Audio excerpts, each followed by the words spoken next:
Chapter 1. The Sweeper. If you've ever wondered what it feels like to be chosen by destiny, let me tell you, it's rarely convenient.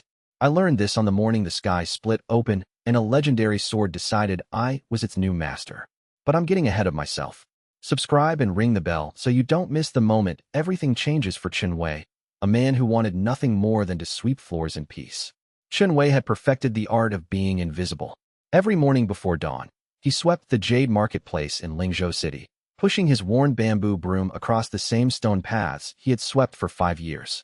The marketplace wouldn't wake for hours, the vendors still sleeping in their homes nearby, their stalls shuttered and quiet, the streets belonging only to him, the pigeons that had learned his patterns, and the occasional drunk stumbling home from the tea houses on the edge of the district. He was good at his job, thorough, methodical, the kind of man who noticed when a single copper coin had fallen into the dust and would leave it in the center of a stall, knowing the merchant would recognize his own loss. He swept around piles of vegetables without disturbing them, moved carefully past sleeping dogs that belonged to various vendors, returned dropped items to their owners with quiet respect. Respectable work. Invisible work. Chen Wei was 28 years old, and he had made peace with ordinariness. It had taken him years to reach this acceptance, but he had finally achieved it, and the peace it brought was profound. He swept because he had to eat, because the marketplace master paid him 3 silver coins a week, enough for rice and soup and a small room above a tea shop run by a widow named Lu. He swept because the work required no ambition and no pretense, no need to deceive anyone about who he was or what he wanted. He wasn't born into a merchant family. He wasn't training to become a cultivator or warrior. He had no cultivation talent. A traveling physician had tested his meridians once and pronounced him remarkably average in every measurable way before taking his copper and leaving. It was meant as an insult. Chen Wei took it as reassurance. Before he was a sweeper, he had been a soldier. Not a very good one, and not for very long. That was a part of his life he didn't think about anymore, a wound that had healed badly and left him unable to do the things soldiers did. A training accident, they said. Some of them said accident. Others whispered it was something else. Chen Wei didn't correct them either way. It was easier to let people think what they wanted to think. The truth was complex and painful, and ordinariness offered shelter from both. So he swept instead. It was honest work. It didn't require him to kill anyone. It didn't require him to die. And after everything he had been through, those 2 things seemed like enough to ask from a life. The morning of the tournament, the marketplace was already in chaos before Chen Wei even arrived. Banners hung from every stall, red silk with gold thread embroidered with the celestial cloud sect's insignia, a cloud pierced by a sword. Merchants had hired extra help to prepare their stalls. Food vendors were roasting meat and preparing special dishes in anticipation of wealthy customers. The entire city had heard the news. The celestial cloud sect would hold a tournament in the grand square, and the winner would receive a gift that came once in 3 generations. A legendary sword. Tianyi, the heavenly one. Chen Wei, the marketplace master, Old Hu, called out as Chen Wei pushed open the heavy wooden gate. Old Hu was a portly man in his 60s, perpetually flushed from the steam that rose from his noodle stall. Forget the sweeping today. Go watch the tournament. Everyone's going. The whole city's shut down. Someone has to keep the marketplace clean, Chen Wei said mildly, beginning his work. He moved through the marketplace with practiced efficiency, sweeping sections into neat piles, collecting debris into his wooden cart. Old Hu waved a hand dismissively. You can do it tomorrow. This is Tianyi. Do you understand? The heavenly one. It hasn't appeared in cultivation society for 200 years. There are cultivators coming from provinces you've never heard of. Rich people, important people, people who can destroy a building with a gesture. You don't see something like that every day. Chen Wei didn't know much about cultivation.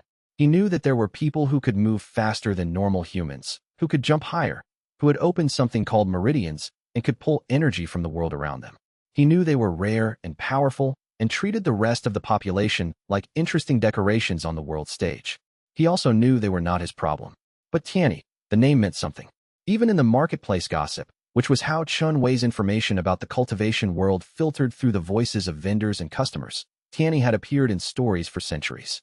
A sword so powerful that it was said to choose its own master. A divine weapon forged by an ancient cultivator 3,000 years past, and every master it bonded to had become legendary. I'll finish the main paths, Chen Wei said, continuing his sweeping. I might see the tournament end, if there's time. Old Hu muttered something about wasted youth and left to close up his noodle stall early, clearly not willing to miss the event. Chen Wei swept. He worked steadily through the morning, pushing the accumulated dust and debris of yesterday into neat piles, sweeping them into his wooden cart. It was the kind of work that didn't require thought. His hands did the familiar motions while his mind drifted, thinking about what he might buy at the market next week, wondering if the old woman at the vegetable stall would have the small cabbages he liked, considering whether to use his next month's wages to buy a new pair of shoes or continue patching the ones he had. By midday, the marketplace was empty. The streets beyond it were empty too. Even the beggars and street musicians had gone to see the tournament. Chen Wei could hear the distant roar of the crowd from the grand square, a few streets over. It was loud enough to be felt rather than heard, a constant, almost physical pressure of human excitement and anticipation. He finished his work by early afternoon, stored his broom and cart in the stone shed he rented near the market's edge, and decided that old who was right. Once in 3 generations was worth seeing, even if only from the crowd. Besides, his knees had been aching all morning from the long walk through the market, and the thought of a break was appealing. Chapter 2. The tournament. The journey to the grand square took 15 minutes. The streets were packed with people, all flowing in the same direction like water toward a drain. Chen Wei moved slowly, in no particular hurry, content to let the crowd carry him along. He had learned long ago that rushing was pointless. The world would be waiting for him, whether he hurried or not. The grand square was a sea of people beyond anything Chen Wei had imagined. He had lived in Lingzhou for 5 years and had never seen the square this full. There must have been thousands of people, ordinary merchants, wealthy merchants, craftspeople, entertainers, servants, and filling the front sections, cultivators in robes bearing the insignias of a dozen different sects and academies. The cultivators stood in neat formations, marked by their affiliations, with the Celestial Cloud sect, the hosts, taking up the largest section in brilliant azure silk robes trimmed with silver thread and embroidered with their insignia. Chen Wei had never seen so many cultivators in one place. They carried themselves differently than ordinary people, with a kind of casual confidence that came from being able to hurt almost anyone if they wanted to. There was a woman with skin that seemed to gleam like copper in the sunlight, reflecting light in ways that normal skin shouldn't. There was a man whose shadow moved independently of his body, stretching in directions that didn't match the sun's position. There were others whose appearance seemed to shimmer when Chen Wei looked at them directly, as if his eyes couldn't quite focus on their true forms. The non-cultivators, ordinary people like himself, crowded the edges and rear, kept behind a rope barrier that prevented them from getting too close to the main arena. There were stalls selling food and drinks, merchants hawking the best viewing spots, though all the spots seemed equally distant. People doing what people did when gathered in a crowd, gossiping, arguing, laughing, making bets on which cultivator would bond with the legendary sword. Chen Wei moved to the back, content to watch from the periphery. He had always been good at watching without being watched, at existing at the margins of things. It was a skill he developed during his time as a soldier, back when such things had mattered, before his injury had ended that part of his life. Back then, he had learned to observe enemies without being observed in return. That skill had served him well in 100 different circumstances since, in ways that had nothing to do with warfare. The announcer was a fat man in ceremonial robes, his voice magically amplified so it carried across the entire square with absolute clarity that felt almost unnatural. Chen Wei could feel the power in that amplification. Not strong power, but skilled power, power that understood how to shape itself to its purpose. The man had spent years learning how to project his voice across crowds using energy cultivation. It showed in every word. Final rounds have been completed, the announcer was saying as Chen Wei settled into a position where he could see the elevated stage. We have narrowed our candidates to the 3 greatest cultivators of this generation. The strongest, the most promising, the ones who have proven themselves worthy of the legendary blade. The crowd erupted, not just cheering, but a genuine roar of excitement that made Chen Wei's ears ache. He saw merchants actually jumping, saw wealthy people who should have maintained dignity shouting like children at the sight of candy. The cultivators in front were quieter, but Chen Wei could feel the intensity of their interest, a pressure in the air that suggested something genuinely important was about to happen. Chen Wei craned his neck to see the stage more clearly. 3 figures stood apart from the rest, elevated on a special platform so that everyone could see them clearly. The first was a man with broad shoulders and a scarred face, radiating the confidence of someone who had never lost a fight in his life. His robes bore the seal of the Celestial Cloud sect, a cloud pierced by a sword, making him one of the sect's own disciples. His name, Chen Wei had heard in the crowd, was Yufeng. Next to him was a woman with cold eyes and perfect posture, her silver robes marking her as from the Northern Star Academy, one of the major cultivation schools from the northern provinces. She had the bearing of someone who had trained since childhood for moments exactly like this. The third was younger, barely 20, with an arrogant sneer that Chen Wei could see even from where he stood. This one wore no sect robes, identifying him as an independent cultivator, wealthy enough and powerful enough not to need institutional backing. The champion of this grand tournament, the announcer proclaimed, his voice booming across the square, will be given first choice to bond with Tianyi, the Heavenly One. If the legendary sword deems them worthy, the bond will be sealed and a new master will be established. If not, the sword will choose the next candidate. And if it rejects them all, then it will choose by its own mysterious means. Such is the way of the legendary blade, which has not appeared in cultivation society for 2 centuries and chooses its masters according to criteria that remain forever mysterious and beyond mortal comprehension. There was a stir through the crowd, not just cultivators, but ordinary people too. This was the crucial part, the part that made Tianyi legendary even among legendary weapons. The sword chose. It wasn't a matter of worthiness in any conventional sense, wasn't a matter of strength or cultivation level or virtue or lineage. The sword decided who was worthy enough to bond with it. And if it rejected you, no amount of cultivation power or political influence could change that. It had happened before, the stories said. Centuries ago, a general had offered the sword riches beyond measure to bond with him, and Tianyi had rejected him with such violence that the general had spent a month recovering from the backlash. Another time, a sage who could manipulate the very fabric of space had attempted to court the sword, and Tianyi had chosen a simple farmer instead. The sword was mysterious. The sword was particular. The sword did as it pleased. "Bring forth the chamber," the announcer said, gesturing to attendants in formal clothing who had been waiting at the edges of the stage. Attendants wheeled out a stone platform at the center of the stage, moving with the careful precision of people who knew they were handling something irreplaceable. The platform itself was carved from a single piece of white stone, and atop it sat a sealed jade box, gleaming white in the afternoon sun. The seal was marked with symbols that glowed faintly, even in daylight, ancient script in a language that had been dead for 1,000 years. The air around it seemed to shimmer slightly, as if even the sword's presence was powerful enough to warp reality around itself. Chapter 3. The Rejection, the First Candidate, the announcer said, his magically amplified voice booming across the square with absolute clarity.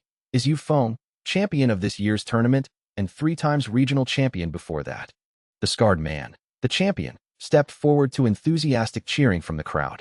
He was their favorite, their most familiar warrior, the one who had won every tournament for 3 consecutive years.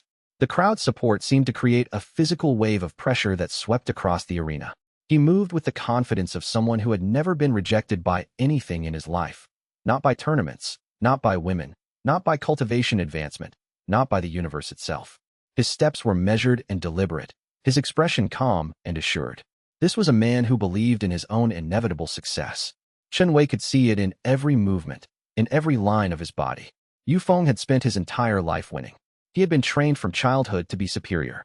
He had never experienced genuine failure, and he had absolutely no doubt that he would win this. The crowd quieted as he approached the jade box, sensing that something momentous was about to happen. Yu Feng reached for the seal with both hands, moving slowly, respectfully, the way one might approach something sacred or divine. His movements were practiced, ritualistic, dripping with deference and confidence combined. The air cracked like thunder. It wasn't a sound exactly, though that's what it sounded like. It was a rupture in reality itself, a moment when the normal laws of the world seemed to shatter and reform. Every person in the square felt it simultaneously, a pressure that wasn't sound, wasn't wind, wasn't any conventional force, but felt like the world itself had hiccuped violently. The sky didn't darken, the ground didn't shake, but something fundamental shifted in reality, and Chen Wei found himself taking a step backward without meaning to, his body reacting before his mind could process what was happening. Several people near him gasped audibly, their shock visible on their faces.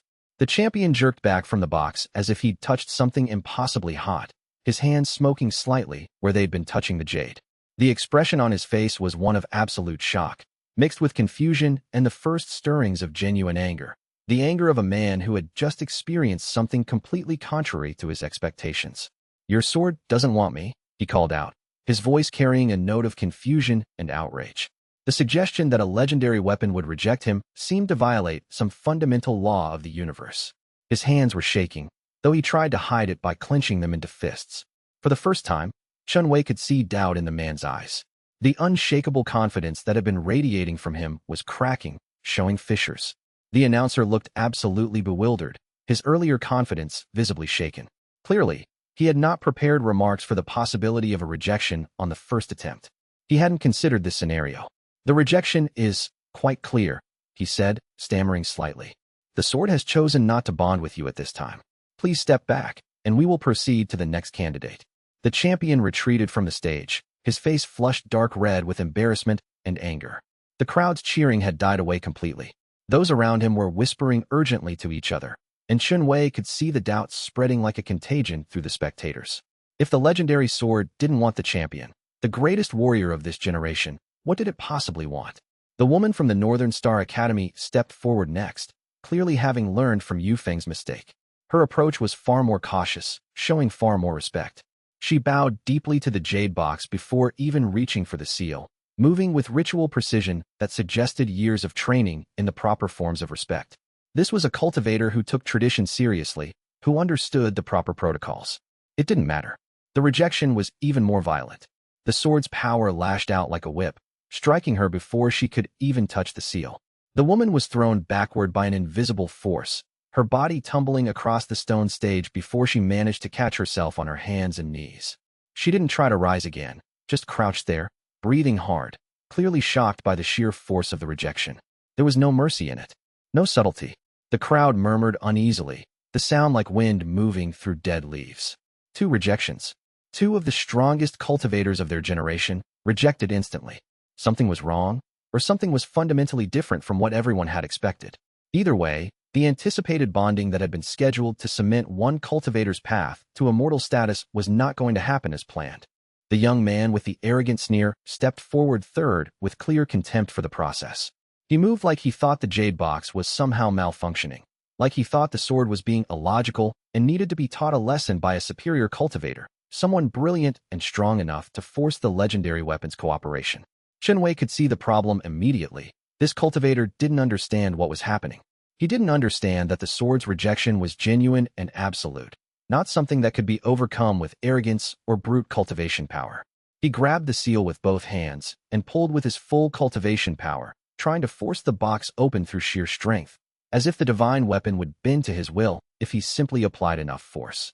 This time, the rejection was so violent that it created an audible sound, not thunder, but something sharper, like a scream of pure power being released. The young man screamed in response, a sound of genuine agony. He fell back, clutching his hands, and Chen Wei could see that they were blackened, burned from the inside, flesh seared, and smoking where the sword's power had found him. His screams continued as attendants rushed forward to help him, carrying him off the stage with urgent haste. The crowd had gone absolutely silent. All 3 finalists, the 3 strongest, most promising cultivators of their generation, had been rejected by the legendary sword. The legendary Tianyi was rejecting everyone. Chapter 4. The choice no. The word came from everywhere and nowhere simultaneously. It wasn't spoken aloud in any conventional sense. No one's lips moved, no vocal cords vibrated, but everyone in the square heard it with absolute clarity, as if the thought had appeared directly in their minds, as if the legendary sword itself had spoken directly into their consciousness. The announcer went pale, his face losing all color. The entire crowd held its breath, thousands of people simultaneously realizing that something was fundamentally wrong with the expected sequence of events.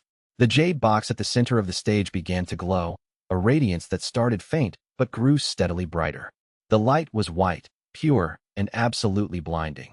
Not the gentle, warm glow of cultivation power channeled through a master's body, but the fierce, primal radiance of something ancient and impossibly powerful deciding to reveal itself in its full glory.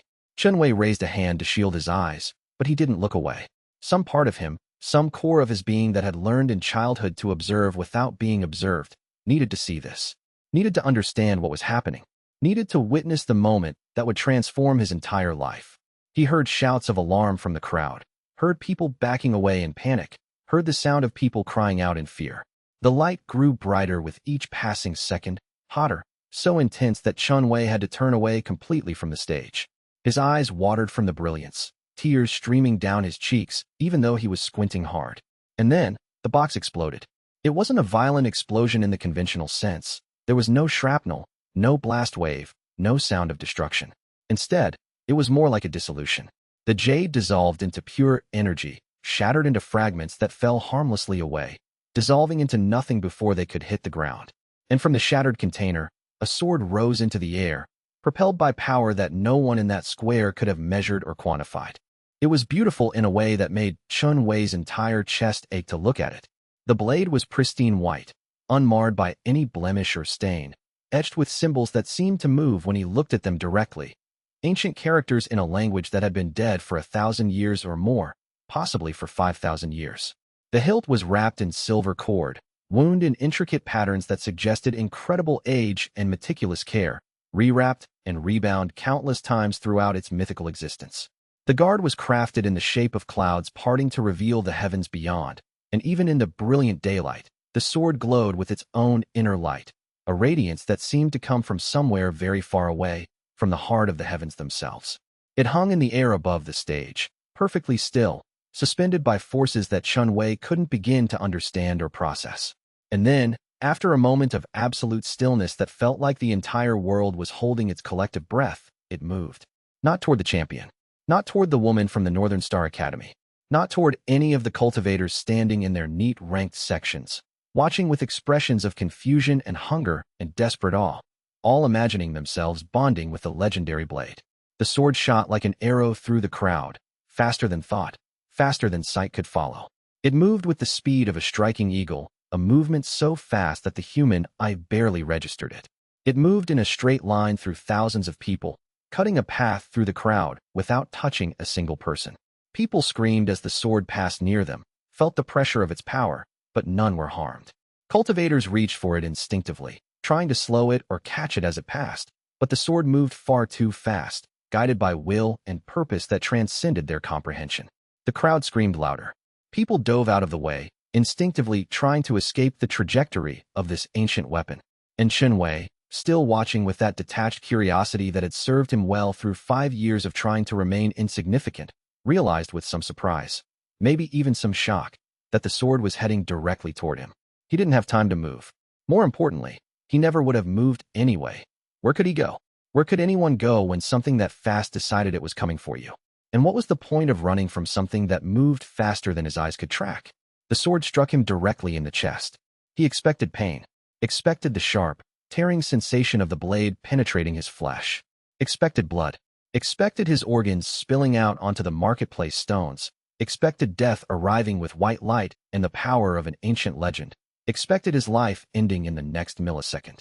Instead, his vision went white with brilliant light, and when it cleared, the sword had passed completely through his body without leaving a mark. It was hovering behind him now, perfectly still, suspended in the air at about the height of his head, rotating slowly as if studying him from a new angle, as if examining what it had chosen. Chen Wei looked down at his chest with trembling hands, expecting to see a hole where the blade had passed through, expecting to see the end of his mortal life written there in blood and severed flesh and exposed bone. There was nothing. No wound. No blood. No pain.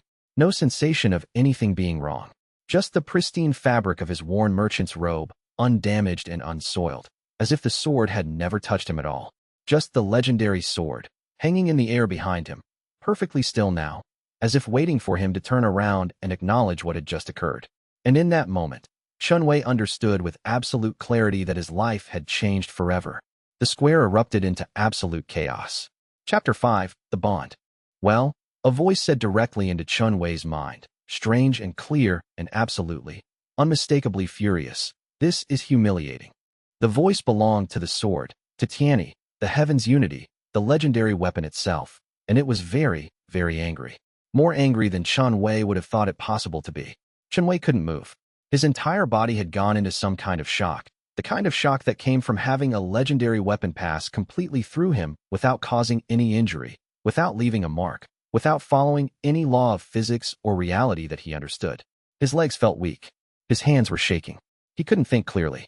He could only stand there, staring at nothing, trying to process the sensation of the sword now bonded to him, while the entire tournament crowd stared at him, at his ordinary marketplace clothes, worn thin and patched in places, at his worn shoes that had seen better decades, at his calloused hands and weathered face that had done nothing but sweep floors for 5 years. Around him, people were reacting in wildly different ways. Some were backing away slowly, treating him like he was a plague that might spread to infect them with ordinariness. Others were pressing closer, desperate to see, desperate to understand what had just happened. Cultivators in their neat formations were surging forward from their sections, confusion and outrage written on their faces like a second skin. This has to be a mistake, the voice in his head continued, sharp with indignation and something that might have been despair or disbelief. I specifically established a clear preference profile. I opened my consciousness to the correct frequency. I have bonded with generals, with sages, with the greatest cultivators of their respective ages, and this time I get a— The voice paused, searching, apparently struggling to find a sufficiently insulting word. A janitorial staff member. A laborer. A commoner who doesn't even have cultivation talent. Is he bonded? The announcer called out, his voice shaking with uncertainty and shock. He looked to the cultivators for guidance, but they seemed as confused as he was, equally unable to process what had happened. The sect master himself, an old man in elaborate robes sitting on the highest platform overlooking the arena, was staring at Chen Wei with an expression of pure disbelief that bordered on rage. The sword moved suddenly and with absolute precision, slicing through the air in a perfect arc. It came to rest horizontally across Chen Wei's shoulders, perfectly balanced despite having no support, staying in place as if gravity had decided to respect the legendary blade's presence. The white blade glowed brilliantly in the afternoon sun, casting a light that seemed to drive back the shadows and illuminate Chen Wei's ordinary face. Bonded, the sword said, and this time it was projecting its voice so that the entire crowd could hear it with absolute clarity, using power that transcended ordinary sound. Its tone was sharp, official, and deeply displeased, the tone of something ancient and powerful dealing with a situation that had gone wrong in ways it could not have anticipated. The choice is made. It is irreversible. I am Tianyi, Heaven's Unity, the blade forged 3,000 years ago, and I have chosen Chen Wei as my new master. This is done. This is final. There was a moment of perfect, absolute silence. Thousands of people, holding their breath, processing the impossibility of what they had just witnessed. Then the crowd erupted. Not in celebration or joy. In chaos. Pure, uncontrolled chaos. The cultivators surged forward from their sections, confusion and outrage on every face. People shouted questions over each other. How could the legendary sword bond to a commoner? How could it possibly choose someone with no cultivation talent whatsoever? This was a violation of natural law, of the way the world was supposed to work. This was impossible. This was an insult to the entire cultivation community, to everyone who had trained for decades to achieve mastery. Sect Master Ao Kun was on his feet now, shouting orders that no one could hear over the noise of thousands of voices. Attendants were running in different directions, clearly panicked and utterly uncertain what they were supposed to do in response to this unprecedented situation. Shut up, Chen Wei said quietly, to the chaos around him. Everyone stopped. They hadn't heard him. His voice was too soft to carry across the square, too quiet to break through the cacophony of thousands of voices, all shouting simultaneously. But the sword had heard him. He felt it, like a psychic pressure in his mind, like the sensation of a weapon turning its full attention on him with new and sudden interest.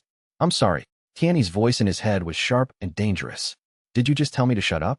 Not you. Chen Wei said, still quiet, speaking only inside his own mind now, only to the sword. Them. You're right that this is obviously a problem, but screaming about it isn't going to change what just happened. We're bonded now. The choice is made and irreversible. So let's go somewhere that's not here, somewhere we can think and figure out what happens next. There was a long pause, a moment where Chen Wei wondered if he'd made a terrible mistake by contradicting a legendary weapon that had just chosen him. Then Tianyi laughed, a sharp, surprised sound in Chen Wei's mind, like a door opening onto someplace very far away, like the sound of ancient times becoming present. Did the legendary sword just receive practical advice from a marketplace sweeper? Tianyi said, and there was something almost like wonder in its tone, mixed with disbelief. Fair probability, Chen Wei said. He stepped backward, out of the immediate crowd, and the sword rose off his shoulders, staying perfectly aligned with him as he moved. He could feel the weight of thousands of eyes on his back, the pressure of their attention like a physical force, but he didn't turn around. I don't know what a legendary sword normally does in situations like this, but screaming about the situation definitely didn't help anything. It just terrified people. They screamed first, Tianyi said, with what might have been defensive indignation. They did, Chen Wei agreed. He was walking quickly now, using the crowd's shock and confusion to his advantage. People were too stunned to stop him, too confused by what had happened to react with any speed. He ducked through the marketplace barrier, then into a side street that led toward the outer districts where the poorer sections of the city sprawled. But you're a legendary sword. You're supposed to have more self-control than a crowd of panicked people. I'm supposed to have a master with dignity and cultivation power, not someone who sweeps for a living, Tianyi said bitterly. I don't sweep for a living, Chen Wei said. I sweep for wages. That's different. Is it? Tianyi asked, flatly skeptical. Yes, Chen Wei said with certainty. One suggests that a person values the work itself. The other just means the person values the money and the survival it provides. Chapter 6. The Escape.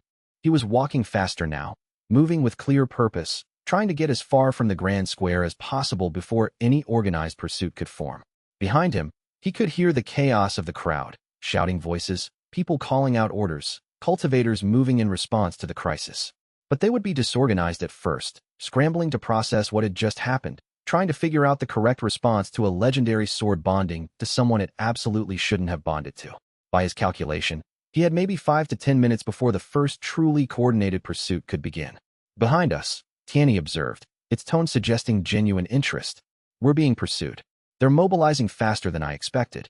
I know, Chen Wei said, breathing hard, moving through increasingly narrow side streets. Do you know how to move faster? Can you do anything about this?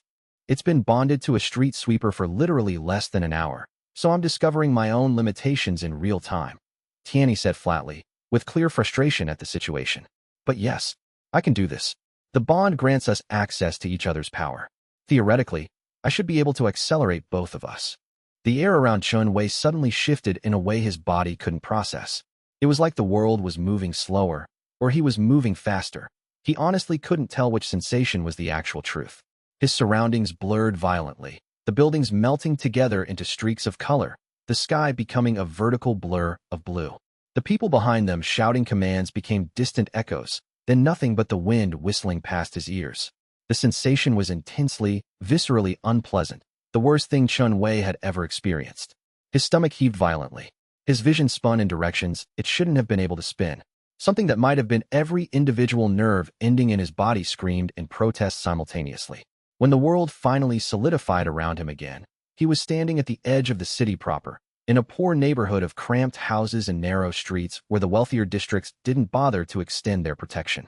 He had covered what should have been a 10-minute run in perhaps 3 seconds. How do you feel? Tianyi asked, sounding genuinely curious about his physical state. Like I just threw up, Chen Wei gasped, bending over, certain that he was about to vomit from the shock. His stomach heaved, and he forced it back down through pure force of will, drawing on discipline he'd learned years ago as a soldier. Back then, you learned not to panic, not to surrender to physical weakness. Is that normal? For someone bonded to a legendary sword for less than an hour? Tianyi said thoughtfully, as if calculating probabilities. Probably. The bond is supposed to increase your cultivation potential by multiple magnitudes, allowing you to handle greater and greater amounts of power. The fact that you just suffered motion sickness suggests that your potential is either very low or very fundamentally different from what I anticipated. Great. Chen Wei managed, straightening up slowly. He kept walking, forcing himself to move deeper into the poorer districts. His legs were shaking, threatening to give out, but he forced them to work. He had walked on broken legs before, had moved forward when moving forward seemed completely impossible. This was nothing compared to that ordeal. Is there a way to break a sword bond? Tianyi's presence in his mind felt almost offended by the very question. Why would you want to do that? Because I'm a marketplace sweeper, Chen Wei said simply, logically. I was very happy with my old life. I had a job that required minimal social interaction, paid just enough to survive, a small apartment that I rented for cheap, and a routine that never changed. It was predictable, safe, anonymous. Now I'm apparently running from an angry mob while bonded to a magical weapon. Breaking the bond seems like a reasonable question to ask under these circumstances. A legendary magical weapon, Tianyi corrected sharply. There's a nuance you're missing. I think the most important nuance is whether the bond can be broken, Chen Wei said, breathing more steadily now as his body adjusted to the trauma of supernatural speed. And whether I have any choice in whether I want to be legendary or not. The streets were getting quieter as he moved deeper into the poor districts, the neighborhoods where the cultivation sects didn't bother to maintain order, where the city guard was minimal and usually absent, where people minded their own business and expected others to do the same. It was the kind of place where a fugitive with a magical sword could potentially hide, at least for a while. The bond can't be broken, Tianyi said finally, with finality and certainty. Not by any method that either of us could access. Not in this lifetime. Not through any cultivation technique or magical ritual or sacrifice. If you want to be rid of me, one of us would have to die. That's the only exit from this arrangement. Which is problematic, Chen Wei said quietly. Extremely, Tianyi agreed. Chen Wei considered this grim reality as he walked, turning down a narrow alley. Then another, moving in what he hoped was a random enough pattern that would be nearly impossible to track. Well, he said finally, I suppose it could be worse. How? Tianyi asked skeptically. I genuinely cannot imagine how this situation could be worse than a legendary sword being bonded to a commoner sweeper. I could have actually lost at something, Chen Wei said. At least this way I won a tournament by accident. Most people don't get to say that. Most people never win anything, ever. So accidentally becoming legendary? That's better than most people's lives. There was a long pause, a moment where Chen Wei wondered if he'd said something offensive to the sword. Then Tianyi actually laughed again, a sharp, surprised sound that echoed in Chen Wei's mind like distant music, like wind chimes in a storm. A marketplace sweeper with resignation as his greatest character trait, the sword said, and there was something almost like grudging amusement in its voice. This is going to be even more humiliating than I thought. And yet, somehow, I find I'm becoming curious about what happens next. Probably, Chen Wei agreed. He turned another corner and found himself in a small plaza with an ancient stone well. He stopped there, letting his breathing settle, his legs finally stopping their shaking. Do you need a break? Or should we keep running? Chapter 7. Shelter. They found shelter in an abandoned warehouse near the edge of the city, a district that no one with money visited anymore. It was the kind of building that had been waiting to be torn down for the better part of a decade, full of broken furniture and scattered debris that hadn't been touched in years. Wooden crates were stacked haphazardly in corners, their contents long since removed or rotted away. Old fabric, moth-eaten and brittle, hung from what had once been hanging racks.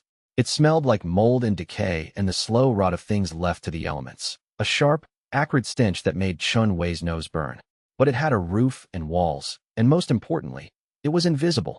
The kind of place that powerful people never looked because there was nothing worth finding there, nothing worth cultivating power to obtain. Chen Wei practically stumbled through the darkness of the warehouse's interior, his legs finally catching up to the reality of what had happened to him. The adrenaline that had carried him through the streets and away from the grand square. The surge of pure, desperate panic that had given him strength he didn't know he possessed, finally drained away. In its place came exhaustion so profound it felt like his bones had turned to water. His legs shook. His hands shook. His breathing came in ragged gasps that echoed off the warehouse's vaulted ceiling. He collapsed against one of the old support beams, sliding down until he was sitting in the dust, his back against the cold wood.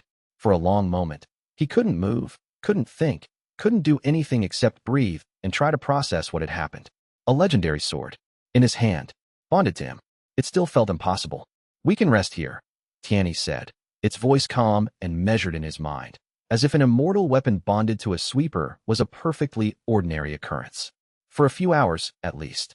Then we need to move again. I know, Chen Wei said hoarsely. He found a relatively clean corner, as clean as anything could be in this place, and managed to crawl toward it. He settled with his back against the wall, his body so exhausted that even the discomfort of the cold stone couldn't keep him from feeling a strange sense of relief. Sitting still, just sitting still was enough. How much time do you think we have before they catch up? Chen Wei asked. His voice sounded small and frightened even to his own ears. This was the part that terrified him most. Not the sword bonding, not the impossible thing that had happened, but what would come after. The pursuit, the danger, the fact that powerful people would want him dead or captured or worse. Hours, Tianyi said. There was a tone to the sword's voice that Chen Wei was beginning to recognize, a kind of clinical assessment, the way a general might discuss troop movements. Not days. By tomorrow morning at the latest, the tournament organizers will have reported what happened to the Celestial Cloud sect proper. By midday, they'll have cultivators searching. By evening, the entire region will know. By tomorrow night, we'll have bounty hunters from 5 provinces converging on this city. Chen Wei's stomach churned at the thought. 5 provinces. That meant hundreds of people, all searching for him, all driven by the promise of reward and the desire to claim or destroy the legendary sword for themselves. We need to be gone by then, Tianyi continued. Preferably by dawn. Moving at night is safer. Most cultivators don't hunt in darkness unless they're very good and very dedicated. And most bounty hunters aren't good enough for this job. But we can't risk staying long. Chen Wei nodded slowly. He understood the logic of it.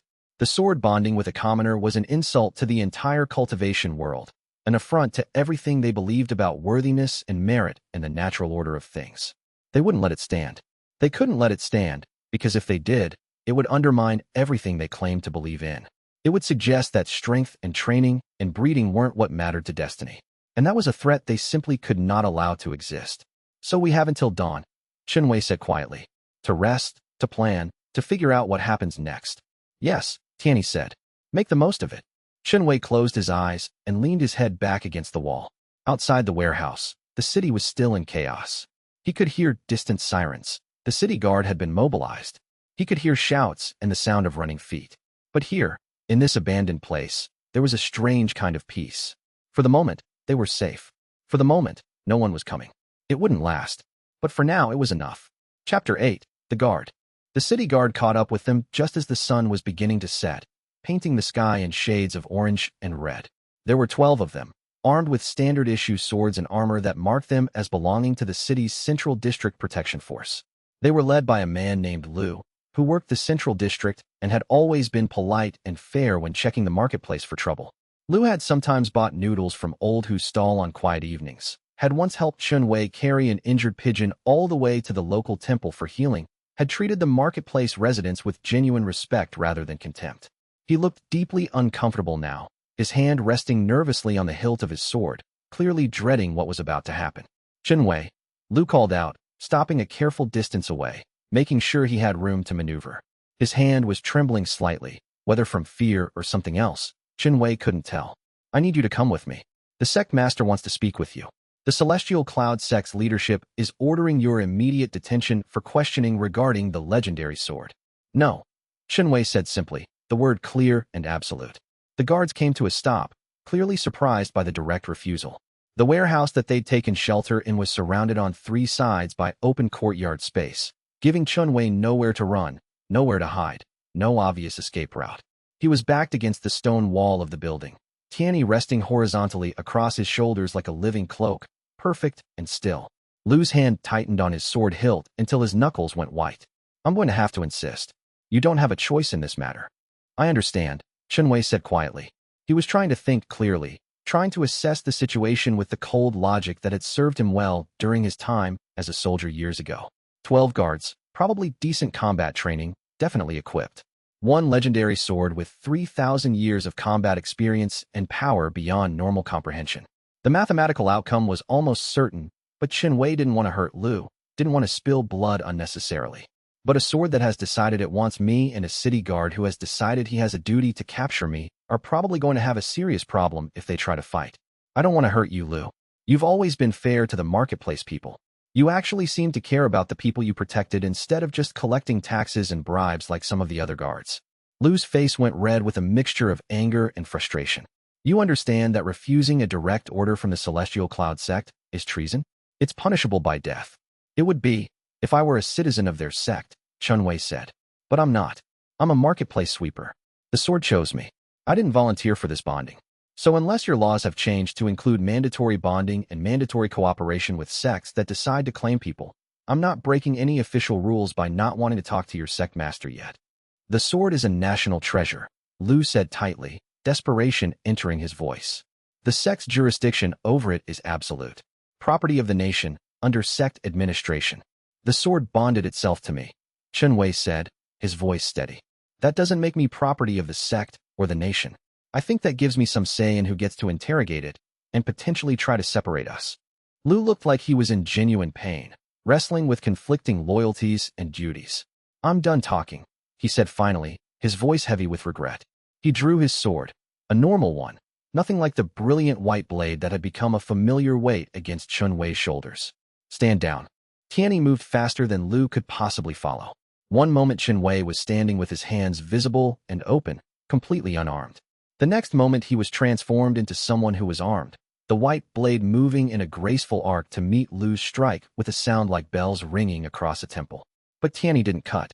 Instead, the sword knocked Lu's weapon aside with enormous force, sent the guard stumbling backwards several feet, the impact driving all the air from his lungs in a sharp exhale. I like him, Tianyi said, addressing the other guards directly. its voice calm and almost friendly. He wanted to do his job and protect his city and not hurt anyone.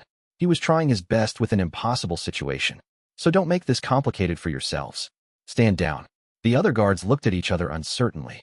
One of them slowly lowered his hand from his sword hilt. Another backed away a step, then another. The unity of their formation was breaking apart. We should go, Tianyi said to Chen Wei. More will come, and eventually they'll bring someone who can actually fight me. A cultivator, probably. We need to be far away before that happens. Right, Chen Wei said. He turned and ran back into the warehouse, moving through its dark interior with surprising speed. Tianyi moved with him, no longer an external weight, but a perfect extension of his body now, as natural and responsive as his own limbs.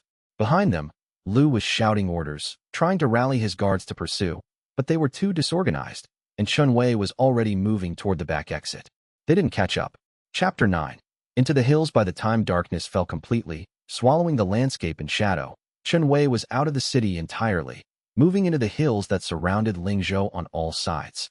The night was bitterly cold, and his stomach was making increasingly unhappy noises, growling and protesting with every step. He hadn't eaten since early morning, back when his biggest concern had been sweeping the marketplace. His body was burning through its reserves at an alarming rate. His legs ached from hours of running. His lungs burned from the exertion, and his mind was spinning with the overwhelming reality of what had happened to him. A legendary sword, bonded to him, permanently, irreversibly. We should find shelter, Tianyi said, its voice pragmatic. And food. Apparently, bonding with a legendary sword doesn't grant immunity to hunger or other basic human needs that plague ordinary mortals. Chen Wei found a cave system in the hills, one that he remembered distantly from a childhood hike years ago. His father had brought him here when he was young, before the training accident that had shattered his father's body and ended his career as a warrior, back when the world seemed full of possibility and promise. The cave was cold and damp, but relatively dry in the back sections, and high enough that he could see anyone approaching from the surrounding hills. He sat down on a smooth stone and put his head in his hands, overwhelmed by exhaustion and the strangeness of his new situation. I don't suppose you have any practical advice about what we're supposed to do now, he said to Tianyi, to the presence in his mind that was becoming increasingly real and familiar. Besides running and hiding. The sword was quiet for a moment, and Chen Wei could feel it. A vast, ancient presence in his mind that was learning to exist beside his thoughts rather than overwhelming them with its power and presence. I have bonded with 237 masters across 3,000 years of existence, Tianyi said slowly. Not once, not a single time, has any of them ever asked me for advice about survival or basic living instead of glory. Every master I've ever bonded with asked me about winning wars, conquering territories, achieving transcendence, becoming legendary. No one ever asked, how do we eat? Where do we sleep? What happens when we're cold and hungry? Maybe they should have asked about survival first, Chen Wei said quietly, before worrying about glory. Perhaps, Tianyi acknowledged, a hint of something almost like recognition in its tone. My most recent master, 300 years ago, was a general in the Eternal War. A brilliant tactician. He asked me for advice about tactics, about how to position troops, about how to read his enemy's intentions. It was excellent advice. Textbook perfect. And he died anyway. I'm sorry, Chen Wei said. War kills, Tianyi said flatly. That's the purpose of war. That's what it does. The master's failure was not strategic or tactical. It was sentimental. He died protecting someone he cared about instead of securing the victory that was within his grasp. Chen Wei considered this, turning it over in his mind. He thought about Lu, about the guard's discomfort at having to pursue him.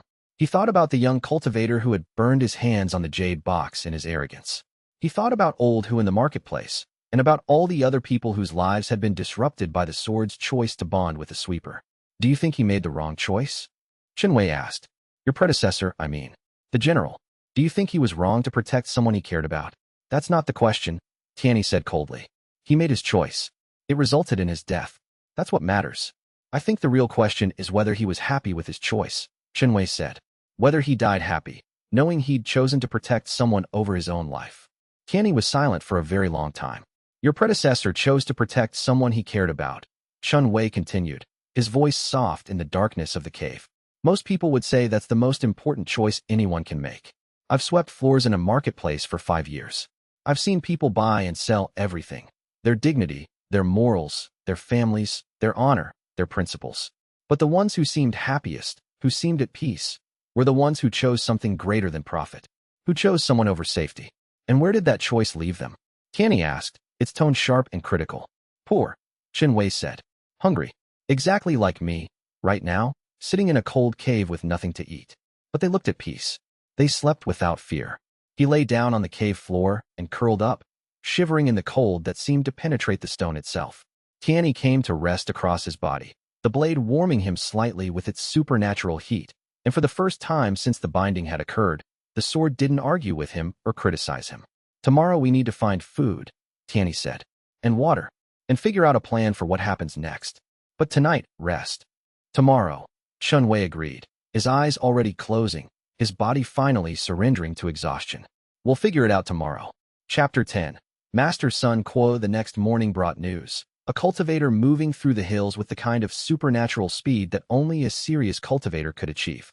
Chen Wei saw him approaching from a long way off, using his vantage point to track the man's progress. Instead of running, Chen Wei decided to wait in the cave. He was tired of running.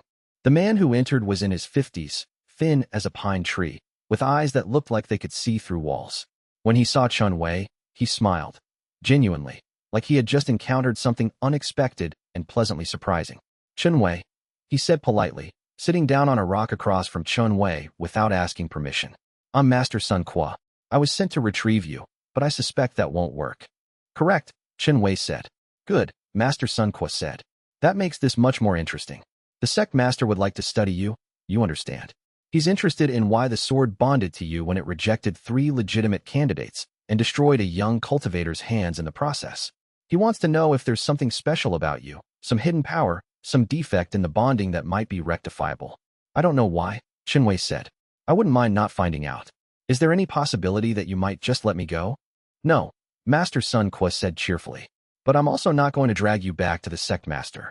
That would be pointless and unpleasant for both of us. The fact that you'd prefer not to be studied makes you more interesting than you initially seemed. The sect master will probably spend 6 months trying to figure out what makes you special. I'm not special, Chen Wei said. I sweep floors. That's the interesting part, Master Sun Kuo said.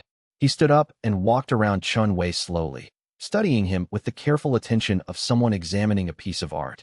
Most people in the cultivation world are desperate. They want power so badly they can taste it. They want recognition, respect, authority, fame. They want to be above everyone else. You don't want any of those things. You're the first person that sword has bonded to who actually didn't want to be there. I definitely don't want to be here, Chen Wei confirmed. Exactly, Master Sun Kuo said. He sat back down on his rock. Which is why I'm not going to take you back to the sect master. Instead, I'm going to teach you how to survive. Teach me what? Chen Wei asked suspiciously. How to survive the next few years, Master Sun Kuo said. That sword is incredibly powerful, but it's also incredibly particular. It takes its master's attitudes and amplifies them. If you stay resistant and angry, it will be resistant and angry, and it will fight you every step of the way. If you accept the situation and try to work with it, maybe you'll both survive what's coming. What's coming? Chen Wei asked. Master Sun Kuo sat back down. 3 years ago, the Celestial Cloud sect spent a month trying to recover Tianyi from a cultivator in the eastern provinces. The cultivator was talented, strong, promising. The sword refused to work with him. Every time he tried to use it, it would resist, fight him, waste his power. Finally, he became so frustrated that he tried to break the bond by force. It killed him. The sword came home, but the sect master decided it was too unstable to use. He put it in the vault and sealed it. He didn't expect it to break out and bond with a street sweeper. Master Sun Kuo paused, studying Chen Wei with new interest. Now that you're bonded to it, people are going to want you. The other sections. The government. Cultivators looking for power. People with genuine grudges. It's a very dangerous position. Then maybe I should have let Lu take me back, Chen Wei said. Lu couldn't beat the sword, Master Sun Kuo said. And neither can anyone else easily. But numbers and strategy can beat almost anyone. You need to get better at working with Tianyi, or both of you will die. It was said matter-of-factly, without any particular emotion. Chen Wei realized that Master Sun Kuo was serious. He was a marketplace sweeper, and now he was going to die because a magical sword had decided to practice cosmic comedy at his expense. All right, he said. Teach me. Chapter 11, the first lesson. Master Sun Kuo began his instruction that afternoon in a small pavilion overlooking the valley, a structure that had clearly been built decades ago and maintained with careful attention. The old man moved with the casual grace of someone who had spent centuries understanding the relationship between body and energy. He positioned Chen Wei on a stone bench, then stood beside him, studying him with eyes that seemed to look through flesh and bone into something deeper. To become a cultivator, you must first understand meridians, Master Sun Qua said, his voice quiet and patient. The pathways through which energy flows. Every living thing has them, rivers of power that connect the body to the world's energy reserves. Most cultivators are born with clear meridians, defined pathways that shine like silver threads running through the body. The old man reached out and placed his fingers gently on Chen Wei's chest, tracing an invisible line downward. The touch was gentle but deliberate, clearly meant to teach through sensation. Chen Wei could feel something. Not pain, not quite warmth, but a kind of presence. Like invisible rivers running beneath his skin, if he paid close enough attention. Your meridians are different, Master Sun Qua continued, moving his fingers across Chen Wei's shoulders and down his arms. Not broken, not blocked, but uncertain, unmapped. It's as if your body is still deciding whether it wants to be a vessel for cultivation power or remain entirely ordinary. Chen Wei frowned. Can they be awakened? Can I force them to open?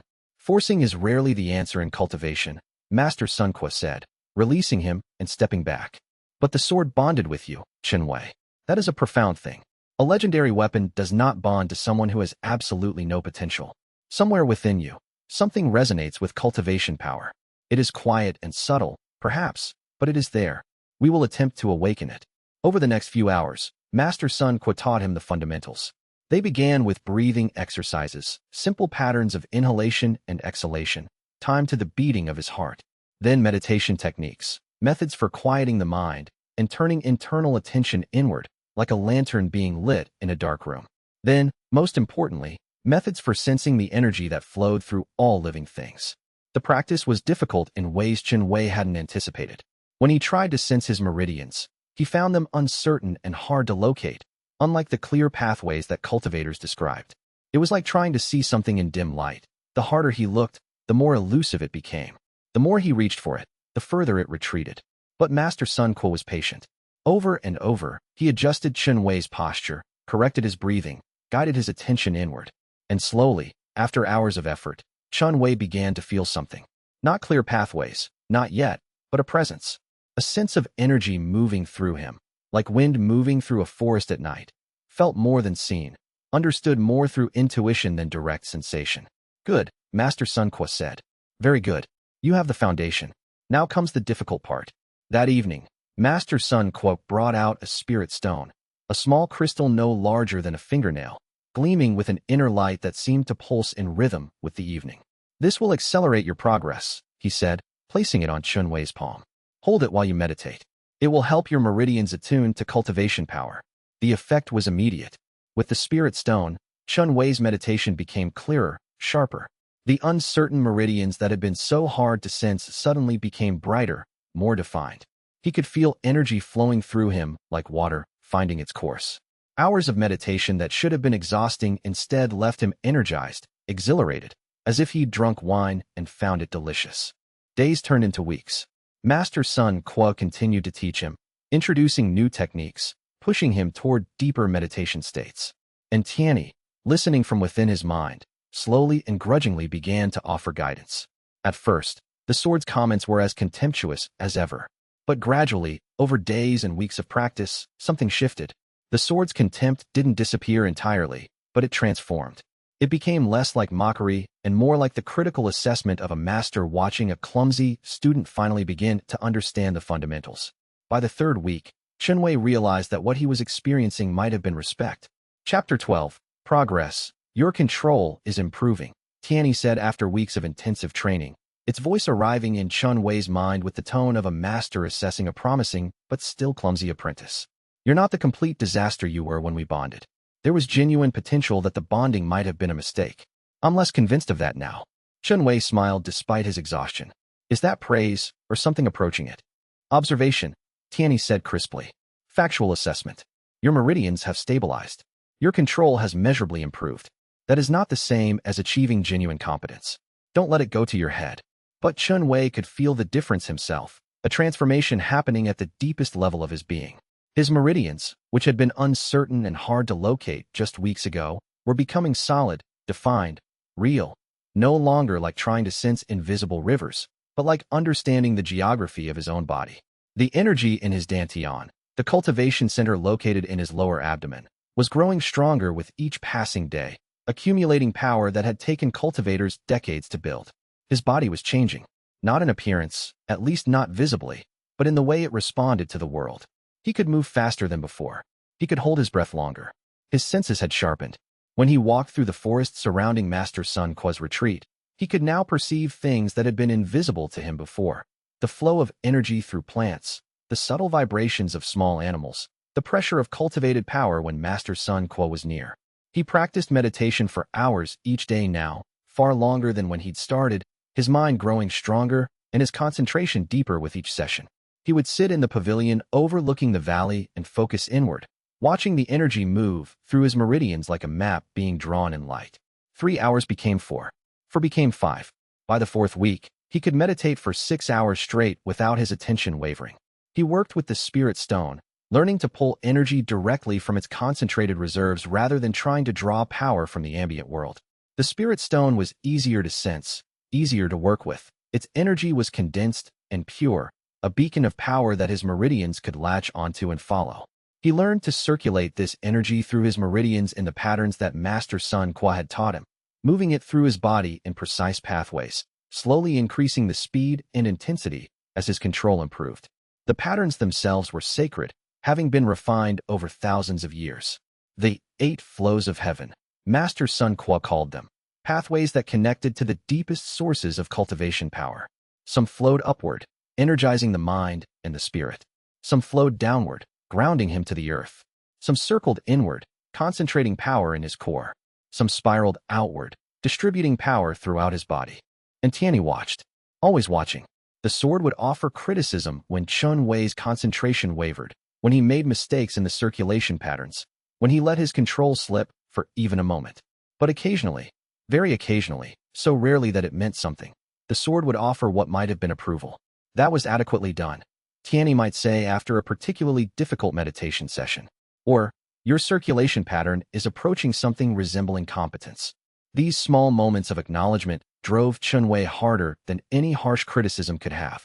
He wanted to earn the sword's respect, not because he needed the validation, but because he sensed that earning it meant something, meant that they were truly becoming partners, that the sword was beginning to understand that this bond, however unconventional, might not have been a mistake after all. Chapter 13. The breakthrough. 6 weeks into his training, something shifted. Chen Wei was meditating with the spirit stone on a cool morning, the first hints of autumn beginning to color the mountain air. He was pulling energy in the familiar patterns, the 8 flows of heaven, circulating power through his meridians in the rhythm that Master Sun Qua had taught him. His mind was focused, his concentration absolute. Even after 6 weeks, he could still only achieve this deep meditative state after hours of preparation. And then, without warning, something broke open inside him. It was as if his meridians, which had always felt uncertain and slightly unstable, as if they were on the verge of dissolving at any moment, suddenly became aware of something. As if they had been waiting for him to prove something, that he was serious about this, that he would persist despite the difficulty, that he had the will to become a cultivator. And having received that proof, they finally decided to accept him. The pathways throughout his body solidified all at once. Not gradually, not slowly, but in a rush of transformation that felt like waking from a dream. Energy flooded through his body in a surge of warmth and power and incredible aliveness. Chen Wei gasped, his eyes snapping open, his whole being trembling with the shock of the transformation. It was more intense than anything he had ever experienced. Better than sleep, better than food, better than relief from pain. It felt like becoming alive for the first time, like stepping into a world he hadn't known existed. Power flowed through him, constant and strong and real, no longer something he had to constantly pull and encourage, but something that was simply part of him now. That's it, Master Sun Qua said from the pavilion entrance. The old cultivator was smiling, and Chen Wei realized with a start that the old man had been standing there the entire time, watching, as if he had known the exact moment of the breakthrough before it happened, as if he had sensed the moment when Chen Wei's cultivation would achieve its first major transformation. You've achieved the first rank. Welcome to Mortal Vessel, the foundation of cultivation. Chen Wei was shaking. He could feel the change in his body, the permanent transformation that had just occurred. The energy wasn't just temporary anymore. It was a constant presence in his body, flowing through permanent pathways that had finally solidified. He felt stronger than he'd ever been. His muscles, already toned from years of sweeping, now felt like coiled spring steel. His senses had sharpened dramatically. When he looked around the pavilion, he could see individual grains of wood in the beams. When he listened, he could hear the individual songs of birds in the forest, could separate one birdsong from another with clarity that made his heart race. He stood slowly, testing his new body. Moving felt different now. When he moved his hand, the power flowed to his fingertips instantly, responding to his will. When he walked, his feet seemed to find perfect purchase on the stone. His body felt like it had been clumsy before and was only now discovering how to truly move. "How do you feel?" Master Sun Qua asked, stepping down from the pavilion to examine him closely, as if checking for any signs of trouble. "Like I finally woke up," Chen Wei said, and it was the truth. Everything before this moment suddenly seemed like a dream, something half-remembered and unreal. "Now," Tianyi said, and for the first time, Chen Wei heard something in the sword's voice that might have been genuine satisfaction rather than contempt or grudging acknowledgement. "We might actually have something to work with. The foundation is established. Now we can begin to build something worthy." Chen Wei smiled. The sword had just given him what amounted to high praise, and he knew it. Chapter 14. Instructions. Master Sun Qua left shortly after the breakthrough celebration, but not before giving Chen Wei detailed instructions for his future. They sat together in the pavilion as the sun was setting, painting the mountains in shades of orange and red, and the old cultivator laid out a plan that would change Chen Wei's life again.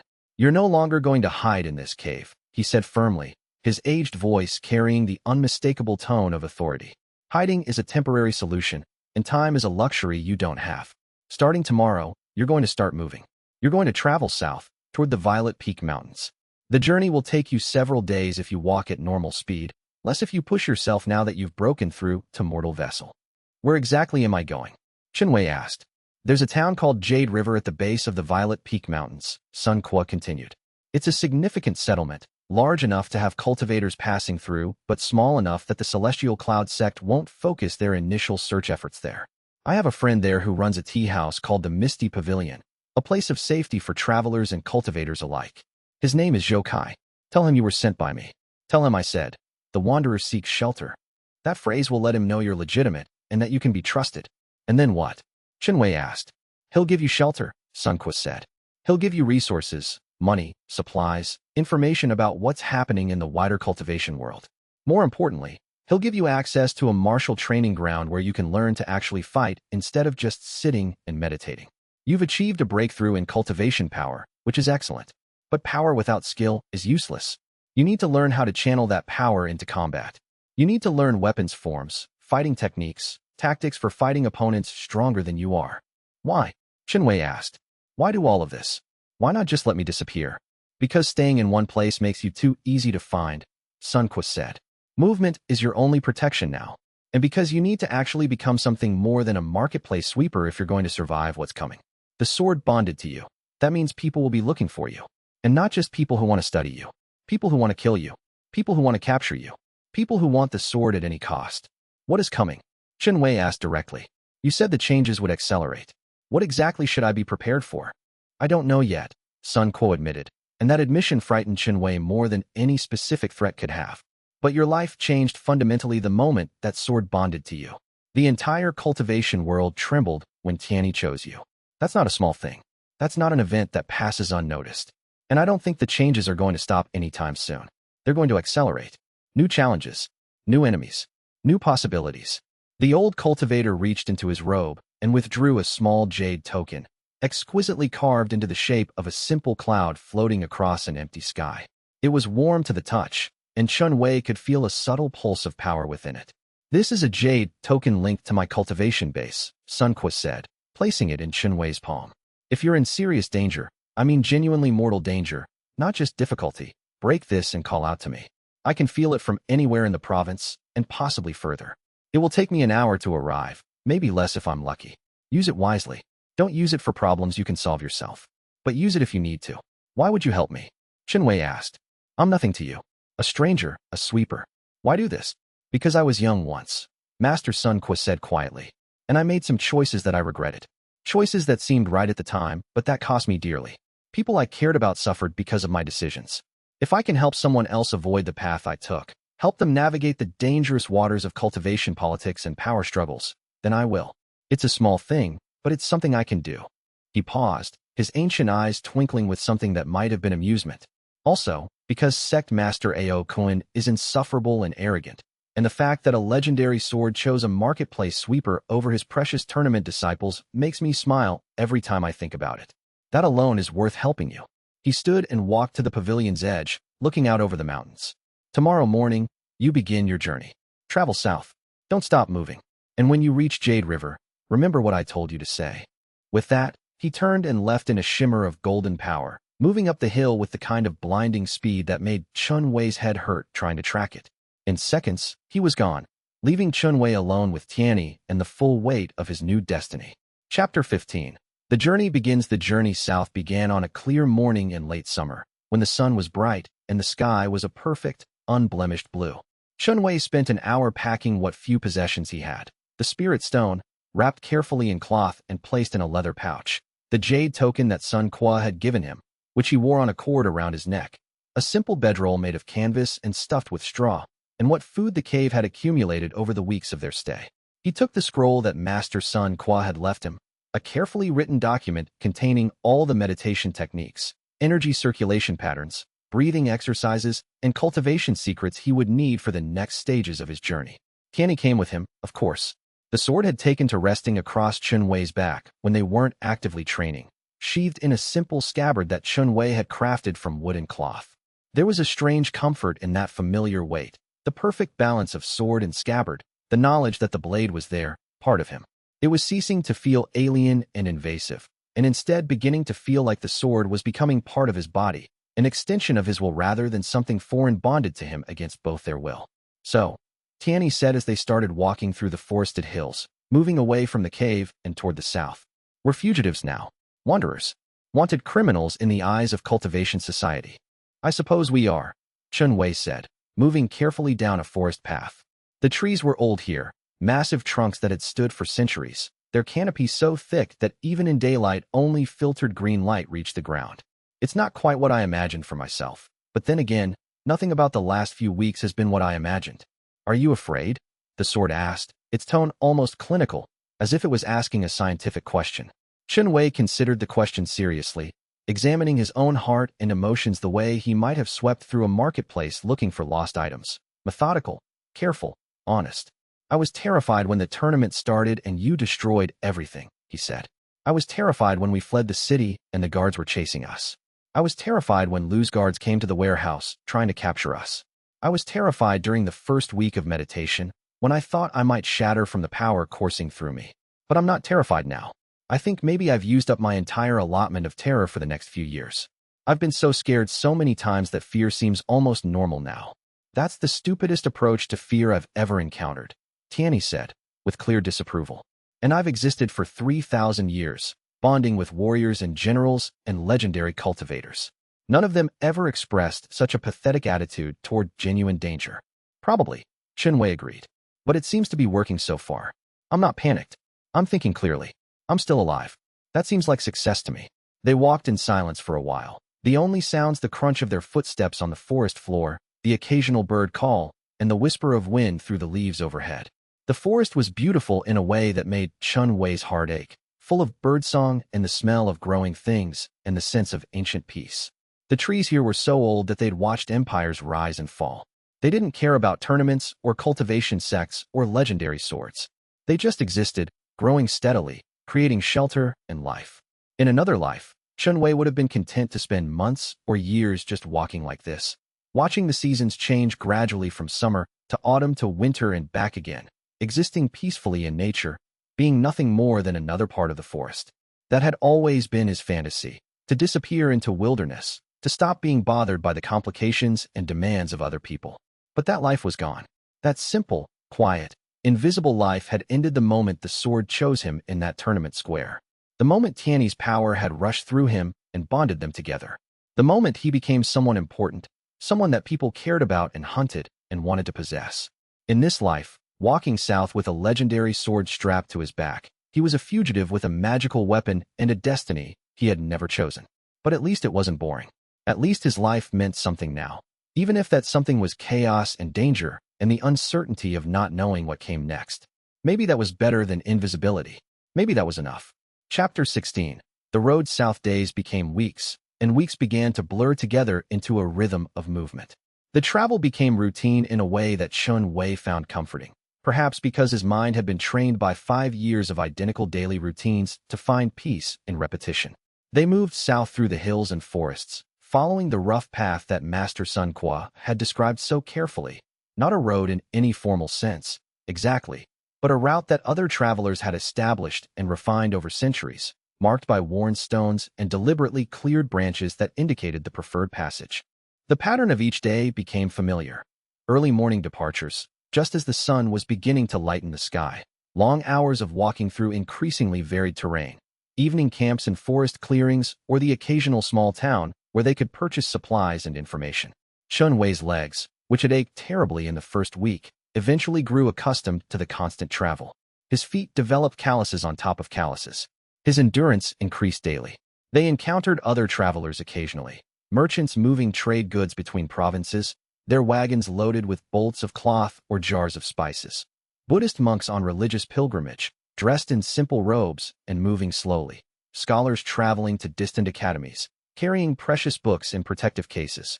Ordinary wanderers who were either fleeing something or seeking something, their stories untold and their destinations mysteries.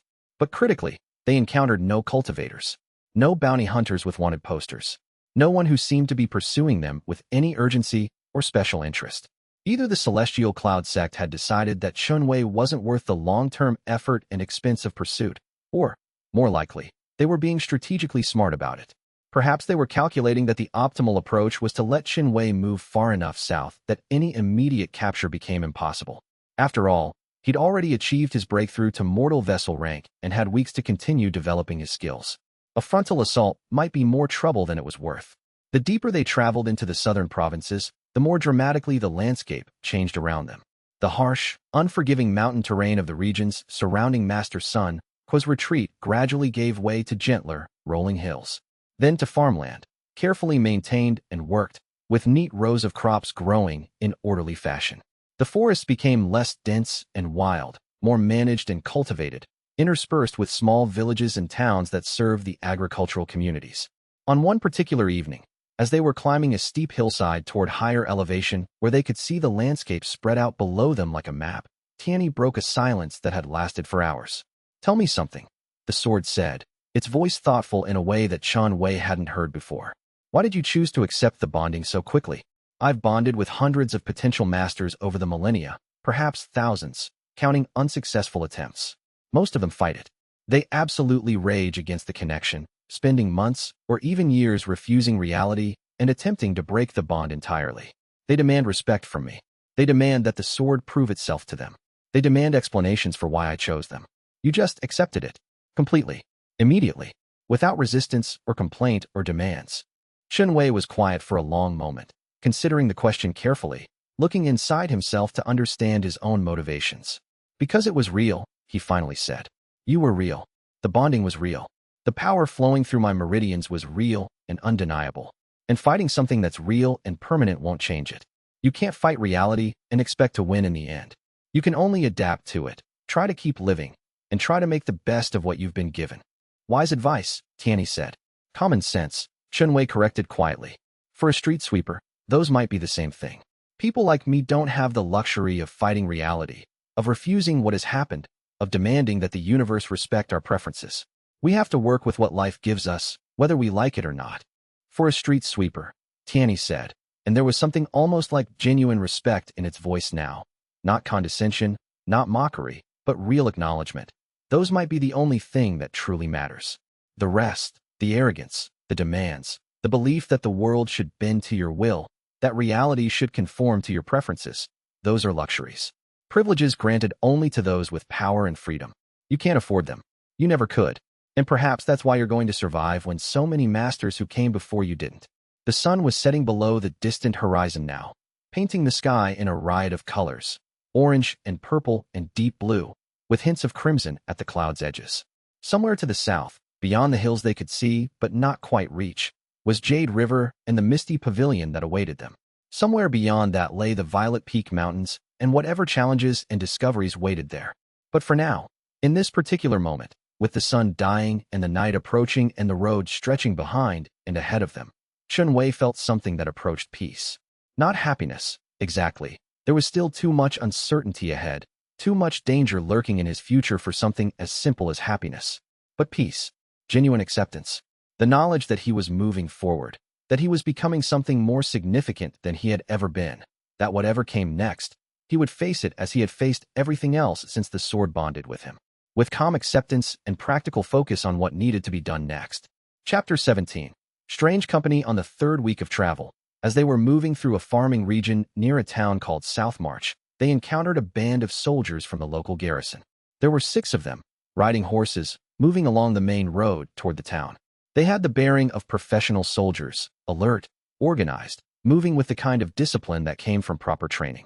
Chen Wei felt a spike of alarm run through him, but he forced himself to remain calm. These weren't cultivators. They were just ordinary soldiers. But they could still be dangerous, and if they were searching for a sweeper carrying a legendary sword, they could still be a threat. The soldiers saw them and turned their horses to intercept. The captain, a hard-looking woman with scars along her neck and jaw, approached with her hand resting casually near her sword hilt. "Hold there," she called out. "State your business. You're not from South March." Chen Wei moved with deliberate slowness, keeping his hands visible. "Just passing through," he said mildly. "Traveling south to find work." The captain studied him carefully. Chen Wei could see the moment her eyes focused on something. His cultivation aura, probably. The subtle shimmer of energy that surrounded anyone who had achieved mortal vessel rank and above. It was faint on him still, barely visible, but it was there. "You're a cultivator," the captain said. "Or at least someone with some training. What's your rank?" "Mortal vessel. First stage," Chen Wei said. Honesty seemed like the better strategy than lying. If he lied and was wrong, it would only raise suspicions. "I'm not strong yet. Just started my training a few months ago." The captain's eyes narrowed slightly. "That's very recent. Most cultivators train for years before achieving the first breakthrough." "I was blessed with good teachers," Chen Wei said, which was technically true. Master Sun Qua had been an excellent teacher, and Tianyi, despite its constant complaints, had provided valuable guidance. "Where are you headed?" the captain asked. "Jade River," Chen Wei said. "I have a contact there who promised me work and lodging." The captain exchanged a look with the soldiers behind her. Something passed between them, a kind of silent communication that Chen Wei found interesting. They weren't hostile, he realized. They were curious and cautious. "There are cultivators moving through the southern provinces," the captain said finally. "Searching for someone. A sweeper who bonded with a legendary sword at the tournament in Lingzhou. Have you heard about this?" Chen Wei's heart jumped, but he kept his face calm. "I heard some rumors in a tavern a week ago," he said. "Seemed like gossip, so I didn't pay much attention." "It's not gossip," the captain said. "The Celestial Cloud sect has put out a notice. They want information on this sweeper." "But," she paused, studying him more carefully. "I don't think you're him. You're not significant enough. Your cultivation aura is too young. And the sweeper they're looking for would be more nervous than you are." "I'm not that nervous," Chen Wei said. "I've learned that being nervous just makes people notice you more. It's better to stay calm and blend in." "You're learning," the captain said, and there might have been a hint of approval in her voice. "That's good thinking. It'll help you survive." She turned her horse slightly, clearly losing interest. "You're free to pass. Head straight to Jade River. Don't cause trouble in any of the towns you pass through, and you won't have any trouble with the local garrison." "Thank you," Chen Wei said, inclining his head respectfully.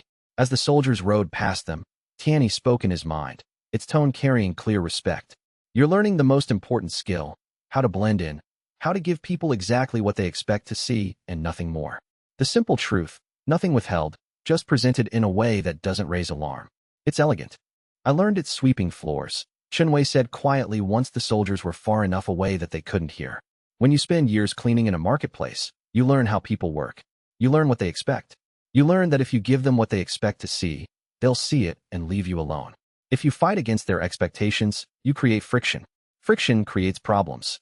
"For a sweeper," Tianyi said, "you understand human nature better than most cultivators who've trained for decades." Chen Wei smiled slightly and kept walking toward Jade River. Chapter 18. The mountains. As they traveled deeper into the southern provinces, the landscape transformed around them. The gentle, rolling farmland gave way to increasingly rugged terrain. The mountains that had been distant shadows on the horizon grew taller and more imposing with each day of travel. The foothills became steep grades that required real effort to climb. The forests became denser, darker, more primordial. Ancient woods where the trees had grown for centuries or longer, their branches so thick that even at midday, the light that reached the ground was dim and green. The path, such as it was, became increasingly difficult to follow. What had been clear trails through the foothills became narrow game trails through thick undergrowth. Chen Wei had to navigate using the sun's position and his instinct, looking for natural corridors through the forest, following streams that all flowed generally southward toward the mountains. There were no more villages now, no more encounters with travelers. They had left human civilization behind. But Chen Wei's body was stronger now, more capable than it had ever been. His legs, which had once ached after a long day of sweeping, could now climb hills for hours without fatigue. His lungs could handle the thinner air at higher elevations. His arms could carry heavy supplies with ease. More importantly, his senses had sharpened further. He could see in the darkness of the deep forest nearly as well as if it were day. He could hear the sound of distant streams or approaching animals while they were still minutes away. One evening, as they sat by a small campfire in a clearing surrounded by ancient pines, Tianyi broke a long silence with a thoughtful observation. "Your potential is strange," the sword said. "Genuinely odd. Most cultivators hit a wall at mortal vessel rank. Their progress slows to almost nothing. They spend a year or more trying to achieve the next breakthrough, grinding away at meditation and energy cultivation with diminishing returns. But you're still advancing, still becoming stronger. Your energy reserves are deepening. Your control is becoming more refined. Your senses are sharpening continuously. Is that good or bad?" Chen Wei asked, adding more wood to the fire. "I don't know," Tianyi admitted, which seemed to genuinely bother the sword. "Good, probably. But it's also strange. Your meridians are still shifting, still adapting, as if they haven't yet decided their final form.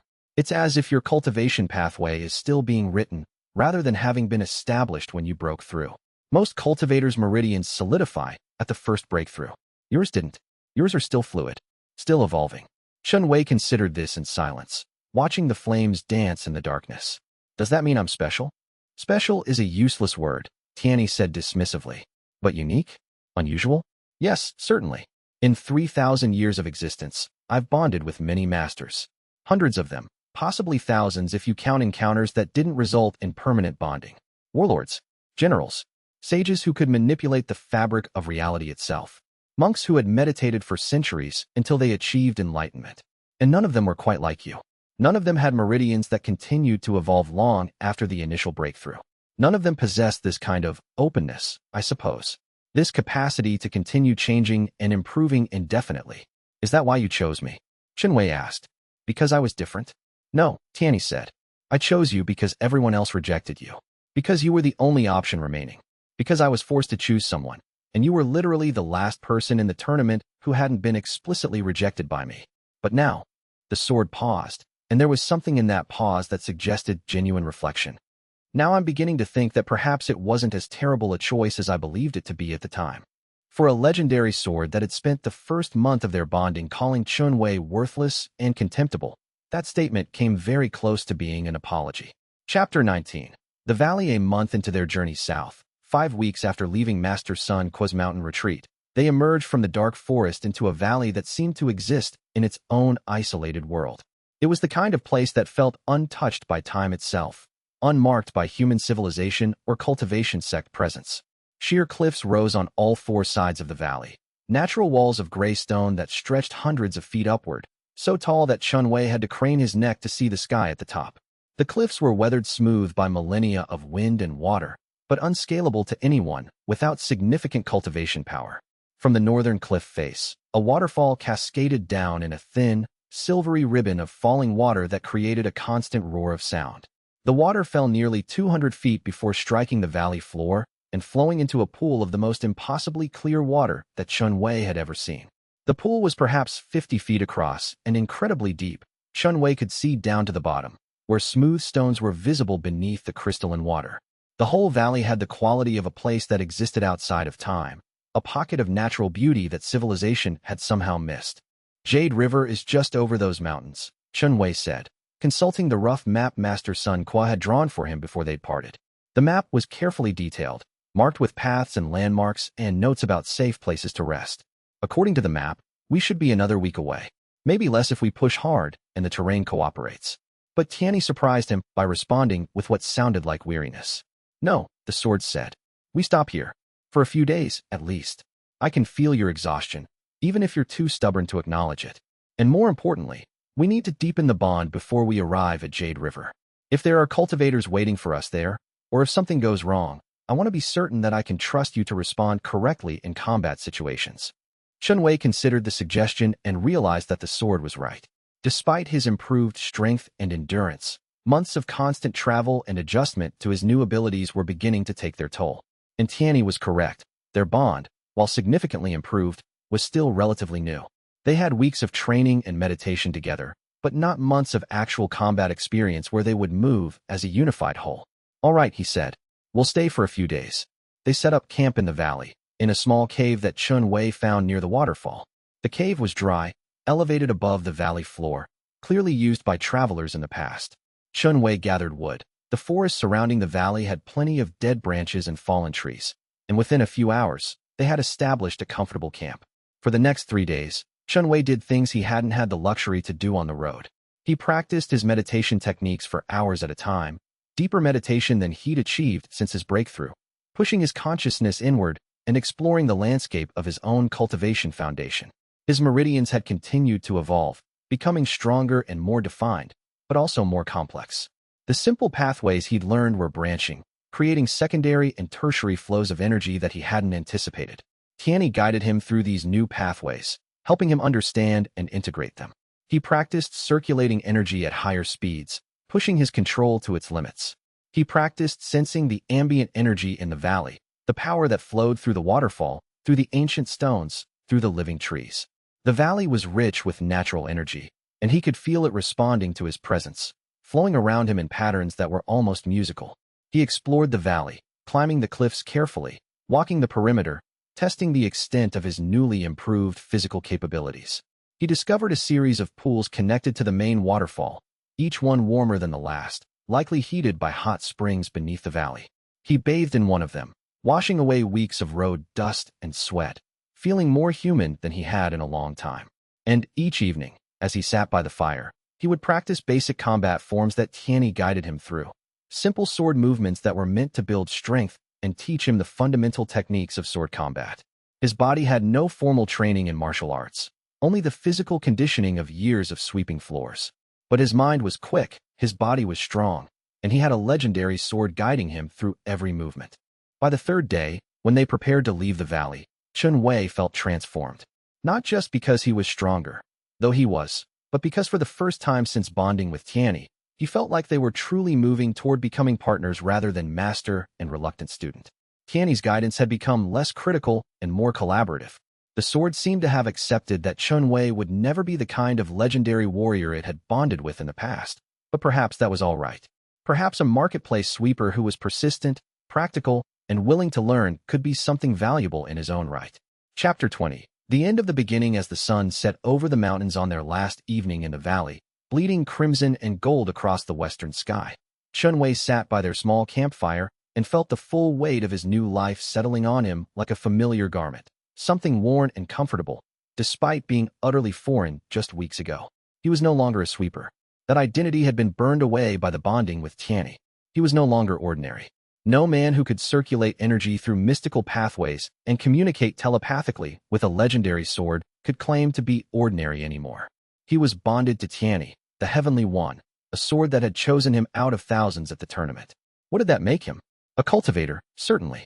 A martial artist in training. A man with potential that even he was only beginning to understand. But it made him something else too. It made him someone important. Someone who mattered enough that the entire cultivation world was interested in him, either to destroy him or capture him or study him. That was a strange position for someone who had spent the last 5 years trying to be as invisible and insignificant as possible. The first arc was ending. He could feel it in the way the valleys seemed to be releasing him, in the way the mountains ahead seemed to be calling to him, in the sense of closure that had settled over the last few days. Everything from his discovery by the sword through their escape from the city, through his training with Master Sun Qua, through their long journey south, that was all Arc 1. The tournament, the rejection, the choice of the sword, the panic and confusion of bonding, the cultivation breakthrough, the journey. That was complete now. The real journey was just starting. Jade River waited beyond the mountains. Zhou Kai and the Misty Pavilion. Formal martial training. The cultivation world discovering his location. New challenges that he couldn't begin to anticipate. But he was ready for it now in a way he hadn't been when the sword first bonded with him. "Thank you for not running immediately," Tianyi said, breaking the evening silence. It was the first time Chen Wei had heard the sword speak without criticism or complaint coloring the words. The gratitude was genuine, and it carried weight. "When I chose you, or rather, when you were the last candidate remaining and I was forced to choose, I expected you would spend weeks running away, refusing to accept what had happened, denying the reality of the bonding. Most people do, but you didn't." "I didn't have much choice," Chen Wei replied, watching the flames dance in the darkness. "Neither of us did. Once it happened, it was real. Rejecting reality was just delaying the inevitable." "Perhaps," Tianyi said, and there was a thoughtful tone to the sword's voice now. "But you could have despaired. You could have given up. You could have walked into danger deliberately, seeking death rather than facing the uncertainty of this new life. Many people would have. And yet, despite being terrified, I could feel your fear through the bond. Even when you wouldn't acknowledge it, you chose to walk forward. You chose to learn. You chose to accept the bonding and work with me rather than against me. And most importantly, you're still alive, still sane, and still moving forward. That's more than I expected from a marketplace sweeper." Chen Wei smiled slightly. "I'm beginning to understand why the sword bonded with me," Tianyi continued. "It wasn't because you were the strongest. It wasn't because you had the best cultivation talent or the most impressive background. It was because something in you understood how to persist through difficulty without losing sight of what matters. That's rare. That's valuable. That's worth preserving."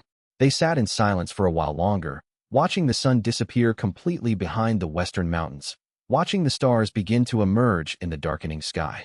Tomorrow, they would leave the valley. Tomorrow, they would begin the final week of travel toward Jade River.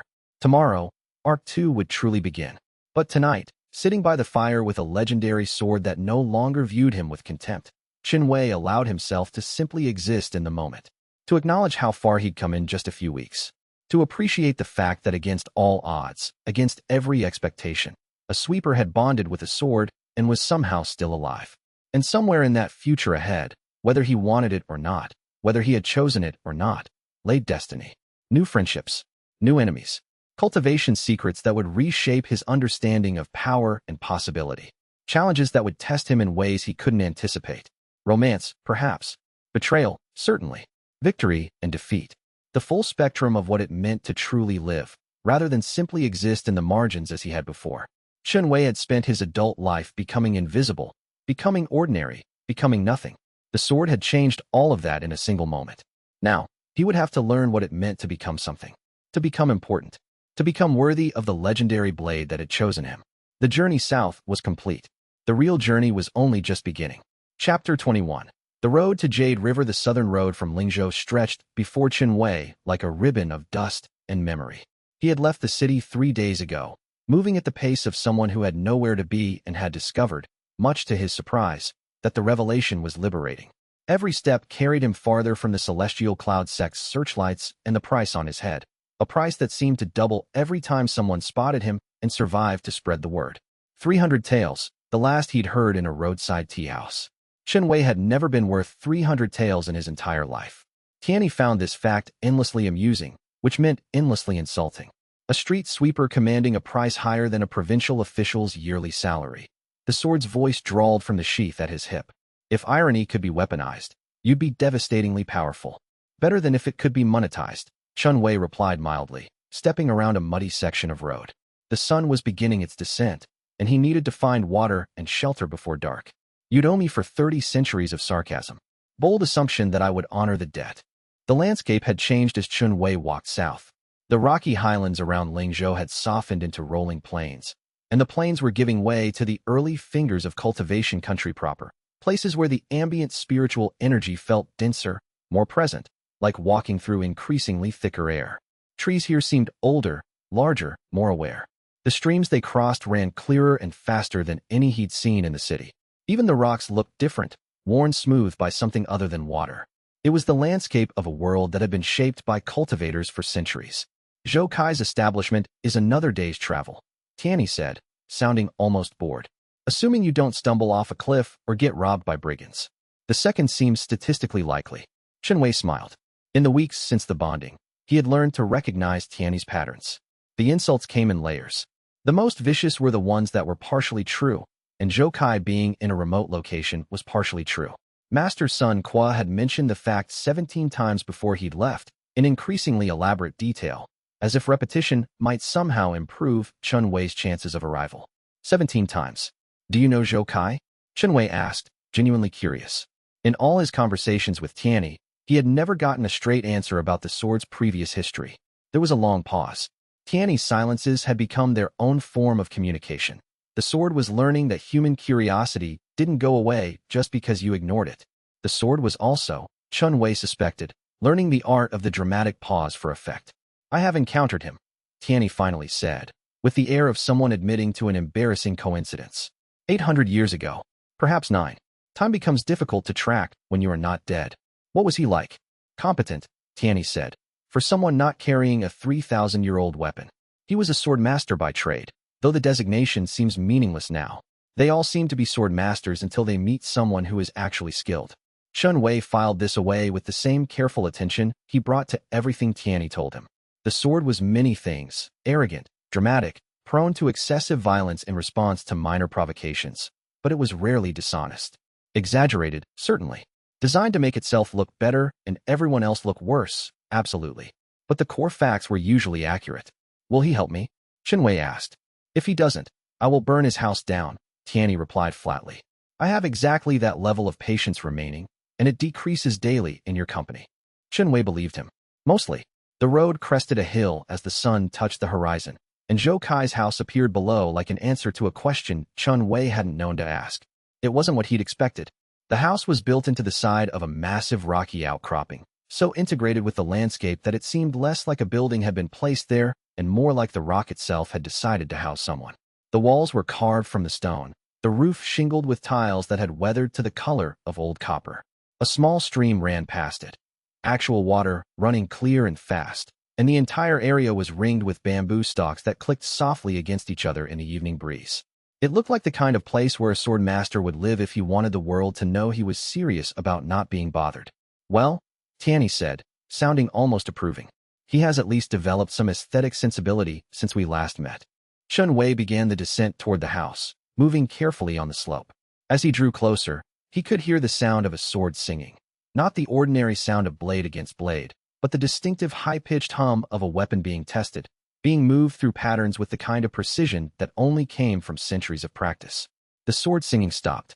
The lost street sweeper arrives. A voice called from around the side of the house. The speaker appeared a moment later, and Chen Wei understood why Master Sun Qua had been so specific about finding Zhou Kai. The man was old, easily in his 70s, possibly his 80s, but the age sat lightly on him, like clothing that didn't quite fit. His robes were simple gray silk, worn but immaculately maintained. His hair was completely white, tied back in a single braid. His hands looked like weathered leather, but when he moved, it was with the kind of fluid grace that spoke of trained muscles and cultivated energy. But it was his eyes that arrested Chen Wei's attention. They were sharp and dark and contained the kind of knowing that suggested Zhou Kai had seen a lot more of the world than just his rocky home. Zhou Kai? Chen Wei asked, though he already knew the answer. I am, the old man confirmed. You're Chen Wei. Master Sun Qua mentioned you would arrive. He also mentioned that you were carrying something that absolutely no one should be carrying, and that I should help you anyway, because he would owe me considerable debt if I didn't, and because apparently my patience is longer than his, which he seemed to find insulting. Despite everything, the fear, the exhaustion, the 3 days of walking with a legendary sword providing commentary on his every decision, Chen Wei laughed. Zhou Kai's weathered face creased into something that might have been a smile. Come inside. You look like you've been chased by cultivators and insecurity in equal measure. Both of those are easier to address on a full stomach. Chapter 22. Welcome to Jade River. The interior of Zhou Kai's house was simultaneously smaller and larger than it appeared from outside. The walls were all polished stone, carefully carved and sealed with something that made them look almost like marble. The rooms seemed to flow into each other without clear division, connected by passages that curved naturally with the rock. There were windows positioned to catch light at specific times of day, and Chen Wei realized that the entire structure had been designed with the same precision a sword master might use to practice a kata. The whole place is a lesson, Tiany observed. its tone suggesting it was granting Zhou Kai some grudging credit. He carved every wall as practice. Every curve is a strike. Every angle is footwork. The house is 3,000 years of meditation translated into architecture. That seems excessive, Chen Wei murmured. It is, Tianyi agreed. It is also correct. Zhou Kai led him to a central chamber that served as both kitchen and dining area, where a meal was already prepared: rice, pickled vegetables, a soup that steamed gently in a ceramic pot, dried fish arranged on a plate with the precision of a master's kata. The old sword master moved with economical grace, pouring tea with the kind of care that suggested the action mattered. You must have questions, Zhou Kai said, settling across from Chen Wei with his own bowl. About 17, Chen Wei admitted. Starting with how you knew I was arriving today specifically. Master Sun Qua sent word 3 weeks ago, Zhou Kai explained. It took me a while to understand what he was asking. When he finally made it clear that he was requesting sanctuary for a man carrying a legendary weapon, I needed to do some thinking. By the time I had finished thinking, I knew you would arrive on this specific day or thereabouts. The calculation was simple: distance to travel, pace a man of your physical condition would maintain, accounting for caution and the likelihood of encounters with hostile parties. You're either exactly on schedule or 3 days late. Since you're here, you maintain pace. Competent. He paused to eat a spoonful of soup. Master Sun Qua also mentioned that the legendary weapon in question was Tianyi, which is either very good or very bad. Historically very bad. But then, nothing about this situation is historically normal. He looked directly at Chen Wei, a street sweeper bonded to the oldest cultivator weapon in existence. Not because of cunning, not because of strength, but because of accident. Tianyi chose you by rejecting everything else so thoroughly that it reached you by process of elimination. That's either destiny showing a sense of humor, or the universe indicating that it's in a playful mood. Either way, I'm extremely interested. In whether I live or die? Chen Wei asked. In what happens when an ordinary person is forced to carry an extraordinary burden?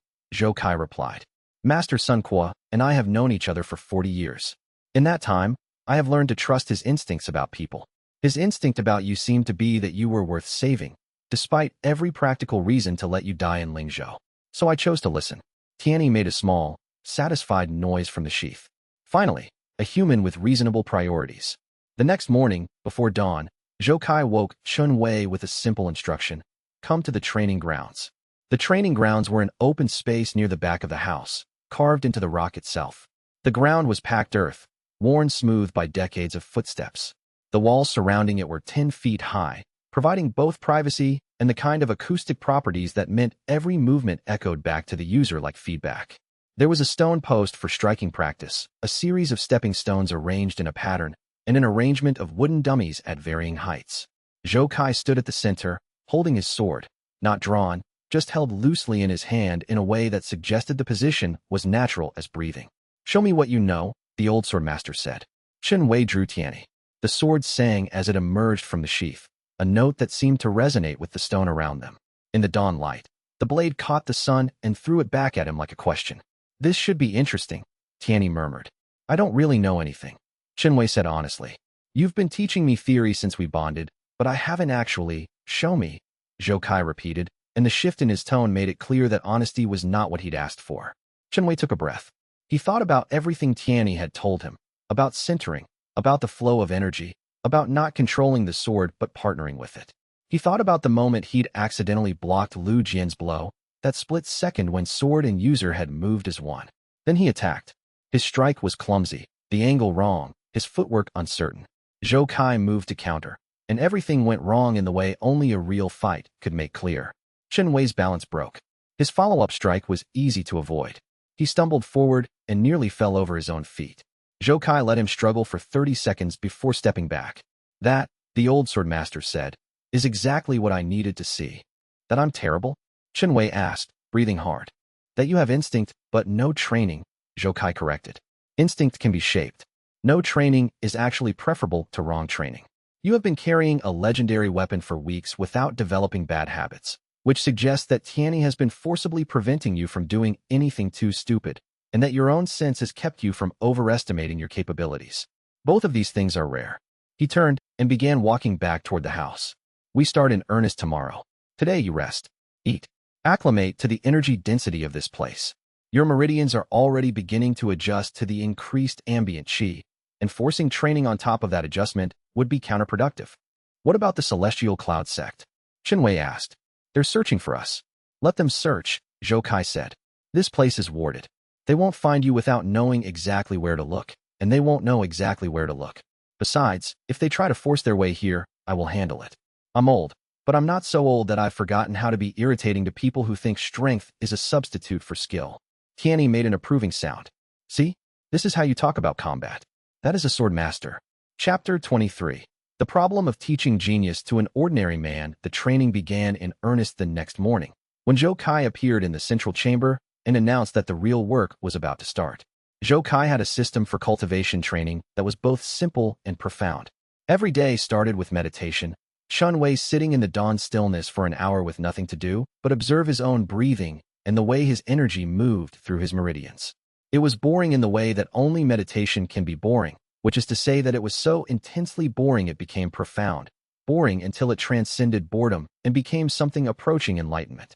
This is pointless, Chen Wei said on the third morning of meditation, his patience fraying. I'm sitting here doing nothing. How is this training? This is foundation. Tianyi corrected from across the room, where it had been set down for the meditation period, the sword's presence still connected to Chen Wei's awareness. The fact that you can't see the point yet suggests you're doing it correctly. If you could see the point immediately, if you understood instantly why this matters, Master Zhou Kai would have found a smarter student to work with. You're a street sweeper. This is the beginning of something more. After meditation came physical training, the active part where Chen Wei's muscles learned what his mind was beginning to understand. Zhou Kai taught him sword stances, not complicated ones, not yet, just the basic foundational positions that looked simple but concealed layers of sophistication. Feet shoulder-width apart, shoulders relaxed but controlled, knees slightly bent with weight forward, the sword held at the precise center point of balance. All simple, all obvious to the eye, all critically important to every movement that would follow.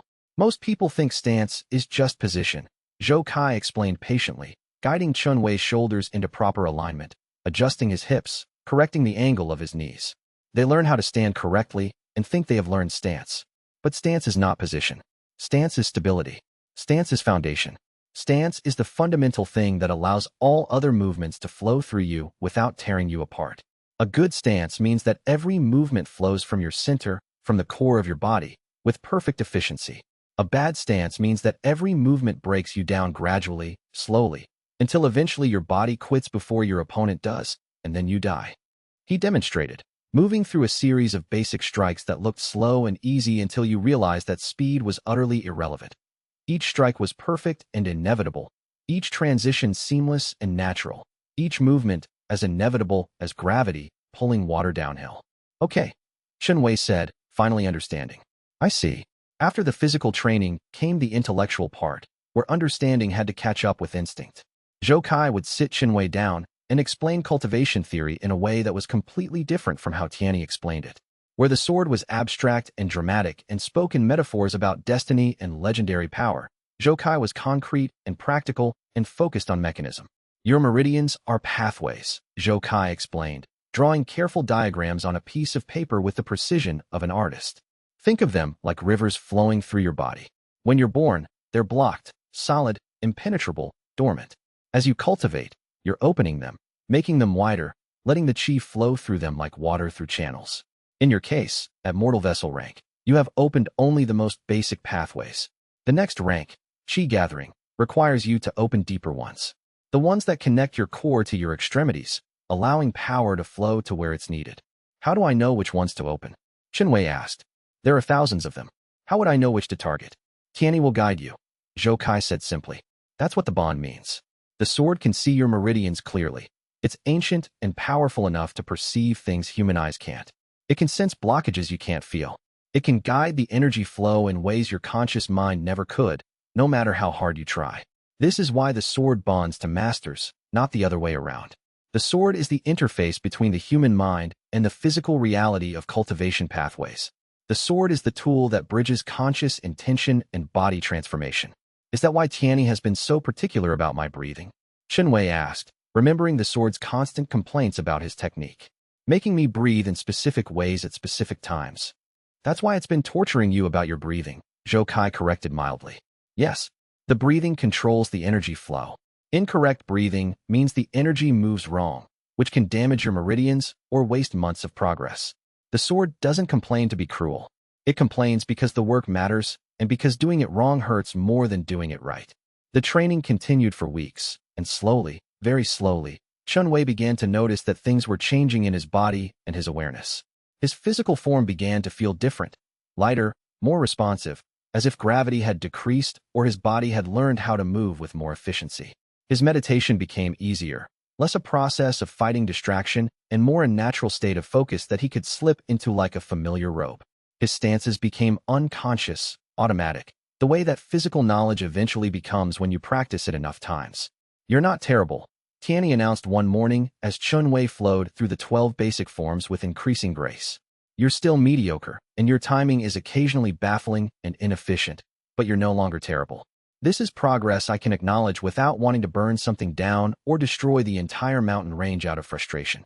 "That might be the nicest thing you've ever said to me," Chen Wei said, feeling something shift in the sword's tone. "Yes, well, don't get used to it. And don't think it means I'm going soft. It means you're finally showing the barest minimum of competence." But something had shifted in the training relationship.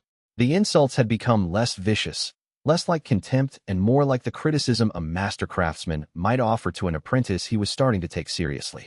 Tianyi still mocked him, still complained about the limitations of the human body and the pedestrian nature of human awareness, but there was an undertone of actual attention now, actual investment in whether Chen Wei improved or succeeded. The sword was beginning to see him as something worth teaching rather than something unbearable to tolerate. Chapter 24. The arrival of complication. It was Zhou Kai who suggested a trip to Jade River Town. "You've been training for 6 weeks, the old swordmaster said. "You've made real progress, but you need context. You need to understand that cultivation is not just about personal improvement. It's about existing in a society, meeting other cultivators, understanding the hierarchies and politics that determine how things actually work." "Absolutely not," Chen Wei said immediately. "The Celestial Cloud sect is looking for me. Going to a town is exactly the kind of place I would be looking for myself." "The Celestial Cloud sect is looking for you in the cultivation centers," Zhou Kai corrected. "The temples, the academies, the sections. Jade River is a merchant town with a handful of local cultivators and no particular sect affiliation. It's also where the information brokers operate. And if you're going to live in cultivation society, you need to understand how information moves. Also, you need proper clothes. You're still wearing what you left Lingzhou in, and you look like a refugee who has been hiding in a cave, which technically you have." "I look like someone who doesn't stand out," Chen Wei pointed out. "Exactly," Zhou Kai said. "You're becoming competent, and competent people tend to stand out once their competence starts showing. The trick is to look competent while appearing completely ordinary. That's a different kind of invisibility than what you've been practicing. Now come on, I need to buy supplies, and you need to learn how to exist in public." Jade River Town was the first place Chen Wei had been since leaving Lingzhou that felt like a real location rather than just a place between things. It sat at the intersection of 3 major trade routes, nestled in the curve of the river that gave it its name. The architecture was a mix of local stone and imported materials, suggesting both genuine prosperity and not quite enough to attract sect attention. The marketplace had the organized chaos that Chen Wei recognized. Vendors arranged in rough sections, restaurants filling the air with smell, the underlying current of commerce that seemed to drive everything forward. Zhou Kai led him to a clothier first, then to a blacksmith who specialized in sword maintenance, then to a tea merchant who seemed to know everything about everyone. It was at the tea merchants that everything changed. "Ah, Master Zhou Kai," the merchant said as they entered, a plump man in his 50s with the kind of carefully groomed appearance that suggested he spent significant time caring about how he looked. "I have the oolong you requested, and also," he paused, his eyes catching on Chen Wei, and something shifted in his expression. "You're traveling with a cultivator now. Interesting." "Observant as always, Lu Chun," Zhou Kai said. "This is Chen Wei. He's temporarily studying with me. Any gossip I should know about?" The merchant's eyes narrowed slightly. "That's interesting, actually. There's been a lot of movement in the local cultivation community lately.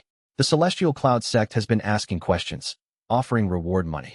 Something about a stolen weapon, but the description has been vague. They're looking for a dangerous cultivator, apparently, though no one seems particularly worried about it. Because a cultivator from the Celestial Cloud sect wouldn't find anything to worry about in Jade River," Zhou Kai said calmly. "We're too small for that kind of attention." "True," Lu Chen agreed. "But it does suggest something important is happening. Something that made them concerned enough to send inquiries out, but not concerned enough to come in person. That's a specific kind of situation. Zhou Kai and Lu Chun talked for another 15 minutes, discussing local politics and sect movements in the provinces. Chen Wei stood quietly at the side, learning the art of being present without being noticed, something that Jade River, with its focus on commerce and money rather than cultivation hierarchy, made surprisingly easy. But as they were leaving, Lu Chen called out, "Your student should be careful. The Celestial Cloud sect doesn't offer rewards casually. There's something about this that they want badly enough to be discreet about it, which is more dangerous than if they were here with swords drawn." Zhou Kai nodded and led Chen Wei back into the street. Only when they were out of earshot did the old swordmaster say, quietly, "He's right, you know. Lu Jian is the champion, the pride of the Celestial Cloud sect. Having him publicly lose to an unknown street sweeper would be humiliating. So they're not making it public. They're offering quiet money to people like Lu Chun, hoping to find you through back channels. It's more dangerous than direct pursuit would be. So we leave," Chen Wei said. "We go back to the house."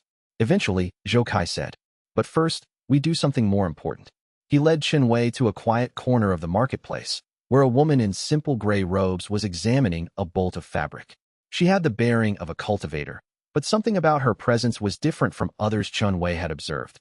Where most cultivators seemed to occupy space aggressively, taking up room in the world, this woman seemed to move through space with the kind of precision that minimized her presence. Her face was sharp and angular, her hair cut short in an unfussy way. Her eyes were cold and perfectly aware. "Master Zhou Kai," she said, not looking up from the fabric. "I wondered when you would arrive. The recent disturbances suggested you were becoming involved in something." "Mei Linghua," Zhou Kai said warmly, approaching her. "I was hoping you would be in town. I have someone I'd like you to meet."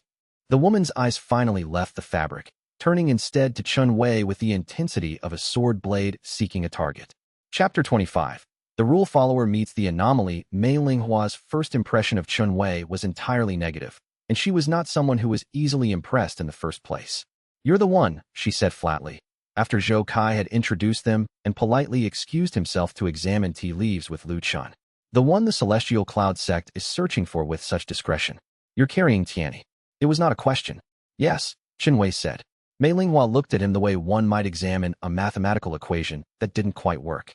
Her cultivation level was clearly higher than Chen Wei's. He could feel it in the way she held herself, in the confidence that radiated from her like heat. But there was something else in her examination. Confusion. Actual, genuine confusion. "Explain," she said. So Chen Wei did. Not all the details. He was careful not to mention Lu Jian, not quite yet, but enough. He explained the tournament, the rejection, the accidental bonding, his flight from Lingzhou. Mei Linghua listened with the kind of absolute attention that suggested she was cataloging every word for later analysis. When he finished, she was quiet for a long moment. "That violates every principle I've been taught about how the legendary weapons operate," she finally said. "Tianni was bonded to the greatest sword master of the eastern provinces 200 years ago. When that master died, the weapon returned to dormancy. The Celestial Cloud sect has been waiting for it to appear again since then, prepared to offer it to whoever among their disciples proved most worthy. They have conducted tournaments, trained cultivators specifically for this moment. For the sword to emerge and bond to a street sweeper, an ordinary person with no cultivation background, is not just unusual. It suggests something is fundamentally wrong with my understanding of how the world works." "Is that bad?" Chen Wei asked. "I don't know yet," Mei Linghua said, and the honesty in that answer seemed to irritate her. "I was sent here because my sect became aware that Tianni might be in this region. They wanted me to track it, determine its status, assess whether the bonding was successful. They did not expect the sword to be bonded to someone like you." "What kind of person are you expecting it to be bonded to?" Chen Wei asked. "Someone important," Mei Linghua said. "Someone trained from childhood to be worthy of carrying a legendary weapon. Someone with cultivation talent, connections, the kind of person the world trains up to be special. Not a street sweeper." "Is that disappointing?" Chen Wei asked. Mei Linghua looked at him again, and this time the confusion in her eyes was more pronounced. "I don't know. It's difficult to be disappointed in something that doesn't fit any of my categories for disappointment. You exist outside my framework for understanding what should happen.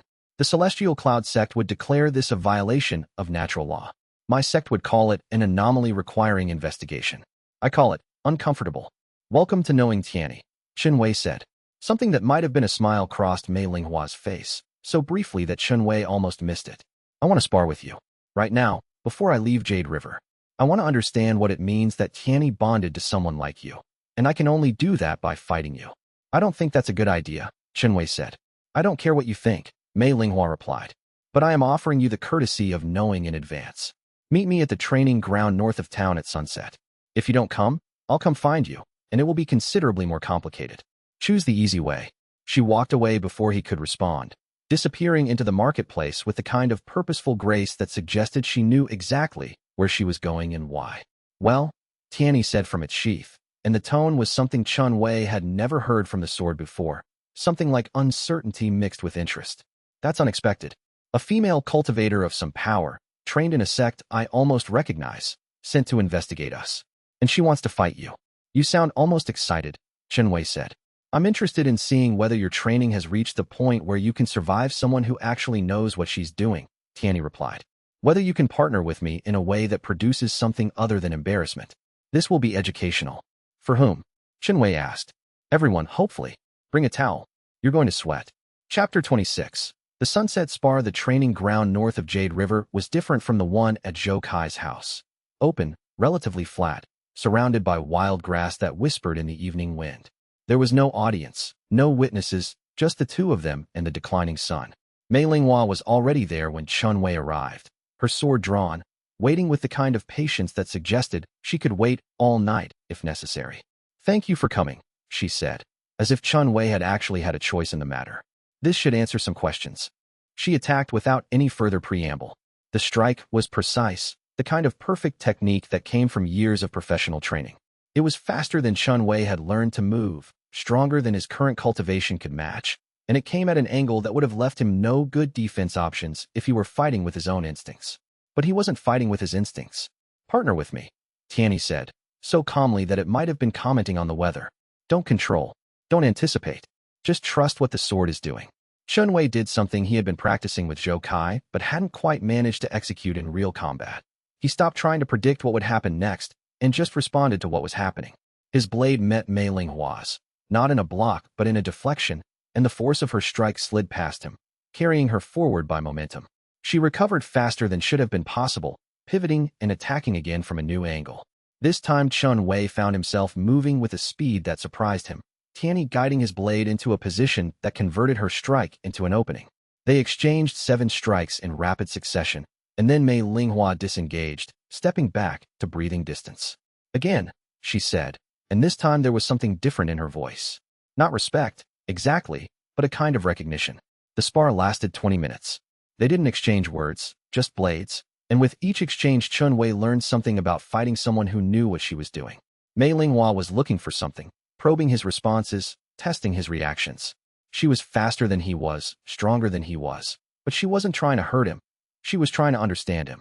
By the end, Chen Wei was exhausted, breathing hard, his arms aching from the effort of holding a legendary weapon while a trained cultivator tested its capabilities. Mei Linghua, by contrast, looked like she had barely warmed up. You're not trained properly, she said. Your footwork is erratic. Your sense of distance is inconsistent. You're relying entirely on the sword's instinct rather than developing your own combat intuition. I've been training for 6 weeks, Chen Wei pointed out. And you've learned nothing except to trust a weapon more than yourself, Mei Linghua continued. But there's something else happening. The sword is learning you. I can feel it in how the blade responds to your movements. It's not dominating you completely. It's working with you. That's not supposed to happen with legendary weapons. They're supposed to do the thinking. They're supposed to direct the wielder like a hand directs a finger. She paused, wiping sweat from her face with the back of her hand. That doesn't work with you because you're not controlling it enough to be controlled. You're just existing alongside it, and it's adjusting its behavior to match. That's either fascinating or horrifying, and I haven't decided which yet. Which does my sword think? Chen Wei asked. Tianyi thinks it's fascinating, Mei Linghua said. But the sword is trying very hard not to admit that, because admitting it means admitting that bonding to you, a street sweeper, was not a catastrophic failure. It's too proud for that. So instead it's going to pretend the entire process is beneath its attention while secretly loving the fact that you're not immediately trying to be what every other legendary weapon master tried to be. From the sheath at Chen Wei's hip, there was a sound that was definitely not agreement, but also definitely not denial. My name is Mei Linghua, the woman said, finally lowering her sword completely. I'm from the Northern Star Academy. I was sent here to investigate you, but I'm thinking I might stay longer. At least until I understand how a legendary weapon and a street sweeper come to function as a team. Because that is fundamentally interesting, and I am interested in understanding interesting things. Does this mean you're not going to report us to the Celestial Cloud sect? Chen Wei asked carefully. It means I'm going to report that I found a cultivator carrying a legendary weapon, that the bonding appears successful, and that the cultivator in question is not someone worth the sect's concern. Which is true, as far as it goes. You're not their concern, because you're learning to be competent in ways they don't understand. Let them waste time looking for you. In the meantime, I'm going to train with you and Master Zhou Kai, if he's willing, because I want to know what happens when someone approaches cultivation from an entirely different direction than the one I've been taught. That's deceptive, Chen Wei said. That's pragmatic, Mei Linghua corrected. I was sent to find Tianyi. I found it. It's functional. The sect's immediate concerns are satisfied. Whether I spend my time reporting to my superiors or continuing to investigate something genuinely unusual is my decision. Zhou Kai appeared at that moment, walking across the training ground as if he had just been taking a casual stroll instead of almost certainly watching the entire encounter. Welcome to the team, he said to Mei Linghua. I was hoping you might be in Jade River. Having someone who can explain the politics of cultivation society while training alongside us will be useful. Also, you're a better teacher than I am, and Chen Wei needs exposure to that before he gets too comfortable with my particular methods. You were planning this, Chen Wei said. Yes, Zhou Kai confirmed. I knew Mei Linghua was in the area. I knew she was looking for Tianyi. I also knew she was the kind of person who, if presented with something genuinely interesting, would choose to pursue that over doing what she was told. So I introduced you. Turns out I was right. This is manipulation, Chen Wei said. This is orchestration, Zhou Kai corrected. They're not the same thing. Mei Linghua walked back toward the town, and Chen Wei was left with the strange realization that his situation had fundamentally changed again. He had a teacher, and now he had another teacher who would challenge him in ways Zhou Kai couldn't. He had shelter. He was beginning to have the skills to defend himself. What he didn't have was much time before the consequences of Jade River's hospitality came to collect their payment. Chapter 27.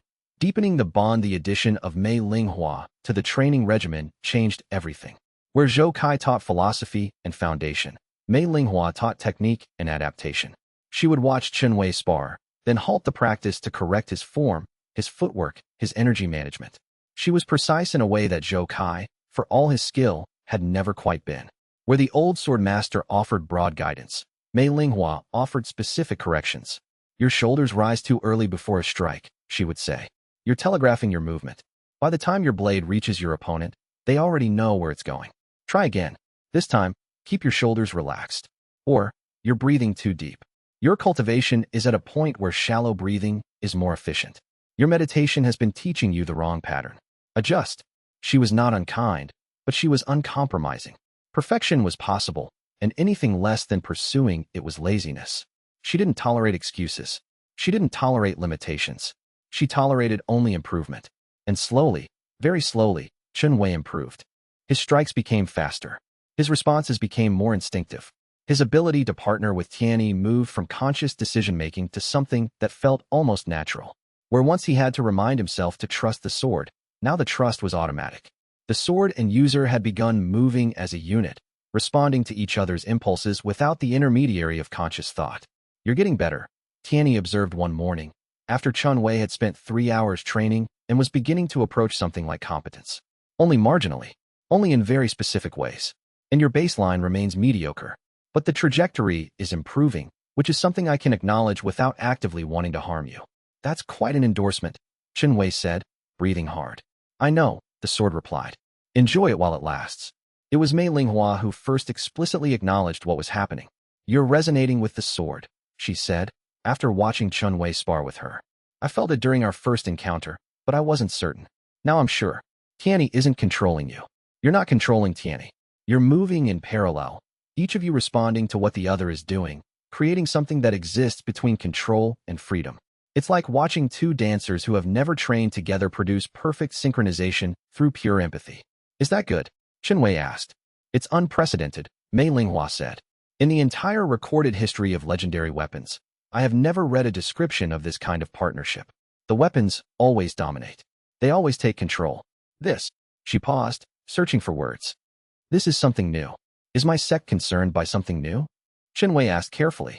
Your sect is concerned by many things, Mei Linghua said. But I suspect they would be less concerned if they understood what you were actually doing. They would call it weakness, the sword not maintaining dominance, the wielder not surrendering to the sword's superiority. But that's a limited way of understanding partnership. You're teaching each other. The sword is learning what it means to work with a human who doesn't immediately submit to its will. You're learning what it means to act at the speed of legend instead of the speed of a street sweeper. What about you? Chen Wei asked. Are you concerned by something new? Mei Linghua smiled, and it was the first time Chen Wei had seen her do so with any genuine warmth. I'm fascinated by something new. There's a difference. Concern and fascination sometimes look similar from the outside, but from the inside, they're completely different. I started this investigation concerned. I'm ending it fascinated. That's an improvement for everyone. By the second month of training, Chen Wei could spar with Mei Linghua without complete embarrassment. He was still slower, still less skilled in fundamental ways, but the gap was narrowing. He could read her strikes. He could anticipate her patterns. He could create openings without relying entirely on Tianyi's guidance. It was during one of these spars that something changed fundamentally. They were moving through a complex sequence, Mei Linghua attacking with the precision of a master, Chen Wei defending with the growing competence of someone who was finally beginning to understand what was happening around him. They exchanged 15 strikes, then 20, then 30, and at strike 31 something occurred to Chen Wei. He wasn't thinking anymore. There was no conscious process happening. There was no voice in his head telling him where to move or what to do. There was just the fight, and he was part of the fight, and Tianyi was part of the fight, and Mei Linghua was part of the fight, and everything was one continuous flowing motion that felt more like breathing than like combat. Then Mei Linghua disengaged, stepping back with an expression of surprise. That's it, she said. That's what needs to happen. You just found it. You just achieved the threshold. What threshold? Chen Wei asked, breathless. The point where you stop being a user of a legendary weapon and start being a wielder of it, Mei Linghua said. There's a difference. A user is someone who controls a weapon or is controlled by it. A wielder is someone who becomes one with the weapon. That was wielding, for just a moment. That's the state you're supposed to reach and maintain. That's what your training has been working toward. Can I do it again? Chen Wei asked. Probably not for a while, Mei Linghua said. It's like reaching the peak of a mountain. You can't climb to the peak and stay there. But now you know the path. That's all that matters. Now you know where you're trying to get. Chapter 28. News from the capital. It was Lu Chun, the tea merchant, who brought the news. He arrived at Zhou Kai's house 3 weeks before the appointed crisis, riding a fast horse and looking considerably more agitated than his normal merchant's calm usually permitted. Master Zhou Kai, he said, not even dismounting before speaking. I have news from the capital. The Celestial Cloud sect has abandoned discretion. They've organized a formal hunting party, and they're coming south through the provinces. They're claiming, publicly, that they're retrieving a stolen weapon. They're claiming the theft was the act of a dangerous cultivator who has somehow bonded with Tianyi through deception. Zhou Kai listened to this with complete calmness, accepting a cup of tea from Mei Linghua, as if they were discussing nothing more significant than the price of silk. How long, he asked. 2 weeks, maybe 3, before they reach this region, Lu Chen said. They're not moving at maximum speed. They're moving at the speed of hunters, checking every town, talking to every local cultivator, creating pressure as they go. But they'll be here. Thank you for the warning, Zhou Kai said. This changes some timing, but not the fundamental plan. There is a fundamental plan, Mei Linghua asked, and the tone suggested she was only somewhat surprised to learn this. There has been since we decided to accept Chen Wei, Zhou Kai said. The boy cannot hide forever. Eventually, the Celestial Cloud sect will find him. When they do, we need to be ready. We need to ensure that when they meet, Chen Wei is not an unknown quantity, but a demonstrated fact. We need him to be capable enough that the sect cannot simply dismiss him as a street sweeper who got lucky. You're planning for a confrontation, Chen Wei said slowly. I'm planning for inevitability, Zhou Kai corrected. And I'm planning for victory, which is a different thing. Come, we need to accelerate your training. You need to achieve Qi gathering rank before they arrive. We can do it, but it will be close. The next 2 weeks were the most intense training of Chen Wei's life. Zhou Kai abandoned his usual measured approach and moved into something more aggressive. Chen Wei trained from dawn until long after sunset, working on stamina, on energy control, on the ability to maintain focus through exhaustion. Mei Linghua sparred with him constantly, pushing him harder each day, demanding more, accepting nothing less than visible improvement with each encounter. And Tianyi, for the first time, stopped insulting him almost entirely. This is the moment, the sword said, one morning as Chen Wei meditated before training. This is where you move beyond the beginning and become something more. I was prepared for you to plateau. I was prepared for you to reach a point where human limitation became unbridgeable.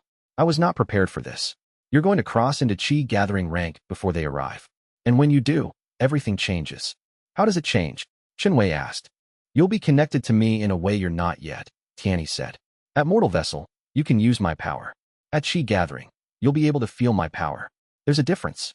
Your meridians will be open enough to the energy I carry that you'll understand, in a deep way, what it means to carry a 3,000-year-old weapon.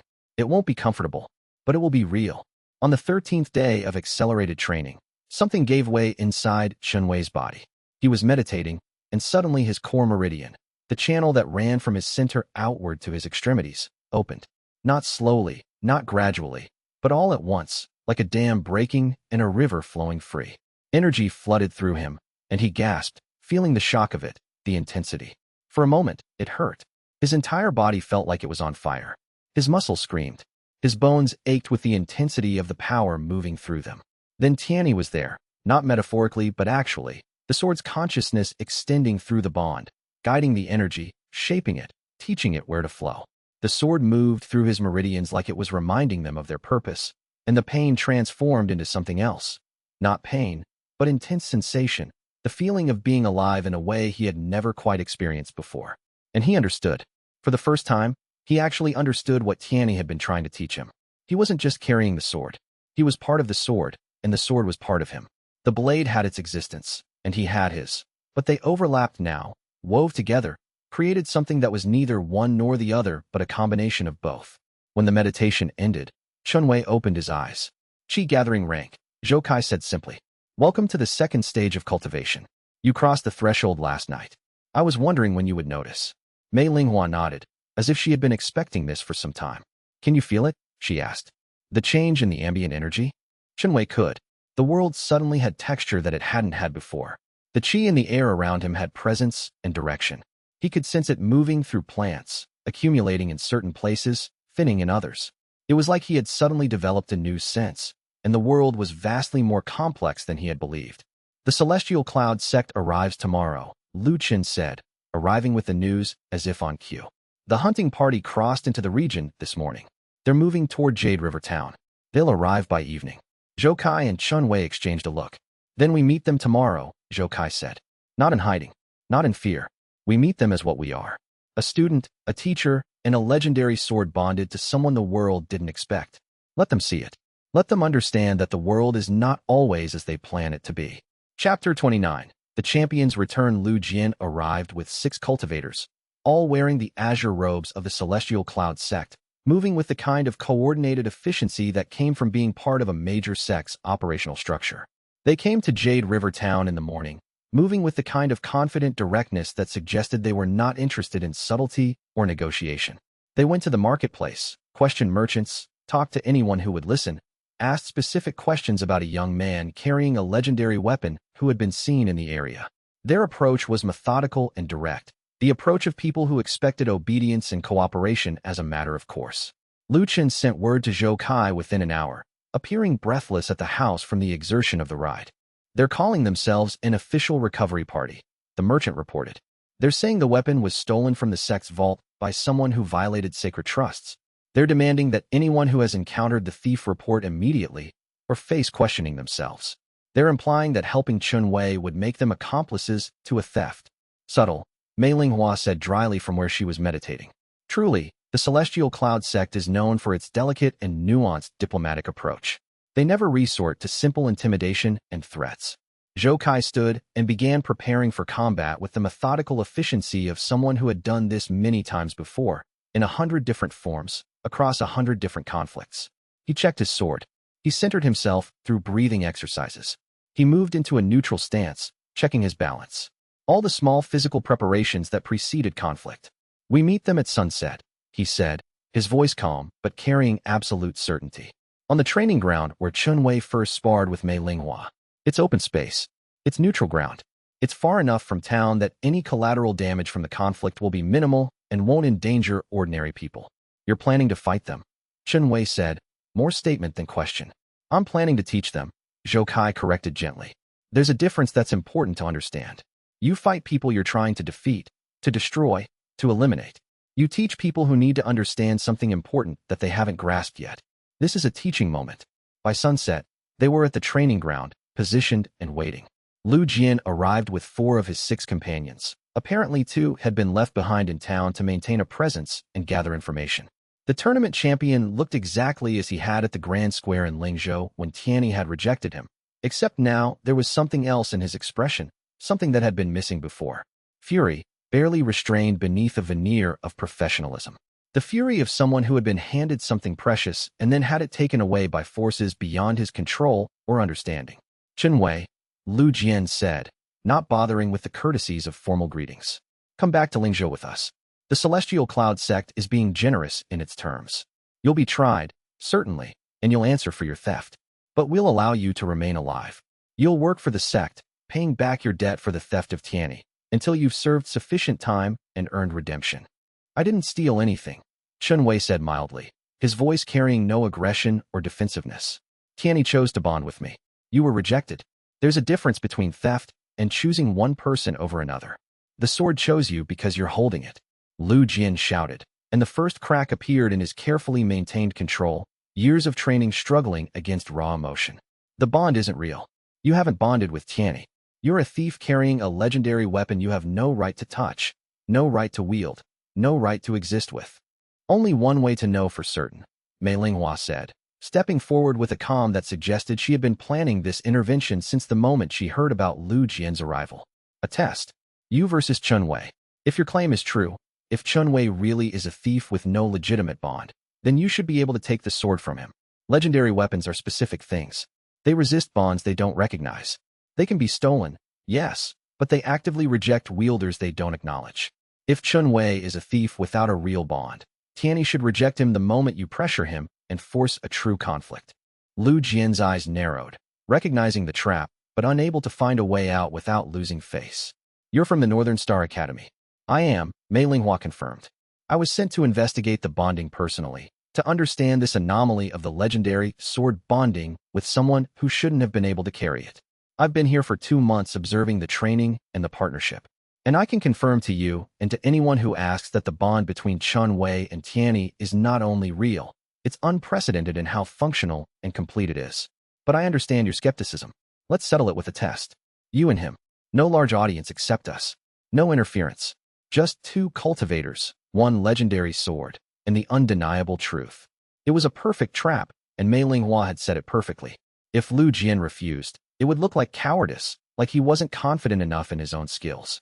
If he accepted, he would have to face Chen Wei, who was no longer a street sweeper but a cultivator who had spent 2 months intensive training with a legendary sword and with Mei Linghua herself, one of the Northern Star Academy's best sword masters.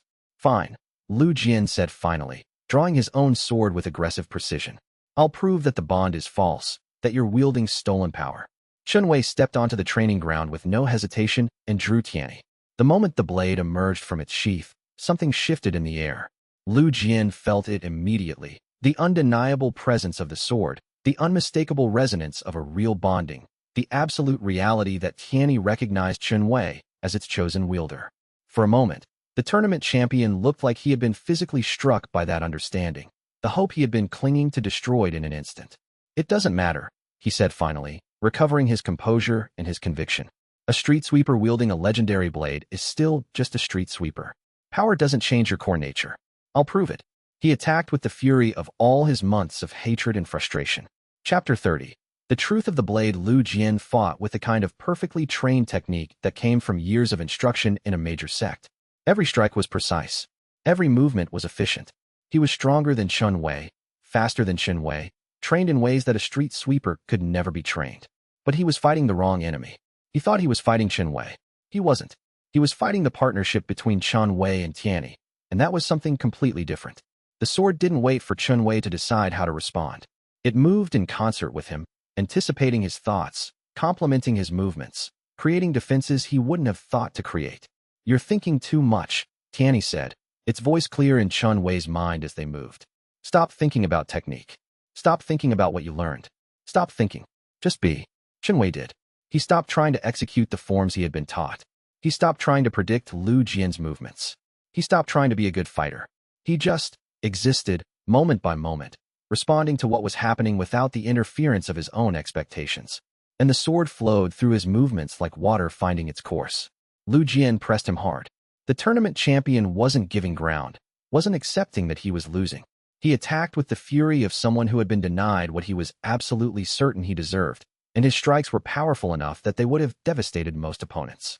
But Chen Wei wasn't trying to defeat him. He was just trying to maintain the partnership. They exchanged 30 strikes without either one gaining clear advantage. Then 40, then 50. And with each exchange, Lu Jian became more frustrated and Chen Wei became more calm. The tournament champion was burning energy through raw power. Chen Wei was working with the flow of energy rather than against it, making every movement count. On the 53rd strike, something changed.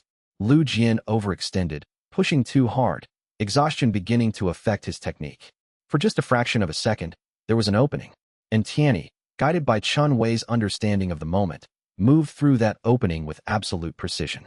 The sword didn't kill. It didn't even wound. Instead, it struck Lu Jian's hand, meeting his blade with exactly the right amount of force to send it flying. The tournament champion's sword spun through the air and landed 20 feet away in the grass. Lu Jian stood, disarmed, breathing hard, the fury in his expression transforming into something like shock. "It's impossible," he said. "You're a street sweeper. I was trained since childhood to carry a legendary blade. You can't be better than me." "I'm not," Chen Wei said, breathing hard himself. "And I'm not trying to be. I'm not trying to be anything except what I am. And what I am, right now, is bonded to a sword that has existed for 3,000 years. What you are is the champion of a tournament that was supposed to prove you deserved a legendary weapon. You were. You don't now. That's not failure. That's just how it worked out." Zhou Kai came forward and helped Lu Jian to his feet with the courtesy of someone who understood how difficult it was to be forced to accept an unwanted truth. "Go back to Lingzhou," the old swordmaster said. "Tell your sect that the Heavenly One has bonded. Tell them the bond is real. Tell them that you were rejected not because you were weak, but because the sword required something different.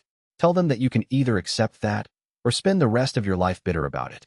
The choice is yours, but one of those paths leads somewhere and the other leads nowhere." Lu Jian looked at Chen Wei, at Tianyi, at the entire situation, and something broke in his expression. Not anger anymore, but something like exhaustion. "How?" he asked, not to anyone specific, but to the world in general. "How does this happen? How does a street sweeper end up carrying Tianyi?" "Accident," Chen Wei said. "And luck. And 2 months of training with people who knew what they were doing. You can write that down and send it to your sect if it helps. Or you can decide that the world is sometimes stranger than we expect it to be." Lu Jian took his sword from where it had landed and sheathed it with the careful precision of someone in shock. Then he turned and walked back toward the town, his 4 companions following, without saying another word. "Is it over?" Chen Wei asked, once they were out of earshot. "No," Zhou Kai said. "But it's different now. The Celestial Cloud sect knows you're real. They know you can fight. Now they have to make a decision about whether to accept that or whether to escalate. Most sects would escalate. The Celestial Cloud sect, I think, will accept. Pride is powerful, but there are some losses you can eventually swallow." Mei Linghua was smiling, and it was a full smile this time, not the careful politeness she usually managed. "That was well fought," she said. "Not perfect. Your technique is still developing. But that partnership between you and the sword, that's something most legendary weapon wielders never achieve. You managed it in 3 months. That's exceptional. I had good teachers," Chen Wei said, and he bowed, first to Mei Linghua, then to Zhou Kai. "Yes," Tianyi said, for once without any mocking undertone. "You did. And now the question is what you do with that education. But that, I think, is a question for the next part of the story." Chapter 31, The Weight of Becoming. In the days after the confrontation with Lu Jian, something shifted fundamentally in how Chen Wei experienced the world and his place within it. He wasn't just a student anymore, someone learning under the guidance of a master. He was a cultivator in his own right, someone who had faced a trained opponent in genuine combat and emerged victorious. The victory wasn't overwhelming. He hadn't crushed Lu Jian or destroyed him with a display of superior power, but it was complete in every way that mattered. He had been tested and had passed the test. More than that, he had been tested and had impressed others with how he passed it. That mattered. The physical sensations of victory still lingered in his body. He could feel the echo of Tianyi's power flowing through his meridians, the knowledge of what they were capable of when they moved in perfect synchronization. His muscles ached with the good pain of exertion, of being pushed to their limits and responding. His hands still remembered the weight of the sword, the precise moment when offense had become defense had become counterattack. Zhou Kai saw the change immediately. You're carrying yourself differently, the old swordmaster observed one morning, watching Chen Wei move through the training forms with a precision that hadn't been there before. More grounded, less uncertain. You're beginning to understand that you belong here, in cultivation society, not as an interloper who stumbled into power, but as someone with legitimate standing, as someone who has earned their place. How can you tell? Chen Wei asked, pausing in the middle of a movement. Because you're breathing differently, Zhou Kai said simply. You were always holding your breath, bracing yourself for the world to reject you. Now you're breathing normally. You've accepted that you're here, and the world has accepted it too. The fear is gone. Is that good? Chen Wei asked. It's necessary, Zhou Kai said. Every cultivator reaches this moment, the specific moment when they stop seeing themselves merely as a student, as someone learning, and start seeing themselves as a practitioner of the art, as someone who has mastery of something, even if that mastery is still growing. You've reached it. Your victory over Lu Jian was the moment of crossing. Now the question becomes whether you can hold that perspective without letting it corrupt into arrogance. That's the real danger, not underestimating yourself, but overestimating yourself. The old swordmaster walked away, leaving Chen Wei alone with his thoughts and his sword.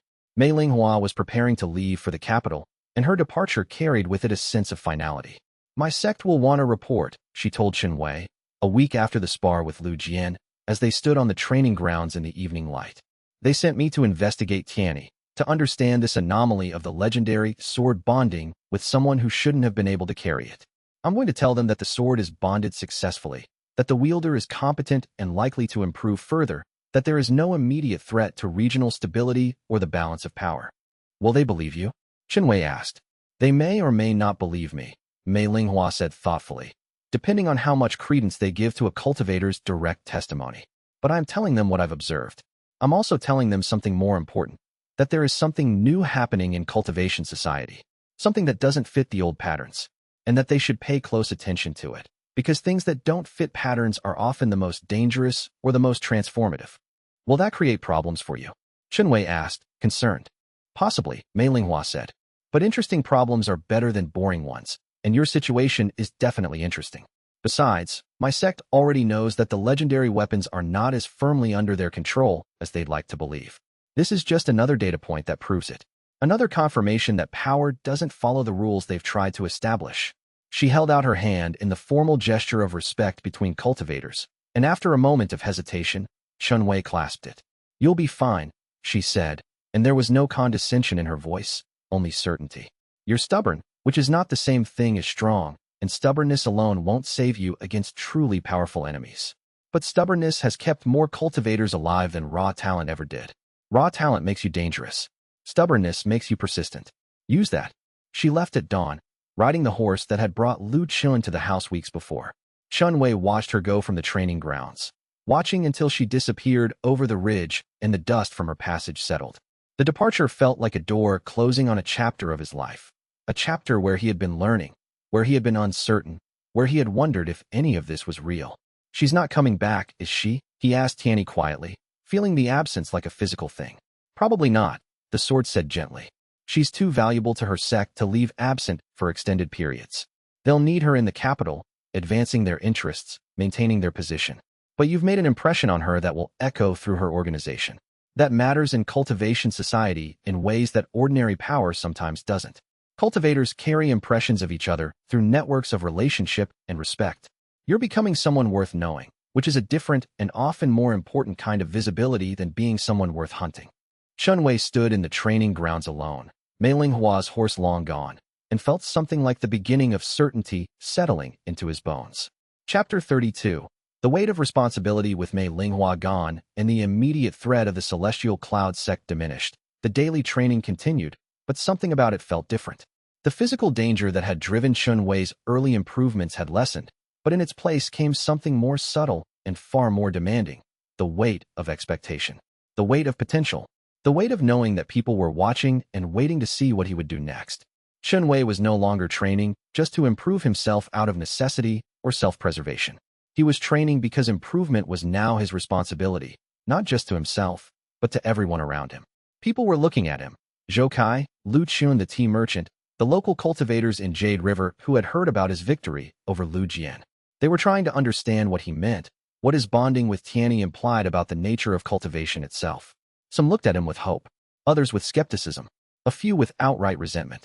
The morning after Mei Linghua left, Zhou Kai had found Chen Wei sitting alone on the training grounds. Just sitting, not meditating, not training, just sitting with his hands on his knees. That's the weight, Zhou Kai explained, settling down beside him without asking why Chen Wei seemed so lost. This is what separates a cultivator from a martial artist, truly separates them at the deepest level. A martial artist can be selfish. They can train for personal glory, for the joy of competition, for personal power, for personal improvement. Their motivations are internal. They answer only to themselves. And a cultivator? Chen Wei asked, though he thought he already knew the answer. A real cultivator has to think about what their existence means in the broader context, Zhou Kai said. They have to ask themselves whether they're making the world better or worse through their power. Whether their strength is being used as a tool for creation or destruction. Whether they're helping the people around them or exploiting them. Zhou Kai picked up a small stone and turned it over in his weathered hands. I spent the first 100 years of my life being powerful and not thinking about that. By the time I understood what it meant to ask the question, I'd made choices I couldn't unmake. People had died because of my ignorance. Families had suffered. I chose to retire not because I wasn't strong enough to continue, but because I needed to understand the weight of everything I'd done in the name of cultivation. Am I making the world better or worse? Chen Wei asked quietly. That depends on what you do next, Zhou Kai said. You've won a battle. That doesn't mean anything yet. 1,000 cultivators have won battles. What matters is what you win them for, and what you do with the victory. Do you use the power to help people or to accumulate more power? Do you make decisions that help the weak or that reinforce the dominance of the strong? It was a heavy thing to contemplate, and Chen Wei found himself thinking about it constantly. About the street sweepers in Lingzhou, about the people who had no cultivation ability and never would, about the merchant families that existed at the mercy of whatever cultivators decided to do with their power. Every victory, every advance in technique, every new level of strength came with the knowledge that he was becoming less like them and more like something other. More like the cultivators who had oppressed Jade River before he arrived. That fear haunted him. You're thinking too much, Tianyi observed one morning during meditation, sensing the spiral of doubt through their bond. The weight you're feeling, that's correct. That's exactly what distinguishes a wielder of legendary weapons from a wielder of ordinary ones. A normal sword doesn't care about morality. It will cut whatever you tell it to cut. But I'm not a normal sword, and you're not a normal cultivator, and this bond between us is becoming something that carries responsibility with every gesture. The sword paused, and Chen Wei could feel something almost like approval through the connection. But don't let the weight paralyze you, Tianyi continued. That's a trap that other wielders have fallen into. They become so obsessed with making the perfect choice that they make no choice at all, and inaction is its own kind of destruction. The world will tell you what needs to be done. You just have to listen, and then you have to act. Chapter 33. The first request came from Lu Chun, the tea merchant who had first brought Chen Wei supplies in the days after his arrival at Zhou Kai's house. He arrived on a morning that was surprisingly warm for early summer, bringing with him not gifts, but a problem. The kind of problem that ordinary people faced every day, but which cultivators rarely acknowledged. He looked older than he had before, with new lines around his eyes and a tension in his shoulders that spoke of accumulated worry. There's a situation developing in Jade River, he explained, sitting across from Chen Wei in the main chamber. A cultivator from one of the minor sects has taken up residence in the town. He's been making trouble, stealing from merchants who have goods he wants, threatening people who resist him, demanding protection payments from businesses that can't afford genuine protection. The local authorities can't do anything because he's cultivation-backed, and they're not. The sect he belongs to won't discipline him because he's connected to a powerful elder who enjoys the extortion payments flowing back to the sect coffers. He's become a de facto warlord in the town. Lu Chen's hands clenched and unclenched on the table. And you want me to stop him? Chen Wei said slowly, understanding the weight of what was being asked. I want you to consider stopping him, Lu Chen corrected, choosing his words carefully. This is your choice. You don't owe Jade River anything. You owe me even less, despite the tea and supplies. But if you're asking yourself what you should do with your power, and I suspect you are, based on the kinds of questions you've been asking Zhou Kai, this is one concrete answer. This cultivator is hurting ordinary people, merchants, families. He can probably hurt me specifically if he wants to, and that worries me less than the general pattern of exploitation. You might be able to stop him. Whether you should try is entirely your decision. Chen Wei and Zhou Kai talked about it that night, while Tianyi listened from its position in the corner, and Chen Wei could feel the sword's attention like a weight in his awareness. This is a test, the old sword master explained, his voice careful and neutral. Not from me, and not truly from Tianyi, though you'll notice the sword is listening carefully. This is a test from the world itself. You're being offered an opportunity to use your power for something beyond your own improvement and survival. If you accept, you're making a statement about what you intend to be. You're saying, I will intervene in situations where power is being misused. If you refuse, you're making a different statement. You're saying, my responsibility extends only as far as my own survival. Both statements are valid. Both have consequences. What would you do? Chen Wei asked. Zhou Kai was quiet for a long time, looking at his hands as if they belonged to someone else. I already am doing it, Zhou Kai said finally. I've been retired for 30 years because I accepted too many requests like this one. I stopped accepting them because I realized something important. Every cultivator who makes power his purpose, who decides that he's the solution to the world's problems, ends up broken. The world's problems are infinite.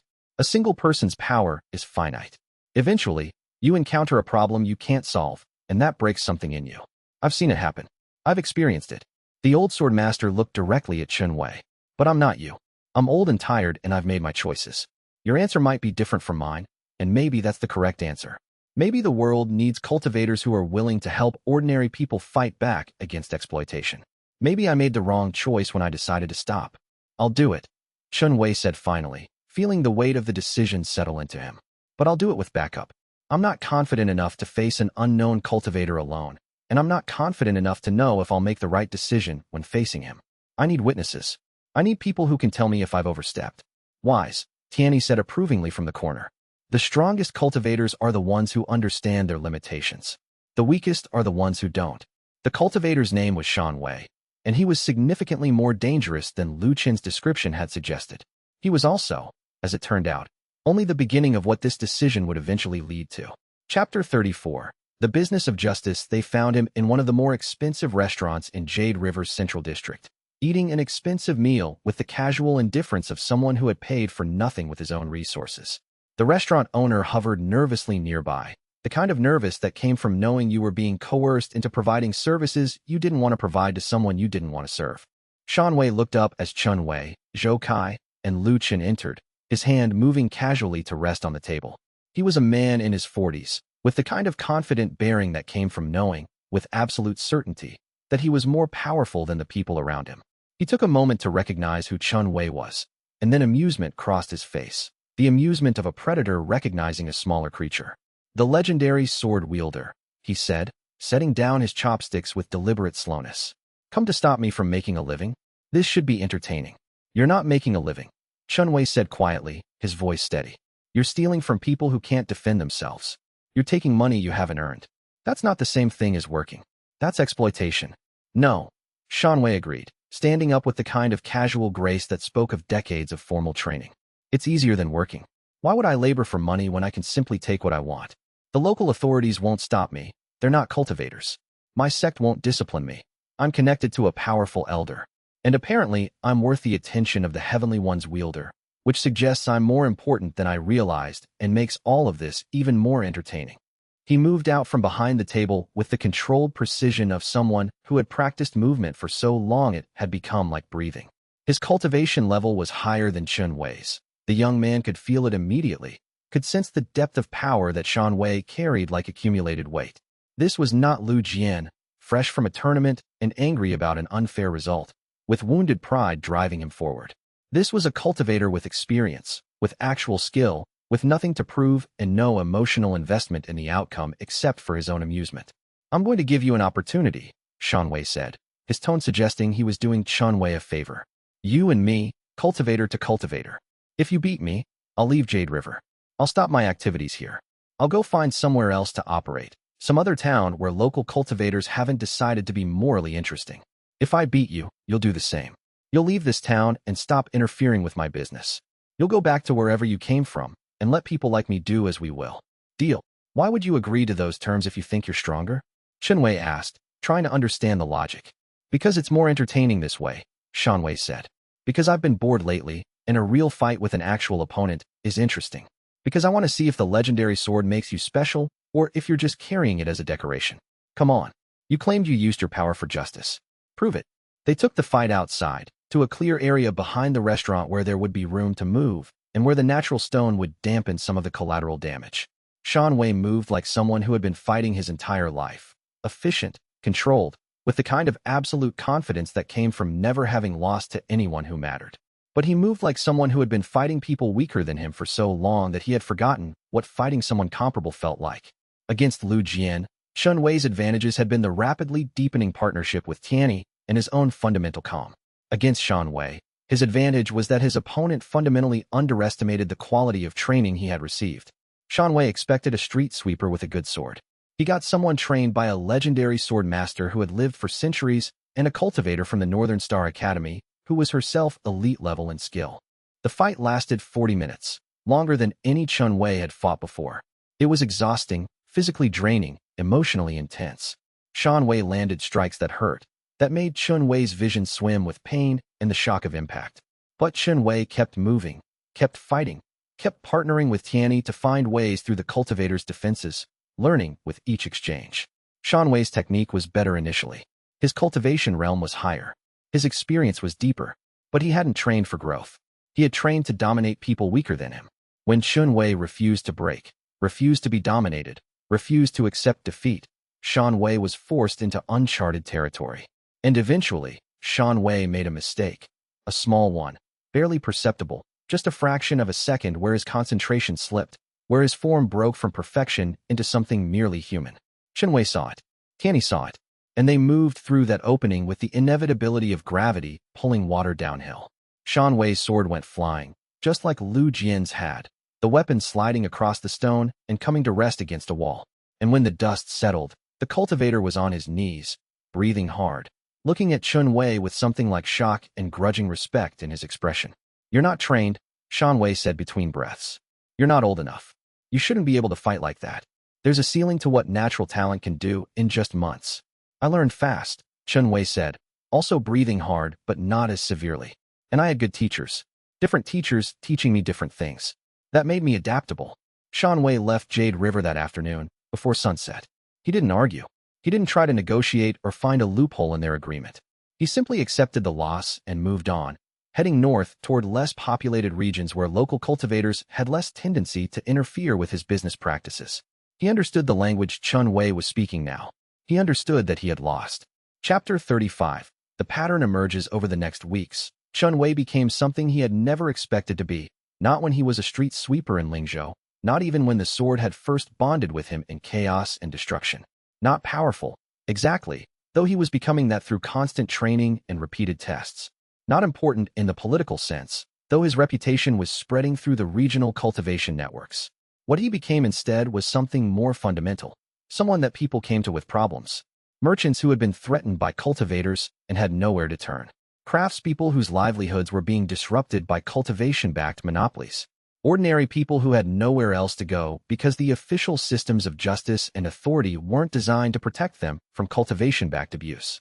They weren't designed to protect ordinary people at all. In fact, each time someone came to him with a problem, Chen Wei went through the same process. He would listen to the problem carefully, asking questions, understanding not just what had happened but why it had happened, what the power dynamics were. He would talk to Zhou Kai about whether intervention was appropriate, whether his involvement would genuinely help or if it would make things worse. And if both he and the old sword master decided that intervention was the right choice, he would intervene. He fought a cultivator from the Vermilion Mountain sect who had been running an extortion operation against the silk merchants of Jade River, demanding exorbitant fees for protection from other cultivators. The cultivator had been shocked to discover that protection could come from someone other than a sect. He had been less shocked to discover that Chen Wei was better with a sword than he was. He left town, bruised but alive. He negotiated with a member of the Azure Wave Academy, who was using her power to coerce contracts from businesspeople, forcing them to sell her goods at below market value, and then reselling them at a significant markup. The negotiation had taken hours. The cultivator had been arrogant, certain that her sect's standing made her untouchable. By the end of the conversation, she had agreed to leave because she understood that Chen Wei represented something that transcended sect politics. He represented the possibility that power alone didn't guarantee protection anymore. He stopped a rogue cultivator who wasn't attached to any sect and who was simply murdering travelers on the roads to Jade River to steal their valuables. That fight had been quick and brutal, and it ended with the cultivator permanently unable to continue his activities. Not all of those interventions ended well. Some ended in injury to people he was trying to help. One ended in death. A cultivator who refused to stop fighting, who kept attacking even after the fight was clearly lost, and they were clearly outmatched, and who made the mistake of coming at Chen Wei one final time when the path to safety was already open and waiting. The cultivator's own determination to continue the fight beyond the point of any chance of victory had been what killed him. But he was still dead, and the death was still on Chen Wei's record, another weight added to an already heavy burden. That one haunted him for days. You didn't kill him, Zhou Kai explained carefully, watching Chen Wei sit in silence for hours after the incident, barely eating, barely moving. The cultivator killed himself by refusing to stop, by refusing to accept defeat and walk away. You simply provided the circumstance. You were the obstacle he chose to continue attacking rather than accept a loss. There's a difference, and it matters. But it still hurts, and that's appropriate. The day you can kill someone without feeling it, the day it becomes something normal and unremarkable, is the day you should put down your sword and go back to being a street sweeper. You won't be trustworthy as a wielder of power anymore. Would you mind? Chen Wei asked quietly, the question carrying weight. If I did that? If I decided this was too much and just walked away? No, Zhou Kai said immediately. I would be relieved. The world doesn't need more cultivators, powerful or otherwise. It needs more good people. If you can be a good person without being a cultivator, without carrying a legendary weapon, then that's the better choice.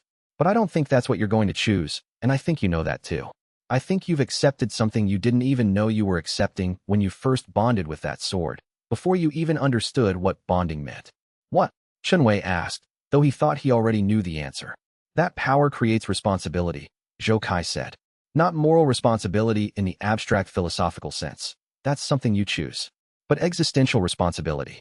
Once you have the power to affect things, to change outcomes, you can't unhave it.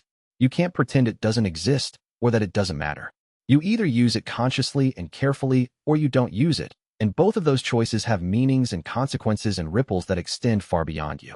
Chapter 36. The evolution of partnership. As Chen Wei faced more cultivators, as he fought more fights, his partnership with Tianyi deepened in ways he couldn't quite explain. What had begun as a contentious, almost hostile relationship, the legendary sword continuously insulting its accidental master, had transformed into something far more profound. The sword had stopped being something separate from him, some external tool he was learning to use. Instead, it had become an extension of himself, an integrated part of how he thought and moved and existed in the world. He could feel the sword's consciousness at the edge of his own, not controlling him but present, offering perspective, providing instinct. When he fought, he no longer had to consciously think about what the sword wanted to do or what he wanted to do. They simply flowed together, their intentions aligned in a way that felt natural and inevitable. It had started with small moments. A cultivator would raise a weapon, and Chen Wei would know instantly how Tianyi intended to respond, could feel the sword's preference for a certain angle of attack. The sword would sense Chen Wei's hesitation about a particular tactic and would offer reassurance not through words, but through a kind of emotional resonance that rippled through the bond. Where once there had been distance between them, now there was only synchronization. The change had been gradual enough that Chen Wei hadn't noticed it happening until Zhou Kai mentioned it during one of their walking meditations. You've stopped translating, the old swordmaster had observed. 3 months ago, you would listen to the sword's guidance and then adapt it to your own style. You'd be wrestling with the integration. Now you just move. The sword and the wielder are becoming one consciousness. Chen Wei had never considered it in those terms, but now that Zhou Kai mentioned it, he couldn't unsee it. He was moving differently, fighting differently, thinking differently. One night, sitting by the edge of the training grounds with the moon rising above the rocks, Chen Wei pulled the sword free and looked at its blade in the moonlight. The metal seemed to shimmer with internal light, reflecting colors that shouldn't have been there, purples and silvers and hints of green. We're merging, Tianyi said, not through the usual telepathic bond, but almost like a voice coming from the blade itself, as if the sword was beginning to develop a way to speak more directly. Not in the way most legendary weapons merge with their wielders, consuming them, making them less individual, turning them into nothing more than an extension of the sword's will. We're merging in a different way. I'm becoming more human. You're becoming more sword-like. We're meeting somewhere in the middle and creating something neither of us could be alone. Chen Wei turned the blade slowly, watching how the light played across its surface. Is that good? He asked. I've read stories about bonded cultivators, about wielders consumed by their weapons. I don't want to lose myself. You're not going to lose yourself, Tianyi said, and there was something almost tender in the tone, a quality Chen Wei had never heard from the arrogant sword before. You're gaining more of yourself. Every fight, every meditation, every moment we spend synchronized together, you become more complete. The sword brings certainty and technique in the accumulated knowledge of 3,000 years. You bring flexibility and morality and the ability to laugh in the face of disaster. Together, we're something neither of us could have become alone. It's unprecedented, the sword continued. In all my history, through all the masters I've bonded with, none of them approached this the way you have. Most of them wanted to dominate me or be dominated by me. Most of them saw the bond as a contest to be won. But you've somehow decided that the bond is a conversation rather than a battle. So I don't know if what we're creating is good or bad by any conventional measure. But it's interesting, and interesting is better than most alternatives. We'll find out together. Chen Wei slid the sword back into its sheath and felt the gentle pulse of the bond settle, a constant hum of awareness that had become as natural as his own heartbeat. Around them, the bamboo clicked softly in the night breeze, and somewhere in the distance, a nightboard called out in the darkness.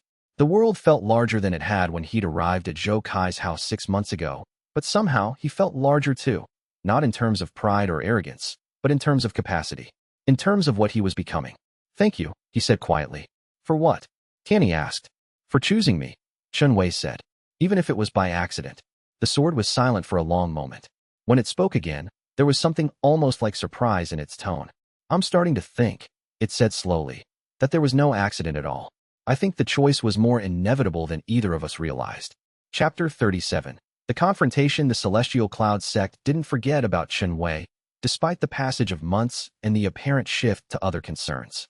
They simply chose to approach the situation differently than they had in the beginning.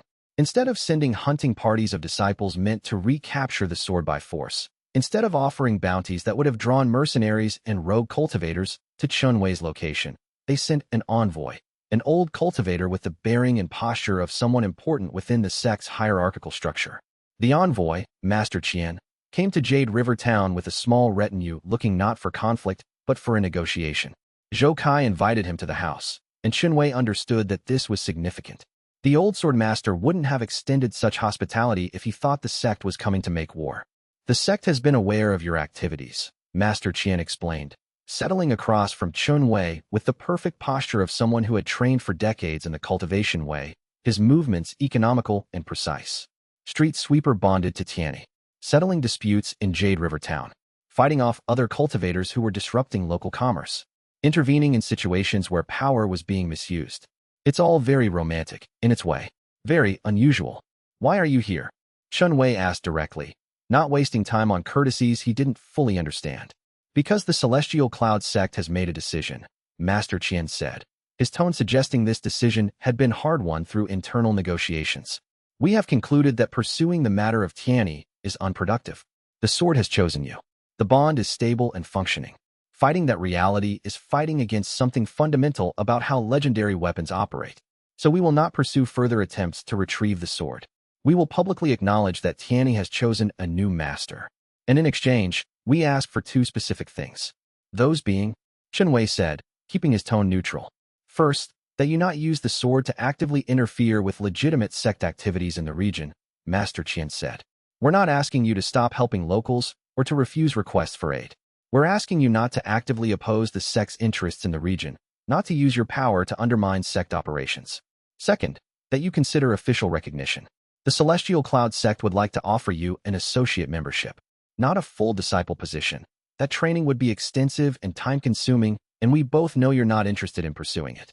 But recognition, status, a formal position that allows us to tell our cultivators that Tianyi's wielder is operating under the understanding and acknowledgement of the broader cultivation world." Chen Wei looked to Zhou Kai, unsure how to evaluate an offer so far outside his experience. "It's a reasonable offer," the old swordmaster said thoughtfully. "They're effectively giving up on the idea that they were wronged when the sword bonded with you instead of one of their chosen disciples. They're acknowledging the reality of the situation and adapting their strategy accordingly. In exchange, they're asking for legitimacy and political cover. Most sects would offer much more money as an inducement. This is an intelligent approach." Chen Wei looked to Tianyi, feeling the sword's presence in his mind like a constant hum of awareness. "Accept," the sword said simply, without hesitation. "The sect is correct that you exist within a broader cultivation world, whether you like it or not. Having formal recognition will make your work easier, not harder. It will discourage other sects from viewing you as a rogue threat. and it sends a message to other cultivators that you're not an independent wanderer, but someone operating with structured backing and sect acknowledgement. That message matters more than you realize right now. I accept, Chen Wei said, and he felt something shift in the room. The beginning of new alliances, new structures of obligation and mutual understanding. Master Qian nodded, as if this was exactly the answer he had expected all along. You'll receive formal documentation within a month. You are now associated with the Celestial Cloud sect in the position of legendary weapon wielder and regional protector. It's not a common position. In fact, we may have invented it just now to accommodate your situation and clarify your standing. But it's real, and it carries weight within cultivation society. After the envoy left with his retinue, riding back toward the sect's main facilities, Zhou Kai smiled at Chen Wei with something that might have been approval. You just became political, he said, whether you wanted to or not. Congratulations. This is both better and worse than it was before. How is this worse? Chen Wei asked, sensing there was more to this situation than simple advancement. Because now you have obligations, Zhou Kai explained carefully. You're no longer just a wandering sword master helping the locals out of personal choice and personal morality. You're a cultivator formally associated with a major sect. That means there are expectations. That means your actions reflect on the sect's reputation and standing. That means you can't simply help whoever asks. You have to consider whether helping them creates problems for the sect or contradicts their interests. It's the trade-off of legitimacy and political standing. Chapter 38. 6 months. 6 months had passed since Chen Wei had first arrived at Zhou Kai's house, carrying a sword that seemed determined to hate him and barely knowing how to hold it properly. In that time, he had learned to fight. He had bonded with Tianyi in ways that cultivators spent lifetimes trying to achieve.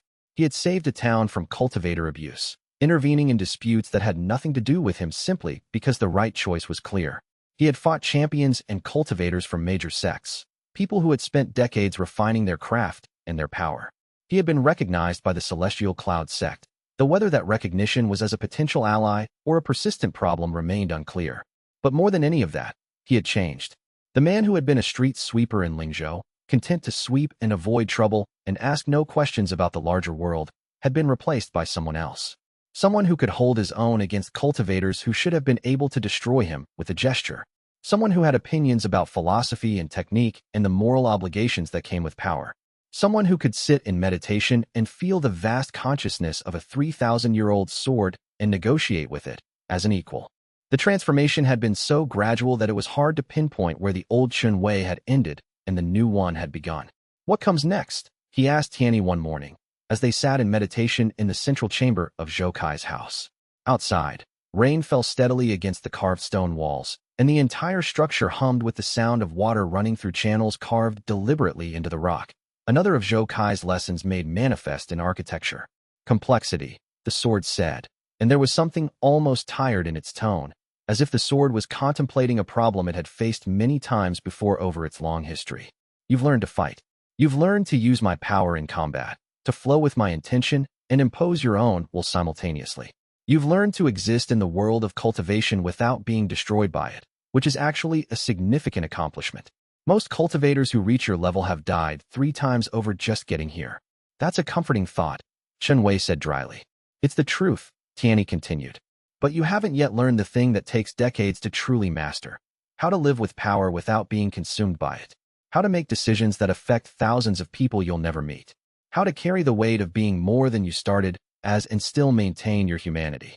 How to forgive yourself when you make the inevitable mistakes that come with wielding this much strength. Chen Wei opened his eyes and looked at the rain falling outside the window. Somewhere in that rain, people were living ordinary lives. Farmers in fields, merchants in towns, children playing in the mud. People who had no cultivation, who would never bond with legendary weapons, who would live and die without ever being tested by forces beyond their comprehension. Part of him envied them. Part of him was grateful to have been given something more. That sounds difficult, Chen Wei said. It is, Tianyi confirmed. Which is why it's worth doing. Any fool can be powerful if they inherit the right weapon or are born into the right family. It takes something more, something rarer, to be powerful without becoming a monster. To have the ability to destroy and choose not to. To understand that strength isn't the same thing as virtue, and that virtue without strength is just meaningless intention. The sword was quiet for a moment, and then it added, almost as an afterthought. You're already doing better at this than most wielders I've had. That's either because you were raised well by people with limited power, or because you're naturally gifted at moral reasoning? Probably both. But don't let that make you overconfident. The true tests are still coming. Chen Wei returned to his meditation, but his mind was less still than it had been in previous sessions. The sword's words hung in his awareness like stones dropped into still water, creating ripples that moved outward in expanding circles. 6 months ago, he wouldn't have understood what Tianyi was telling him. 6 months ago, strength and its uses would have seemed like simple problems with simple solutions. But 6 months of training, of fighting, of learning to see the world through both human eyes and the ancient perspective of a legendary weapon, had changed him in ways he was only beginning to comprehend. The questions were harder now. The answers were more complicated. And somewhere in that complexity, he was discovering what it meant to truly become something more than he had been. Chapter 39. The visitor Lu Chun arrived at dawn one morning with the kind of news that suggested something significant was beginning to shift. "There's a woman looking for you," the merchant said, finding Chen Wei already awake and training in the early morning light. "She arrived in Jade River Town yesterday, asking questions about your whereabouts and your training patterns. She didn't seem hostile or threatening, but she was very interested in finding you specifically, very determined about it." "What did she look like?" Chen Wei asked, setting aside his sword carefully. "Young," Lu Chen said. "Maybe your age, maybe slightly younger. Definitely a cultivator, the kind of bearing you develop after serious training. Robes I didn't recognize, which suggests she's not from any of the major local sections. She called herself Jun Xian and said she was looking for the one bonded to Tianyi because she had questions about the nature of legendary weapons and how they form partnerships with their wielders." Chen Wei exchanged a look with Zhou Kai, who had appeared from the house. "Did she say where she was from?" the old swordmaster asked. "The Eternal Bloom sect," Lu Chen said. "From the capital, I think. She seemed educated, well-trained, serious about whatever brought her here. This isn't casual curiosity. This is an official inquiry of some kind." "Did she seem dangerous?" Chen Wei asked. "To ordinary people?" "No," Lu Chen said. "To you? She's cultivator level strong, so yes. But not in an aggressive way. It's more like, she's prepared to be dangerous if she needs to be. That's different. That's someone trained and disciplined." "She's still in town?" Chen Wei asked. "Staying at the White Crane Inn," Lu Chen confirmed. "She said she would wait 3 days for you to arrive and speak with her. If you don't show up within that time, she'll come looking for you here. She seemed confident you'd make that choice. She said you would want to know what questions she's asking." Later that afternoon, Chen Wei walked into the White Crane Inn, feeling the weight of decision. This was the first time anyone had come looking for him specifically, not as a target or a problem to solve, but as someone worth investigating further. The woman sitting at a corner table with a cup of tea looked up as he entered, and he recognized in her expression the same quality he had seen in Mei Linghua, the ability to look at something complicated and actually see it, rather than trying to force it into categories that didn't fit. This was someone who dealt in anomalies and unknowns professionally. "Chen Wei," Jun Xian said, standing with the formal courtesy of a cultivator meeting a peer. "I've been hoping you would come. I have questions, if you have time to answer them. Or at least if you're willing to make the attempt." "About what specifically?" Chen Wei asked, settling across from her. "About how a street sweeper with no cultivation background and a 3,000-year-old legendary weapon learned to function as genuine partners," Jun Xian said. "About what that partnership means for how we understand the relationship between weapon and wielder. About whether your success and your unconventional path suggest a new way of thinking about cultivation that we've missed or overlooked. My sect is very interested in these things. I'm personally interested in these things. So I came to find you and ask. And if I don't want to answer?" Chen Wei asked, though he suspected he already knew the answer. "Then I'll ask anyway," Jun Xian said simply, but without threat or aggression. "But I'd prefer if you were willing. It's more efficient and more honest. I'd rather have your actual thoughts than my guesses about your thoughts." Chen Wei smiled. He had come a long way from the street sweeper, who wanted nothing more than to be invisible and unmarked by the world. He had become someone worth seeking out, someone whose existence raised questions the cultivation world couldn't easily answer. Someone who mattered, not because he had power, but because his existence suggested that power could work differently than anyone had thought. "Sit down," he said to Jun Xian, gesturing for her to resume her seat. "I'll tell you what I know, which is not as much as you probably hope, and some of which is still uncertain. But it's honest, and it's my actual experience rather than speculation." Chapter 40. The next chapter 3 weeks later, Jun Xian was still in Jade River, but her role had transformed completely. She had arrived as an investigator, sent by the Eternal Bloom sect to understand the anomaly of Chen Wei's partnership with Tianyi. She had been tasked with learning what she could about this unusual bonding and reporting back to the sect's leadership. But somewhere in the process of watching Chen Wei train, of sparring with him, of learning from both him and Zhou Kai, she had shifted from observer to participant. She was staying now as a student, not formally apprenticed, but learning nonetheless. She was discovering what Chen Wei had discovered, that cultivation could be approached differently, that power could be wielded with intention rather than just talent, that the bond between warrior and weapon or teacher and student could be something collaborative rather than hierarchical. This is how it always starts, Tianyi observed one evening, as Chen Wei sat in meditation and Jun Xian practiced forms on the far side of the training grounds. People arrive with questions and skepticism. They see the partnership we've built together. They watch how we move, how we think, how we exist in the world as something more than just weapon and wielder. They realize that cultivation doesn't have to work the way they were taught it, the way every sect insists it must work. And then they stay. They learn. Eventually, they go and teach others what they've discovered here. Is that what's happening? Chen Wei asked. Yes, Tianyi said.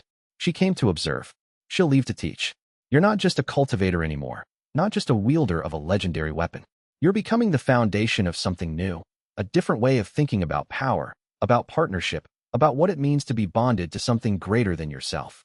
Whether it's bonded to a weapon or bonded to a philosophy or bonded to another person, the principle is the same. You're greater together than you could ever be apart. Is that good? Chen Wei asked, as he had asked so many times before when faced with something unprecedented and uncertain. Yes, Tianyi said simply, and there was certainty in the ancient sword's tone that Chen Wei had never quite heard before. Not the certainty of arrogance or of having been alive for 3,000 years, but the certainty that came from having witnessed something genuinely new, something that contradicted everything the sword had thought it knew about partnership and power. Yes, I think it is. I'm certain of it. The sun was setting over Jade River Town, painting the river gold and red and orange, the colors reflecting off the water's surface in dancing patterns. Chen Wei sat on the training grounds, his sword resting across his knees, feeling the presence of the blade's ancient consciousness in the back of his mind like a constant hum of awareness. He thought about the sweeper he had been, about the ordinary life he had been content to live. He thought about the path that had brought him from Lingzhou to this moment, about all the choices, large and small, that had led to this specific instant. He had not chosen to bond with Tianyi. That had been an accident, an anomaly, something that should never have happened. But he had chosen to accept the bonding despite his fear, to learn despite his inexperience, to grow despite the difficulty of it, to use the power he had been given in ways that helped people rather than harmed them. He had chosen, over and over again, in thousands of small decisions and hundreds of larger ones, to become better than circumstances dictated he had any right to be. And the choice, he realized, was what truly mattered. Not the bonding itself, not the accident of fate, not even the legendary sword or the 3,000-year-old weapon. It was the choice to be more than circumstance dictated, the choice to use power responsibly, the choice to partner with the sword rather than to dominate or be dominated. It was the acceptance of responsibility that came with strength, and the grace to wield that strength without becoming corrupted by it. In the darkness gathering around them, Tianyi's blade gleamed silver in the last light, ancient and eternal, 3,000 years old, and somehow made new again through a bonding that should never have happened. The sword that had been forged to serve humanity's greatest warriors had been given to a street sweeper, and together they had created something unprecedented. Not a perfect unity of power, but a partnership of mutual growth and learning. What comes next? Chen Wei asked Tianyi. More, the sword said. More of this. More people arriving with questions. More situations where you'll have to decide how to use power. More growth, more challenge, more becoming. The story that began when I rejected every tournament champion to choose a street sweeper is far from over. It was only just beginning when you accepted the bond, and it's still only beginning now. This step, this stage, this chapter of learning and growth, it's ended. But the larger story? That continues on. Above them, the first stars began to appear in the darkening sky, and in Jade River Town below, lights began to glow in windows as people settled in for the night. In a few months, more people would come looking for Chen Wei, seeking answers to questions they didn't yet know how to ask. The regional authorities would take notice. Other sects would send inquiries. The peaceful period of learning and growth at Zhou Kai's house would become something more complicated. But for now, in this moment, Chen Wei sat with his sword and felt something like peace. Not the peace of ignorance, but the peace of knowing what he wanted to work toward. Not the peace of having everything settled, but the peace of understanding his path and being committed to walking it well. The legendary sword Tianyi, in the hand of a street sweeper, had chosen its master. And the master had chosen to be worthy of that choice. Chapter 41. The dark road north. The messenger arrived on a dust-covered horse at midday, having ridden hard from the northern passes. Chen Wei was sweeping the courtyard of the training grounds, a habit he had never quite broken, even though nobody here required it of him, when he noticed the rider's urgency. The horse was lathered, the man's face weathered by sun and worry.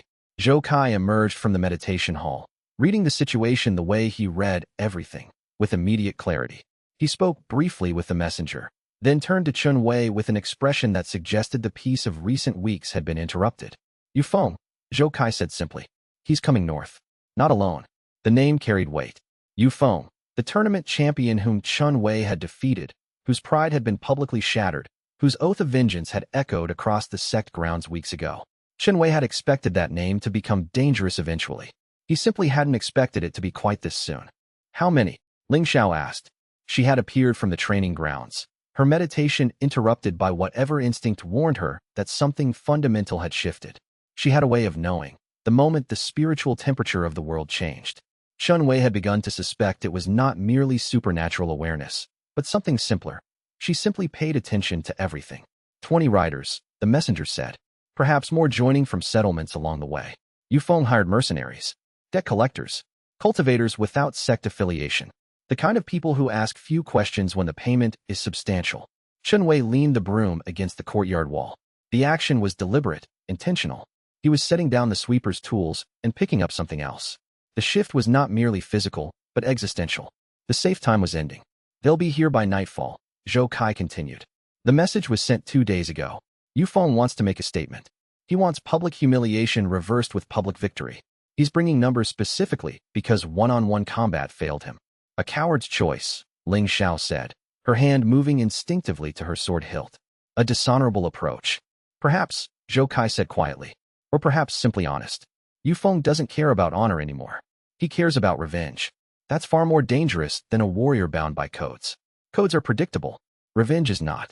Jun Xian emerged from the library she had claimed as her workspace, where she spent her days researching everything she could find about legendary weapons and the nature of bonds between cultivator and artifact.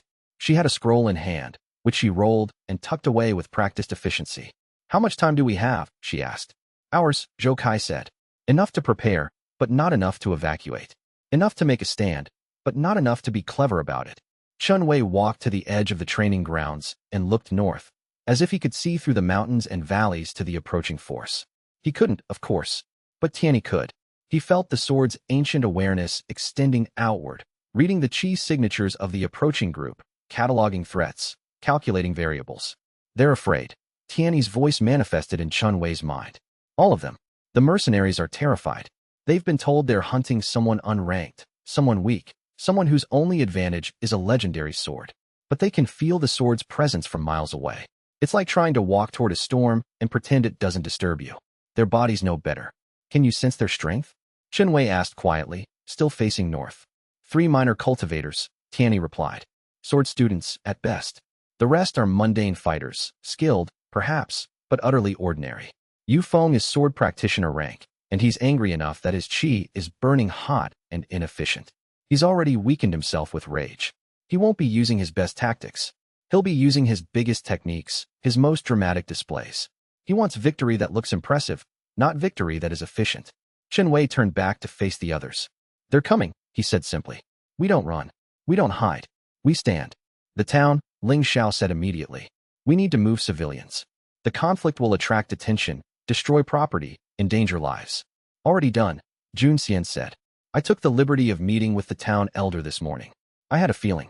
The townspeople have a pre-arranged shelter in the mountains, 2 valleys east. They're being guided there now. Zhou Kai nodded slowly. Then our only responsibility is each other, and the defense of this place. As if summoned by the declaration, Tianyi's presence grew brighter in Chen Wei's mind. The sword had never been subtle about its pleasure at the prospect of combat, but there was something deeper this time. Something that might have been, in another consciousness, something resembling satisfaction. Not the satisfaction of violence for its own sake, but the satisfaction of a tool finally being used for its intended purpose, protection, guardianship, the defense of those who could not defend themselves. Let them come, Tianyi said, and Chen Wei could swear he heard actual eagerness in that ancient voice. I have been 3,000 years dormant. Let me show them what a legendary sword actually means. The afternoon stretched on in preparation. Zhou Kai moved with economical precision, setting the training grounds into a defensible position. Ling Xiao worked on the structural points, understanding instinctively how shock waves and qi blasts would travel through stone and wood, where to position themselves for maximum advantage.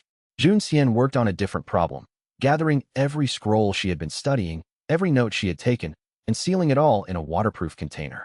If the worst happened, at least the knowledge wouldn't be lost. Chen Wei moved through it all with the calm of someone who had already made peace with the necessary outcome. He had been a soldier once, briefly, before becoming a sweeper. He understood that sometimes violence chose you, not the other way around. Sometimes the only choice available was how you conducted yourself when violence arrived. By the time the sun touched the western peaks, they were ready. And by the time the first riders appeared on the road from the north, Chen Wei was standing at the entrance to the training grounds, Tianyi held loosely at his side, feeling the sword's consciousness merge with his own breathing, his own heartbeat, his own unshakable calm. The mercenary group numbered exactly 23. They spread out across the road, their formation suggesting someone had paid for tactical training along with their violence. Yu Feng sat at the center, mounted on a black horse that was more expensive than most of the riders' lives. He wore robes dyed crimson, a color that suggested more confidence than was perhaps warranted. When his eyes met Chen Wei's, the rage was visible even from a distance. "The sweeper," Yu Feng called out, his voice magically amplified across the distance. "The unranked failure who somehow bonded with a legendary sword. I'm here to prove what everyone suspects, that it's the sword that fights, not you. That you're an accident of fortune, nothing more." Chen Wei didn't respond immediately. He simply waited, letting the silence grow heavy with Tianyi's presence. The sword's weight in his hand seemed to increase. Or perhaps that was just the way his grip tightened as Tianyi's ancient power began to flow more actively through their bond. "You're here because losing to me once wasn't humiliating enough," Chen Wei said finally, his voice low and clear and utterly without anger. "You need to do it again, and do it publicly, and do it with all these people watching, so that maybe, in some corner of your mind, the shame will make sense. It won't, but you'll come anyway." He raised Tianyi, and the blade caught the setting sun and sent red light streaming across the courtyard. "So let's be honest," Chen Wei continued. "This ends one of two ways. Either you all leave and live to regret the choice to come here, or you stay and you learn what it actually means to fight someone bonded to a legendary weapon. Those are your options. Choose." For a moment, the 23 riders were utterly still. Then Yu Feng laughed, a sound of genuine fury and anticipation mixed together. "Attack," he commanded. "All of you, kill the janitor and bring me the sword." And the first chapter of the war between the village and its new enemy began. Chapter 42. The assault on Jade River. The first wave came fast, no tactics in it, just raw speed and eagerness. 8 mercenaries broke from the formation and charged toward the training grounds entrance, their swords drawn, their qi beginning to manifest as subtle glows along the blades. They were experienced fighters. Chen Wei could see that from their posture, their timing, the way they had spread their approach, but they lacked the one thing that truly mattered. They weren't bonded to a 3,000-year-old divine sword. Ling Xiao burst from the side passage, moving to intercept the rightmost group. She moved like water, like the very air made space for her passage, and her saber sang as it met the first mercenary's blade. The sound was almost musical, a perfect note that suggested exact technique and absolute confidence. The mercenary was strong, but she was faster. The engagement ended in 3 moves. He fell. Chen Wei moved differently. Where Ling Xiao flowed like water, Chen Wei moved like stone, rooted, certain, unchanging until the moment of strike. He stepped forward to meet the incoming attackers, and Tianyi did something that probably had a formal name in cultivation texts somewhere, but Chen Wei had always simply thought of it as singing the air. The sword moved, and the air around it seemed to crystallize, to focus, to become almost solid with concentrated power. 4 mercenaries attacked simultaneously. Tianyi met them all in the space between breaths. There was no dramatic explosion of light, no glowing technique with a dramatic name, just the simple and undeniable fact that when the dust settled, all 4 of them were on the ground, their weapons shattered, their bodies broken in ways that suggested they wouldn't be fighting again for weeks at minimum. "Is this fun for you?" Chen Wei asked Tianyi, not breaking his stance. "It's extremely efficient for you," Tianyi replied. "Your style has always been about moving the least amount necessary to achieve the greatest result. It suits my nature. We're not wasting energy. We're not showing off. We're simply ending things." Zhou Kai appeared on the eastern wall, surrounded by stone formations he had created using subtle earth cultivation. His hands moved in precise patterns, and the ground itself seemed to respond, creating barriers and obstacles that channeled the mercenaries away from the town, away from civilians, away from anything other than the training grounds where the final confrontation could unfold. The second wave came stronger. 3 of the sect's cultivators, the ones Tianyi had identified as sword student rank, joined the assault directly. One was clearly a spear specialist, another fought with dual swords, and the third used a whip infused with qi that cracked like thunder when she moved. Chen Wei realized, watching them enter the courtyard, that this was the moment the situation transitioned from self-defense to genuine warfare. He had been a soldier once. He understood what this meant. "Stay close," he told Ling Xiao, who had finished her first group and was moving toward the new arrivals. "Don't separate. We fight as a unit." "I'm not accustomed to working with others," Ling Xiao said, even as she moved to his left flank, her saber ready. "Neither am I," Chen Wei replied. "But we're going to learn." The 3 cultivators attacked with coordinated precision. The spear specialist led, trying to open distance and break formation. The dual sword fighter came from the side, trying to create an opportunity for the whip specialist to strike without being intercepted. It was a solid tactic, the kind that would work against most fighters. But Chen Wei and Ling Xiao were not most fighters. Ling Xiao's saber met the spear halfway, her timing so perfect that she turned the weapon's momentum into a disadvantage. The spear specialist was forced to reposition, breaking the carefully orchestrated assault.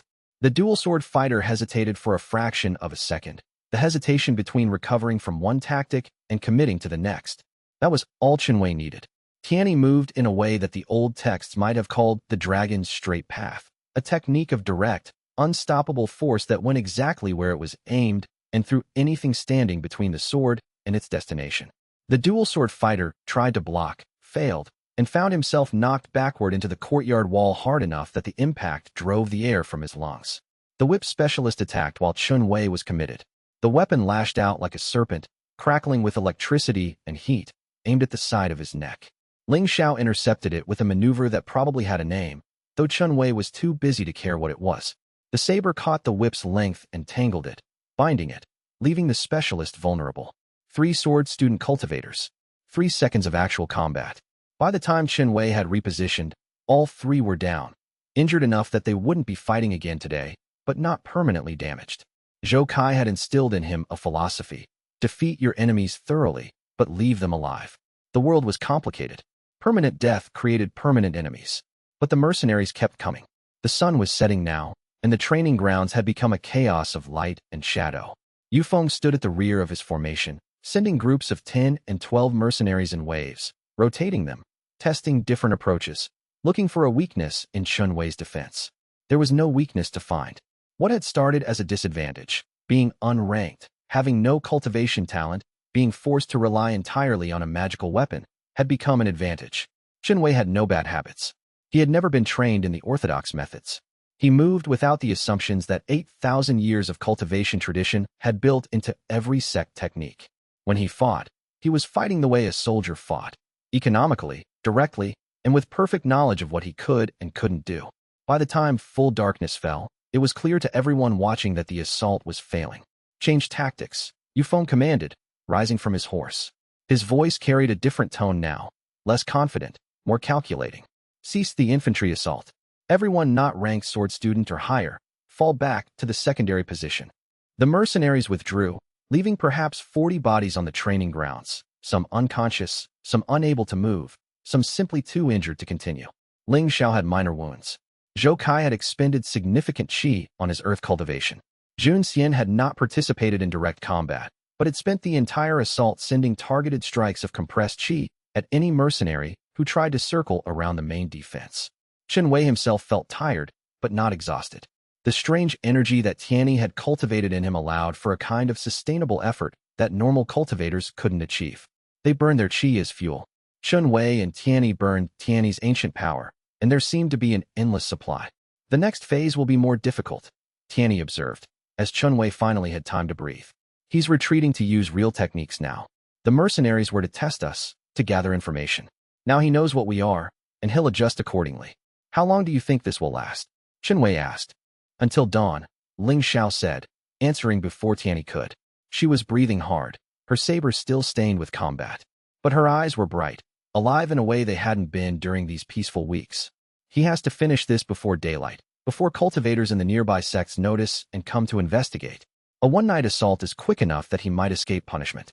A siege lasting days would bring sect authority down on his head. Then we defend until dawn, Zhou Kai said simply.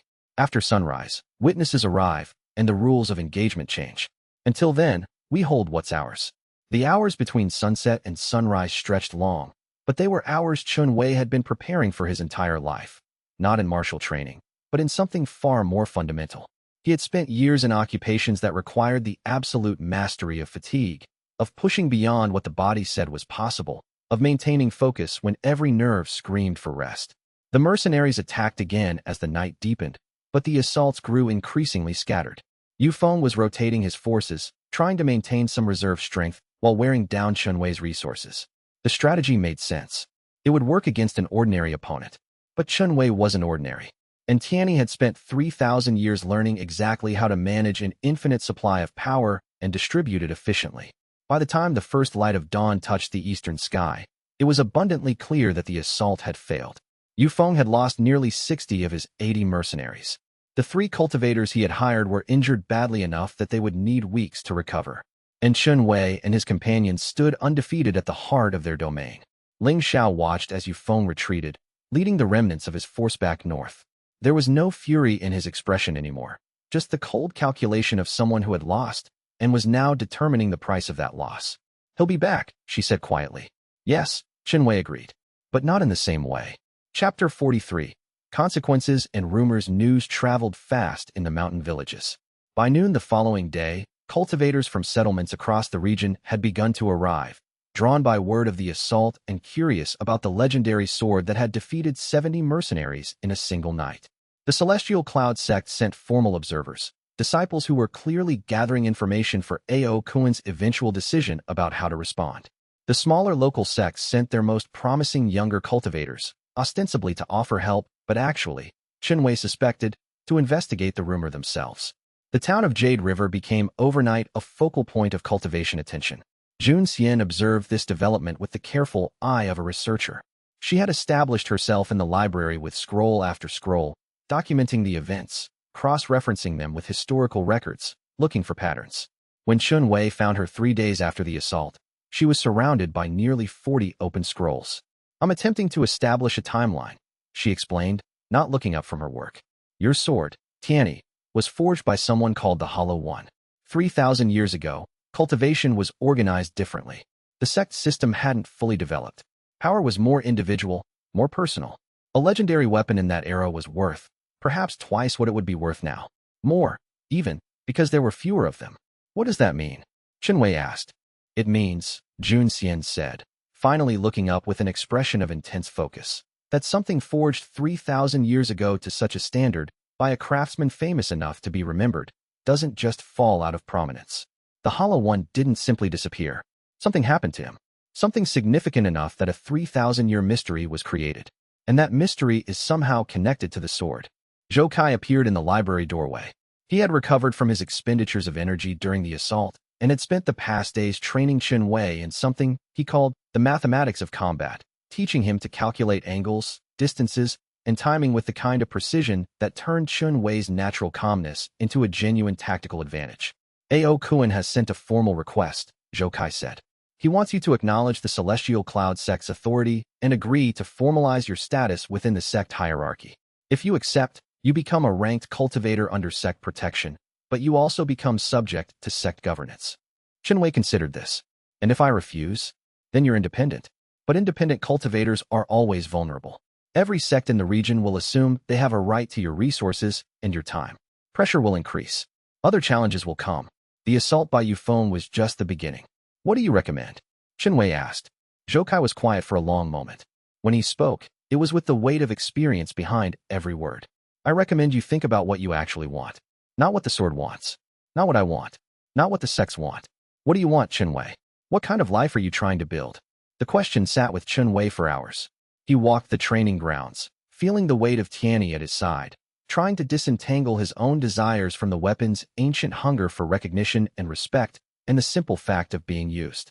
He had been a sweeper because it was honest work, because it didn't demand more of him than he could give. because it left him with time and space to simply exist without the burden of expectations. But he was not a sweeper anymore. That life was closed to him, had been closed to him from the moment the sword bonded with his consciousness. There was no returning to before. There was only moving forward into whatever came next. Ling Xiao found him on the eastern wall as the sun moved toward evening. She sat beside him without asking, and they sat in silence for a while. "Zhou Kai told me you were considering A.O. Kuan's offer," she said finally. "I'm considering not doing what everyone else expects," Chen Wei replied. "But I'm not sure what that means in practical terms." "It means," Ling Xiao said slowly, "choosing based on what serves you, not what serves the sects or the sword. That's harder than it sounds. Because what serves you often means what you need to survive and grow as a cultivator. And the sects control the resources for that growth. You stayed," Chen Wei said. "You had the choice to return to your sect, and you didn't. I stayed because it became clear that this," she gestured vaguely at the training grounds, at them, at the entire strange arrangement they had created, mattered more than what the sects wanted. My sect would have offered me position, authority, resources. But here, I'm learning things they could never teach. I'm becoming something I didn't know it was possible to become." "What are you becoming?" Chen Wei asked. Ling Xiao smiled, a rare expression from her, genuine and unguarded. "I'm still figuring that out. But at least I'm choosing it, rather than having it determined by birth and rank and sect assignment." By the time the sun set, Chen Wei had made his decision. When A.O. Kuan's formal request for response arrived the following morning, Chen Wei sent a message back through the sect's messenger. "I acknowledge the Celestial Cloud sect's recognition. I accept the status of legendary weapon wielder within the sect's ranks. But I will not relocate to the sect compound. I will not participate in sect politics or internal conflicts, and I will not accept mission assignments that contradict my judgment. I am a legendary weapon wielder, not a servant. Treat me accordingly, or we have no accord." The response took 3 days. It came from A.O. Kuan himself, written in careful characters. "Your terms are accepted. We will negotiate the specifics of your obligations when you visit the sect. Your demonstration of independence is noted and, I believe, wise. A sword that is merely wielded is a tool. A sword that also thinks is something far more valuable." Ling Xiao read the message over Chen Wei's shoulder and made a small sound that might have been approval or might have been concern. "He's not responding to you as a cultivator responding to a sect master," she said slowly. "He's responding as someone who understands power and recognizes it when he encounters it. That's more dangerous than direct opposition." "Why?" Chen Wei asked. "Because it means he's going to be very interested in understanding exactly how you work. And people who are that interested in how something works are often tempted to disassemble it to find out." But there was no time to worry about abstract future threats. News arrived that afternoon. Yufeng had sent a formal challenge through the intermediate magistrates. A duel, arranged for neutral ground in the largest settlement in the region, where both parties could be observed by cultivators from multiple sections. Single combat, with Chen Wei's sword as the prize should he lose. "He's forcing the issue," Zhou Kai said, reading the challenge. "He's made it official now, which means every sect in the region will attend. It's become a matter of public record. He can't simply slink away if he loses again. But neither can you. This is your test now, not just as a warrior, but as someone worthy of the sword you carry." Chapter 44. Hidden Techniques. 3 days before the challenge, Tianyi revealed something it had never mentioned before. Chen Wei was meditating in the early morning, Tianyi resting across his knees, when the sword's consciousness did something unusual. Instead of its standard sardonic observations or tactical assessments, it created a kind of vision. Not a hallucination, exactly, but a sharing of ancient memory, experiences, techniques that had been dormant since the sword was forged. "I have been waiting for you to be ready," Tianyi said, and for the first time, Chen Wei heard something in that ancient voice that wasn't arrogance or humor. It was something closer to anticipation. "I have been waiting to teach you the heavenly slash." "What is the heavenly slash?" Chen Wei asked. The sword showed him, not in words, but in direct sensation, a technique so old that it predated the modern cultivation sect system, older than the current understanding of qi cultivation itself. It was a way of using the sword that involved not just the physical blade but the wielder's entire presence, their calm, their fundamental approach to combat. The technique required perfect synchronization between blade and user. It required absolute trust. And it required, Tianyi explained, a wielder who understood that true power came not from aggression but from the complete absence of doubt.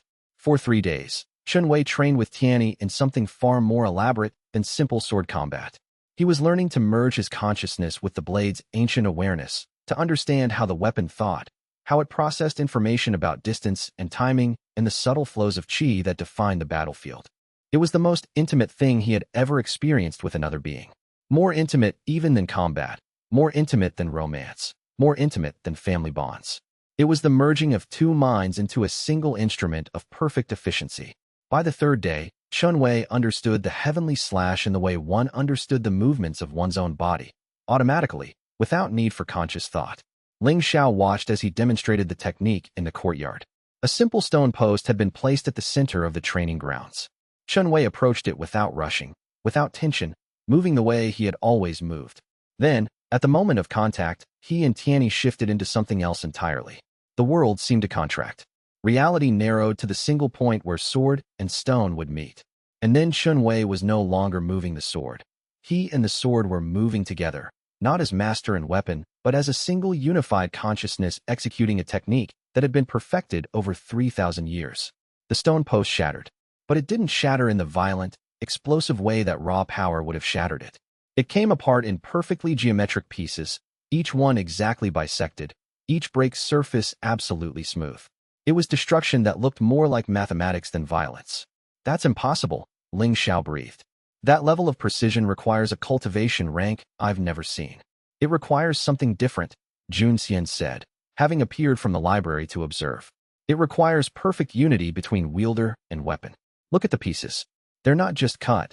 They're cut according to internal geometries of the stone itself. The technique isn't imposing force from the outside. It's finding the planes of weakness in the material and precisely bisecting along them. That's not a combat technique. That's an art form. Zhou Kai simply nodded. He had suspected something like this was possible, perhaps had hoped for it, but seeing it confirmed seemed to satisfy something in him. Then you're ready, he said. For the challenge, for whatever comes after, you're ready. The settlement of North Harbor was 5 days' travel from Jade River. By the time Chen Wei arrived, the entire valley had filled with cultivators. Every notable sect from the region had sent representatives. There were pavilions erected, formal seating arranged, and the kind of organized chaos that suggested event coordinators had been working for days to arrange everything. Yufeng was already there, of course. He had used the week to recover from his injuries and to train extensively. His presence radiated power, sword practitioner rank, honed, focused, and absolutely determined to erase the shame of their previous encounter. But the moment he saw Chen Wei, something shifted in his expression. Perhaps he sensed the change. Perhaps he understood that the unranked sweeper he had challenged a few weeks ago had undergone a fundamental transformation. I'm going to kill you today, Yufeng said, his voice carrying across the valley. And then I'm going to take that sword and show the world what it really means to be a legendary weapons-worthy wielder. Chen Wei said nothing. He simply walked to the designated combat circle and waited. The magistrate's representative stepped forward, a cultivator of sword scholar rank, authoritative and official. The challenge is formally recognized. North Harbor witnesses the duel between Yufeng and Chen Wei. Victory conditions: defeat of opponent, surrender of opponent, or determination by referee that one side is no longer able to continue combat. The stake has been established. The sword, should Chen Wei lose. Chen Wei has staked his status as independent cultivator, agreeing to accept assignment under the victor's sect should he be defeated.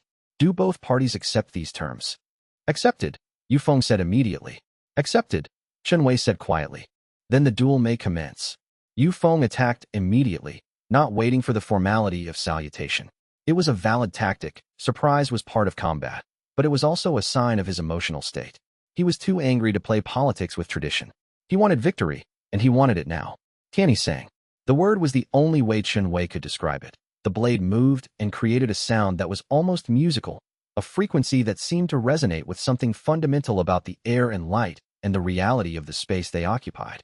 Yufeng's attack was met not with force, but with precision.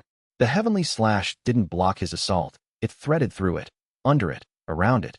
And suddenly Yufeng's sword was flying from his hands, and he was staggering backward, his arm numb from the impact. The duel lasted less than a minute from that moment.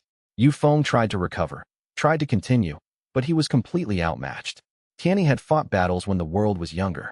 Techniques had come and gone, but the fundamental principles of combat remained the same. Power was nothing compared to perfect understanding of mechanics and geometry and the nature of movement itself. When it ended, Yufeng was on his knees, disarmed, unable to continue. The magistrate's representative raised Chen Wei's hand, but Chen Wei wasn't paying attention to the formality. He was watching Aokun.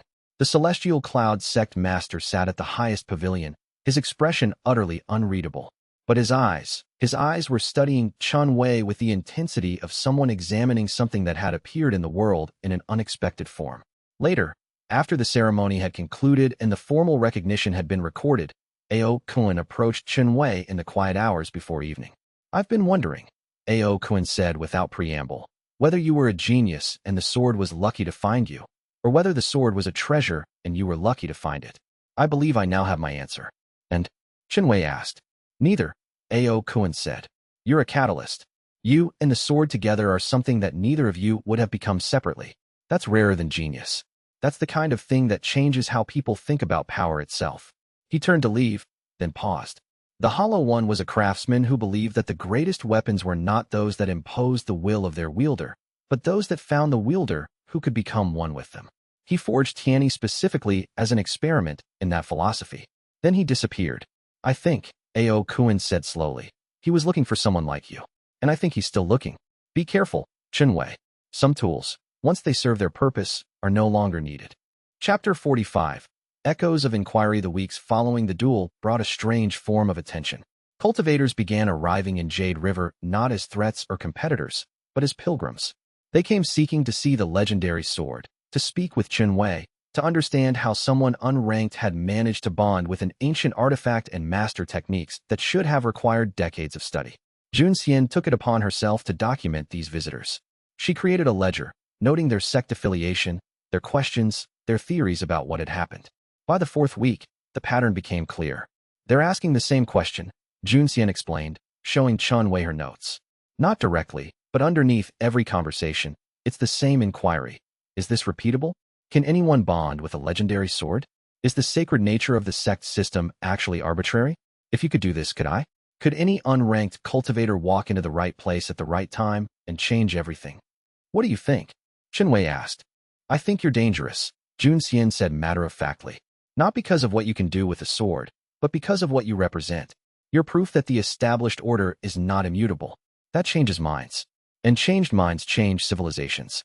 Ling Xiao had become something like an administrator to the growing complexity of their small community.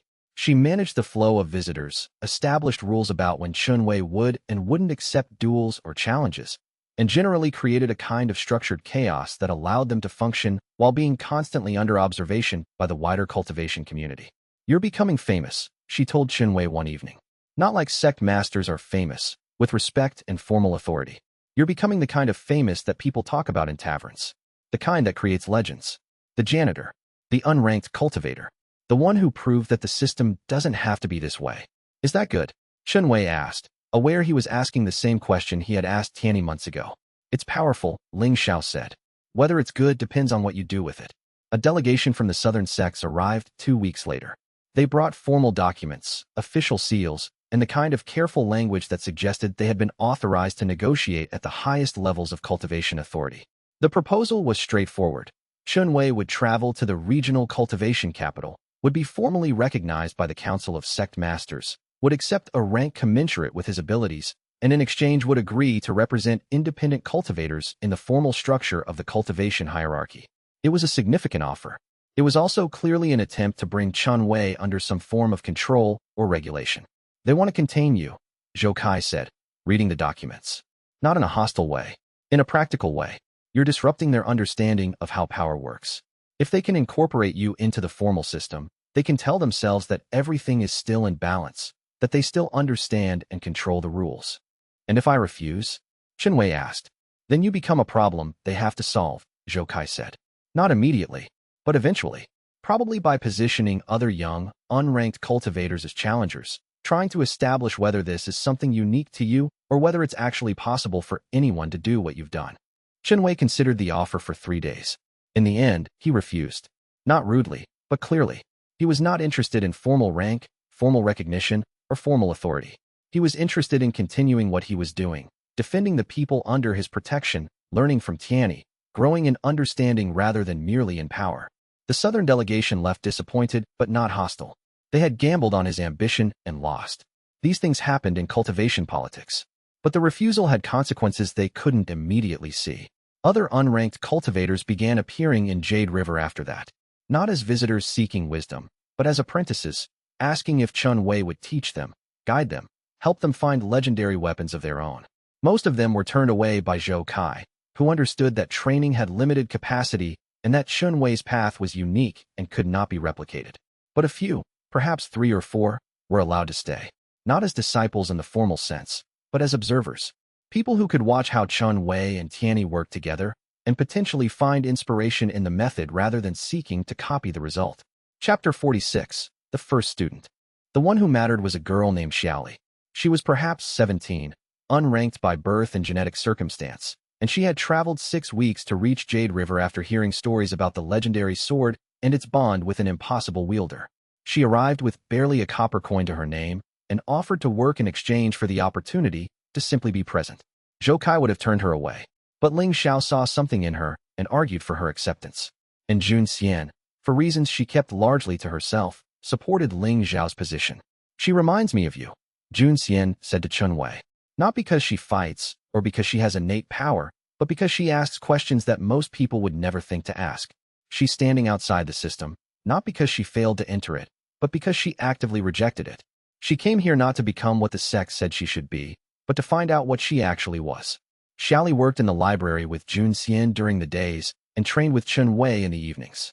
She had no cultivation talent, less, even, than Chen Wei had started with. But she had something that cultivation texts rarely addressed. She had an almost preternatural ability to understand how people thought, what motivated them, what invisible rules they followed without even knowing they were following them. You're calm because you don't have any stake in the outcome, Xiaoli observed one evening, watching as Chen Wei performed the basic exercises that had become his daily meditation. Most cultivators train because they're trying to become something.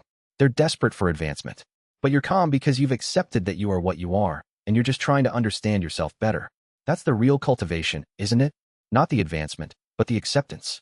Chen Wei found himself thinking about that observation for days afterward. It was disturbingly accurate. It was also somewhat frustrating, because it suggested that the entire cultivation hierarchy was built on the foundation of people being unable to accept themselves, constantly chasing some idealized version of what they should be instead of understanding what they actually were. That's not entirely fair, Tianyi said, when Chen Wei mentioned this thought. Many cultivators have legitimate reasons for advancement. They seek power to protect themselves or others. They seek authority to make decisions that benefit their communities. The system isn't purely about self-rejection. It's about self-improvement, which is a different thing entirely. But, Chen Wei asked, sensing there was a but coming. But most people, Tianyi said slowly, use the system to avoid facing the truth about who they really are. They climb the ranks because becoming a higher rank is simpler than actually improving as a person. It's the difference between wanting to be better and wanting to be seen as better. One is internal work. One is external performance. Xiaoli stayed for 2 months. She never achieved any cultivation breakthrough. She never developed any supernatural abilities. But she became closer to understanding how Chen Wei and Tianyi worked together than anyone except perhaps Zhou Kai. She understood the philosophy behind their technique in a way that went beyond the mechanical aspects. When she finally left, having saved enough coin to continue her journey elsewhere and pursue her own strange path through the cultivation world, she embraced Chen Wei once, briefly. "Thank you," she said, "for showing me that it's possible to refuse to be broken by the system, even if you're inside it, even if you're famous for it, especially if you're famous for it." After she left, Chen Wei felt the absence more than he would have expected. It suggested something he hadn't fully articulated to himself before. He was becoming a teacher. Not formally, not by design, but by simple virtue of the fact that people arrived seeking wisdom and he actually had some to offer. "Is this what you want?" Ling Xiao asked, not for the first time. "I don't know what I want," Chen Wei said honestly. "I know what I've accepted. I know what's in front of me. But wanting is something I'm still learning about." "Then perhaps," Ling Xiao said, "we're more similar than I thought. I also accepted a path I never chose. And I'm also still learning what I want from it." She took his hand.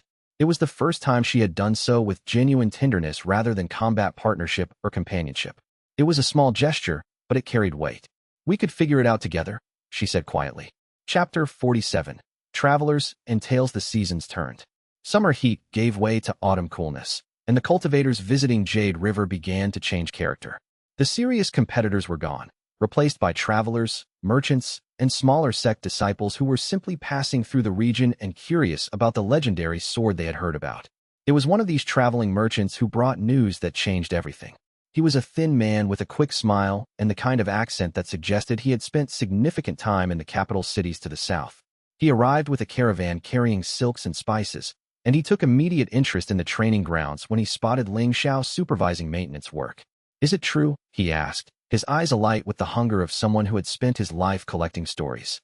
"Is it really true that the legendary sword Tianyi is here, bonded to an unranked cultivator?" "It's true," Ling Xiao confirmed. "Why?" "Because," the merchant said, pulling out a rolled piece of paper from within his robes. 3 weeks ago, I was in the city of Jade Gate, and I witnessed something remarkable. A cultivator of extraordinary power arrived from the south with a weapon, not a sword, but a massive axe. And that cultivator claimed to have been searching for someone, searching for whoever had bonded with Tianyi. Because, they said, Tianyi was one of a set, one of the 5 sacred weapons forged by the Hollow One. He unrolled the paper, which was a sketch, crude but recognizable. It depicted a figure wielding an enormous axe, radiating power and authority in the pencil strokes themselves. The cultivator was called Gan Mo, and they had a message for anyone in contact with the legendary sword. The message was, "The Hollow One is awakening. The weapons must gather. There is war coming, and it will require all 5. The courtyard seemed to grow very quiet. Even the wind seemed to pause. 5 weapons, Chen Wei said. He had emerged from the training hall, drawn by something he couldn't quite name. Tianyi is one of 5. According to the stories that are now circulating through the southern cities, yes, the merchant said. The Hollow One forged 5 sacred weapons, each one tied to a different philosophy of power. Tianyi was the one representing unity and balance. There was Gan Mo's axe, representing strength and forward motion. 2 others are supposedly somewhere in the southern regions. And the 5th? The merchant paused dramatically. The 5th is supposedly lost, hidden, possibly destroyed. Ling Xiao and Chen Wei exchanged glances. This was not the kind of information that existed in a vacuum. It suggested movements in the wider cultivation world, forces assembling, the formation of alliances and conflicts that went far beyond the local significance of their small town. What did this Ganemo want? Zhou Kai asked, arriving as silently as he always did when matters grew complicated. To meet Chen Wei, the merchant said. Ganemo claimed that whoever wielded Tianyi would eventually have to meet the wielders of the other sacred weapons, that it was inevitable, that the Hollow One had created the weapons specifically to find themselves eventually and to gather as a group. Ganemo has already found 2 others. They are traveling north. After the merchant departed, paid well for his information and offered shelter for the night, the core group gathered in the library. Jun Xian had been present for most of the conversation and was now engaged in rapid cross-referencing with every scrap of historical information she could locate. There's almost nothing written about the Hollow One, she said, frustration evident in her voice. Glimpses, references. One scholar in the ancient texts calls him the craftsman who understood that the greatest tools choose their own wielders. Another reference suggests he was involved in one of the major schisms in cultivation that resulted in the current sect structure being established. After that, he simply vanishes from the historical record. That's where the mystery deepens, Tianyi said in Chen Wei's mind. I remember him. 3,000 years of dormancy has not erased the memory of the hand that forged me. He was not a mere craftsman. He was a philosopher who believed that power should be individual, personal, and chosen rather than hierarchical and inherited. He created me as part of an experiment in that philosophy. And then he disappeared because the sect system he opposed had become too powerful to resist. He went into hiding, or into exile, or into somewhere that the historical record never found. So he's still alive? Jun Xian asked, having heard the sword's thoughts transmitted through Chen Wei. I don't know, Tianyi said, but I think something has happened to wake him from whatever sleep he entered. And I think he's looking for all 5 of his creations. I think he has a plan. And I think, the sword continued with something that might have been apprehension, that we are now part of something much larger than any of us anticipated. The news spread through Jade River like wildfire. The idea that Chen Wei and his legendary sword were part of a larger gathering, that there were other sacred weapons in the world also searching for their wielders, that there was something approaching. It changed how people understood what was happening in their small town. Cultivators who had been visiting out of curiosity became cultivators who wanted to be present for something important. The flow of visitors increased. The questions became more sophisticated. And underneath it all, there was a rising sense of anticipation, as if the entire region was holding its breath, waiting for the other sacred weapons to arrive. Chapter 48. Preparation and Prophecy. Ao Kuan arrived in person 3 days after the merchant departed. He came with a small escort, not as a sect master asserting authority, but as someone who had simply decided to visit and see what was happening with his own eyes. He spent the first evening speaking privately with Zhou Kai. What passed between them, Chen Wei was not privy to. But when they emerged from Zhou Kai's meditation chamber, Ao Kuan's expression had shifted into something more grave than it had been before. The merchant was correct, Ao Kuan said, addressing the entire assembled group. I have begun to hear the same rumors from other sources. Something is moving in the cultivation world. The Celestial Cloud sect has received inquiries from sects in every region asking about the legendary sword and whether we have any information about the other sacred weapons. There's genuine concern at the highest levels that something significant is about to unfold. Do you know what? Ling Xiao asked directly. No, Ao Kuan said. But I know enough to be cautious. I know that the Hollow One was real, that he was remarkably powerful, and that his disappearance 3,000 years ago was not voluntary. He was forced into hiding by the sect coalition that was forming at that time. The sects were afraid of his philosophy because it threatened their power structure. If power comes to people individually and personally, rather than through inherited lineage and sect assignment, then the sects lose their monopoly on advancement. He turned to Chen Wei. You're not just a man with a sword anymore. You're a symbol. You're proof that the system is not as immutable as people believe. That's dangerous to the established order, and it's also dangerous to you personally. Is that a threat? Chen Wei asked. It's a warning, Ao Kuan said. From someone who is beginning to understand that defending the status quo might be less important than adapting to what's coming. The Celestial Cloud sect will not move against you. I give you that assurance formally. But I cannot speak for every sect in the region. As the other sacred weapons gather, pressure will increase. Be prepared for opposition. After Ao Kuan left, Jun Xian returned to her research with renewed intensity. She was looking for anything, any scrap of information, about the Hollow One's location, philosophy, or intentions. She found references to a temple that might have been his dwelling, a meditation sect that claimed his teachings as their foundation, and a philosophy of weapon crafting that seemed to match his approach. I think I understand what he was trying to do, Jun Xian said, late one night, surrounded by scrolls and notes. He was trying to create weapons that were conscious partners rather than tools. Most legendary weapons amplify the wielder's strength. But the sacred weapons, the ones he created, they seem to be designed to engage with the wielder on a philosophical level, to teach as well as to empower, to form actual partnerships rather than master-tool relationships. That's exactly what he was attempting, Tianyi confirmed. He wanted to prove that power could be democratic, in a sense. That authority could come from partnership and mutual respect rather than hierarchy. That weapons could have opinions, and those opinions could matter. That's radical, Chen Wei said quietly. It was revolutionary, Tianyi corrected. And the sects were correct to see it as a threat. Because if weapons could think and choose and negotiate with their wielders, then wielders would have less absolute control. And control is what power structures are built on. As autumn progressed, the first of the other sacred weapons arrived. Gan Mo came north from the capital cities, and with them came the bearer of the great axe, a cultivator of extraordinary physical presence named Kung Tao. Kung Tao was at sword master rank, the equivalent of several levels above Chen Wei's current standing. Yet Kung Tao bowed when they first met, which was not something sword masters typically did to those they outranked. Tianyi recognizes me, Kung Tao said simply, standing in the training courtyard with the massive axe resting across their shoulders. That is honor enough to bow for. The weapon itself, Gan Mo, was in many ways Tianyi's opposite.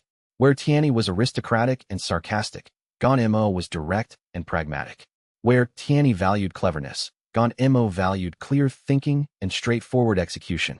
Yet when the two swords communicated, which they did immediately, forming some kind of network of consciousness that Chen Wei and Kung Tao could partially perceive, it was clear they had known each other before, 3,000 years ago, and that the reunion was both expected and genuinely welcomed. Where are the others? Ling Xiao asked. Coming, Gan Mo said, its voice rougher than Tianyi's, more like the sound of an axe hitting stone. The weapon bonded to the shield is 2 weeks away. The weapon bonded to the spear is another month. We are gathering as was always intended, and then we will have to decide what comes next. What does come next? Jun Xian asked. War, Gan Mo said flatly. The Hollow One is gathering us because he is preparing for war. Not war with the sects directly, not at first, but war with something far older. Something that his disappearance 3,000 years ago was connected to. Something that the sects do not even know exists because he gave his life to hide it. The word hung in the courtyard like a thundercloud. Given his life. So the Hollow One was dead. Had been dead for 3,000 years. Yet somehow, he was still moving pieces on a board, still gathering his weapons, still fighting a battle that transcended death itself. If he's dead, Chen Wei said slowly, then who is directing all of this? Who is awakening the weapons? That, Tianyi said, and for the first time, Chen Wei heard something in the ancient sword's voice that might have been genuine uncertainty. I do not know. Something is moving that is not the hollow one. Something is responding to the gathering of the weapons. And I suspect that is going to become a problem far more significant than any conflict with rival sections. Chapter 49. Shadows growing. Winter came early that year. The mountains around Jade River filled with snow, and the training grounds had to be adjusted to accommodate the weather. But it was the cold that brought clarity to many things. Gan Imo and Kung Tao chose to stay through the winter. Kung Tao trained with Chen Wei, and the experience was illuminating for both of them. Kung Tao's combat style was direct and powerful, relying on overwhelming force and momentum. Chen Wei's style was subtle, relying on precision and understanding. Watching each other work, both began to understand aspects of their own approach that had previously been invisible. You calculate where to be before the enemy is even there, Kung Tao observed. You're reading possibilities, not reacting to actualities. That's a different way of fighting. Better than mine, for certain circumstances. Worse for others. Your approach works until it meets someone who understands that raw momentum can be redirected, Chen Wei replied. Your strength is that you're simple. Your weakness is the same thing. There's no hidden depth to confuse or confound. Perhaps that's not a weakness, Kung Tao said calmly. Perhaps simplicity is a strength if you accept it fully. Perhaps trying to add complexity when your nature is simple is what actually weakens you. It was the kind of conversation that cultivation traditions rarely encouraged. Most teaching was hierarchical. The master told the student, and the student accepted. But these conversations between Kung Tao and Chen Wei were peer-level exchanges where neither had absolute authority, and both brought legitimate perspectives to bear. Jun Xian spent the winter making progress on her research. She had located references to a text called The Craftsman's Testament, allegedly written by the Hollow One himself before his disappearance. The text was supposedly housed in a temple in the eastern mountains, maintained by a meditation sect that had claimed themselves as keepers of his philosophy. I want to make the journey, Jun Xian said to the assembled group one evening. I want to find that temple and read what's actually written there. The theories I'm developing are interesting, but they're only theories. If I can find his actual words. The eastern mountains are treacherous in winter, Ling Xiao said immediately. The paths are dangerous. Snow is deep. Then I'll go in early spring, Jun Xian said. I'll wait for the passes to clear, but I'm going to find that temple. I'm going to read his words. Because everything we're doing here, everything that's happening with the gathering of the sacred weapons, it all makes more sense if I understand what the Hollow One was actually trying to accomplish. Chen Wei found himself in agreement. Because there was a question that none of them had adequately addressed. If the Hollow One was dead, and the sacred weapons were gathering, what was the ultimate goal? What did the weapons actually do when they were brought together? Was it simply a reunion? Or was there something more? Some function they were designed to perform together that they couldn't perform individually? In late December, the bearer of the shield arrived. Her name was Mei Xiao, and she was a cultivator of sword scholar rank. Unlike Kung Tao, she came alone, without fanfare, arriving quietly in the evening and introducing herself with formal courtesy. The shield itself was named Baozhen, Treasure Shield, and it was unlike Tianyi or Gan Imo in almost every way. Where the swords were sharp and cutting, Baozhen was solid and protective. Where the swords were about action, Baozhen was about reception and response. I have been bonded to Baozhen for 5 years, Mei Xiao explained. It took me 2 years to understand what the shield was teaching me. Another 2 years to accept it. Baozhen's philosophy is about resistance and endurance rather than aggression. The shield teaches that true strength is not in breaking things, but in standing intact while all else breaks around you.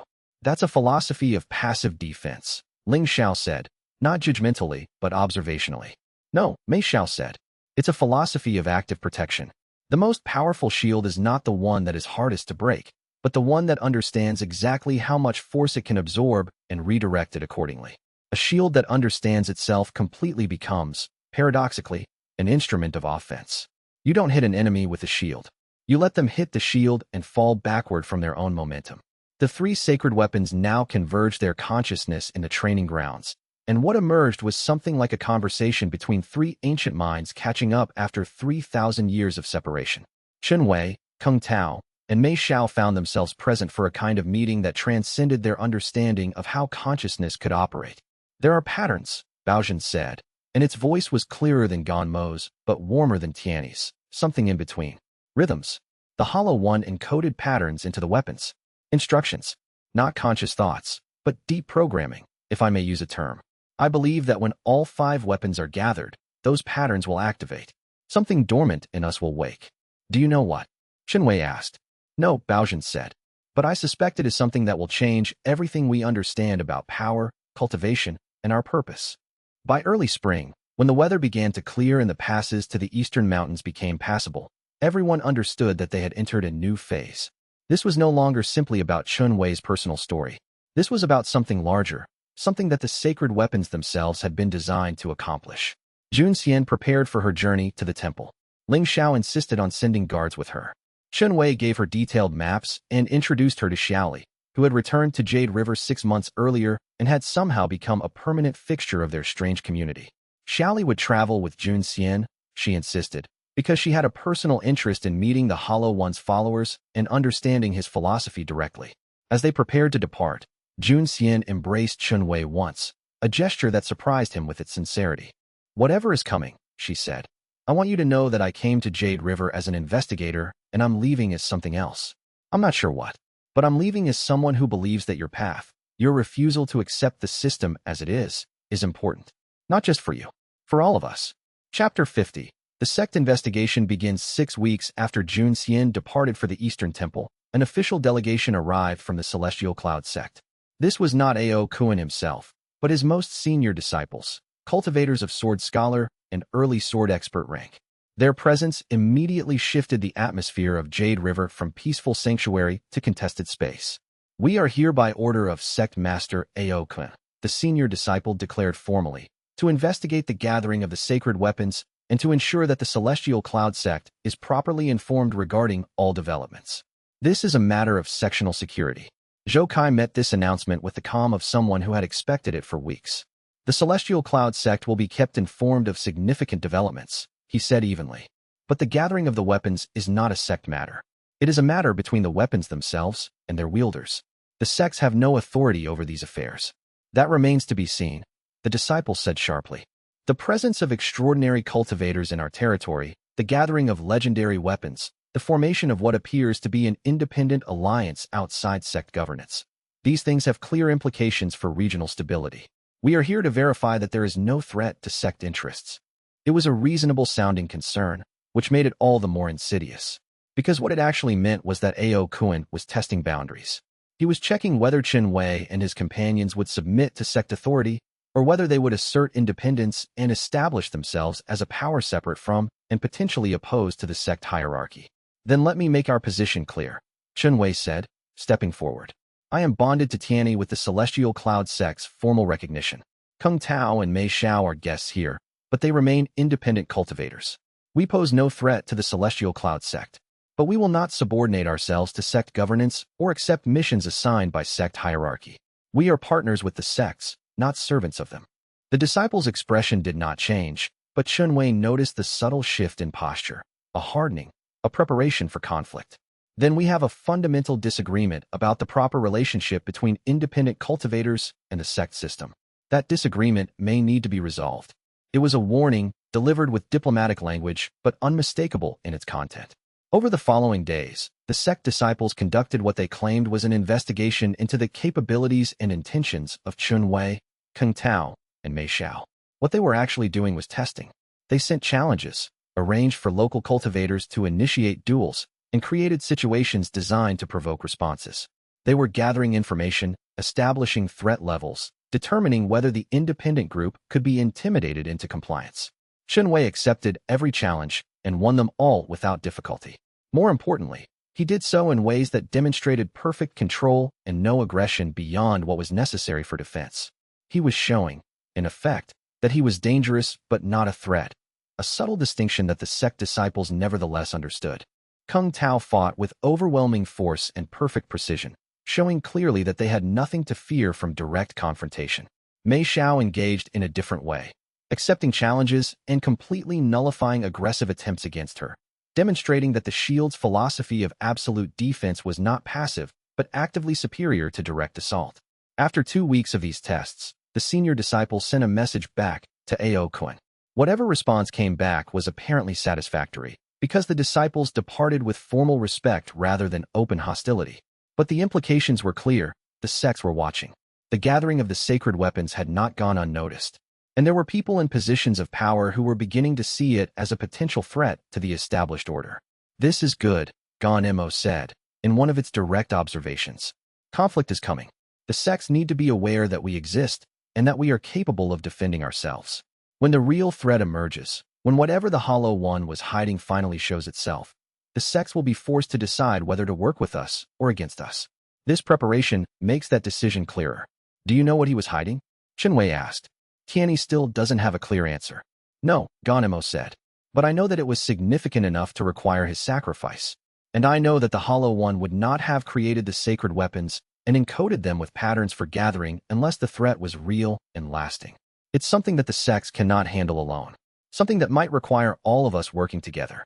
Chapter 51. The Eastern Temple. Jun Xian and Xiaoli returned in late spring, arriving with weathered faces and the satisfied expressions of people who had completed something they had set out to accomplish. They came with multiple scrolls, carefully preserved texts, and a collection of notes that Jun Xian had written during her time at the temple. The group gathered in the library to hear what she had found. "The temple is real," Jun Xian said without preamble. "It's called the Temple of Unified Philosophy, and it's maintained by a small sect that has preserved the Hollow One's teachings since his disappearance. The monks there were surprisingly welcoming once I explained what I was researching. They gave me access to the texts. Not all of them. Some are too sacred or too dangerous, but enough to understand what the Hollow One was actually trying to accomplish." She unrolled the largest scroll, which contained what appeared to be the Hollow One's own handwriting, translated into current dialect where necessary. "He foresaw a problem," Jun Xian continued. "A problem with the development of the sect system itself. He understood that hierarchical power structures inevitably corrupt, that as sects grew larger and more organized, they would eventually lose sight of what power was actually for. He believed that the sects would eventually use their power not to elevate humanity or to combat genuine threats, but to maintain their own dominance." "That's not a prediction," Ling Xiao said dryly. "That's simply how power operates." "Precisely," Jun Xian agreed. "The Hollow One understood human nature, but he also understood that sometimes systems need not be overthrown but rather balanced. He created the sacred weapons as a counterweight. 5 weapons, 5 wielders, scattered across time and space. He believed that eventually they would find each other, and when they did, they would form a power base that could resist sect corruption."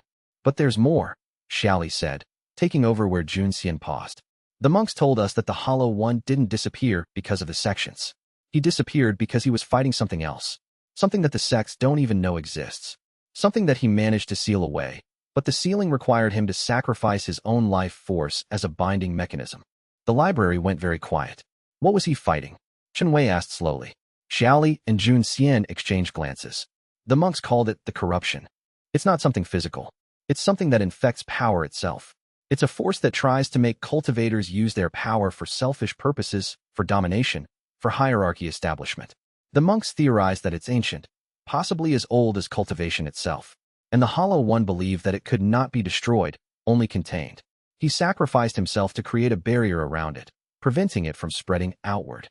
But that barrier is weakening," Jun Xian said, reading from her notes. "The monks were very clear about this. The barrier lasts approximately 3,000 years. After that, it begins to degrade. After 3,500 years, it deteriorates significantly. After 4,000 years, it fails." Tianyi finished. "That's why he's gathering us now. That's why something is moving. The barrier is failing. The corruption is beginning to seep through.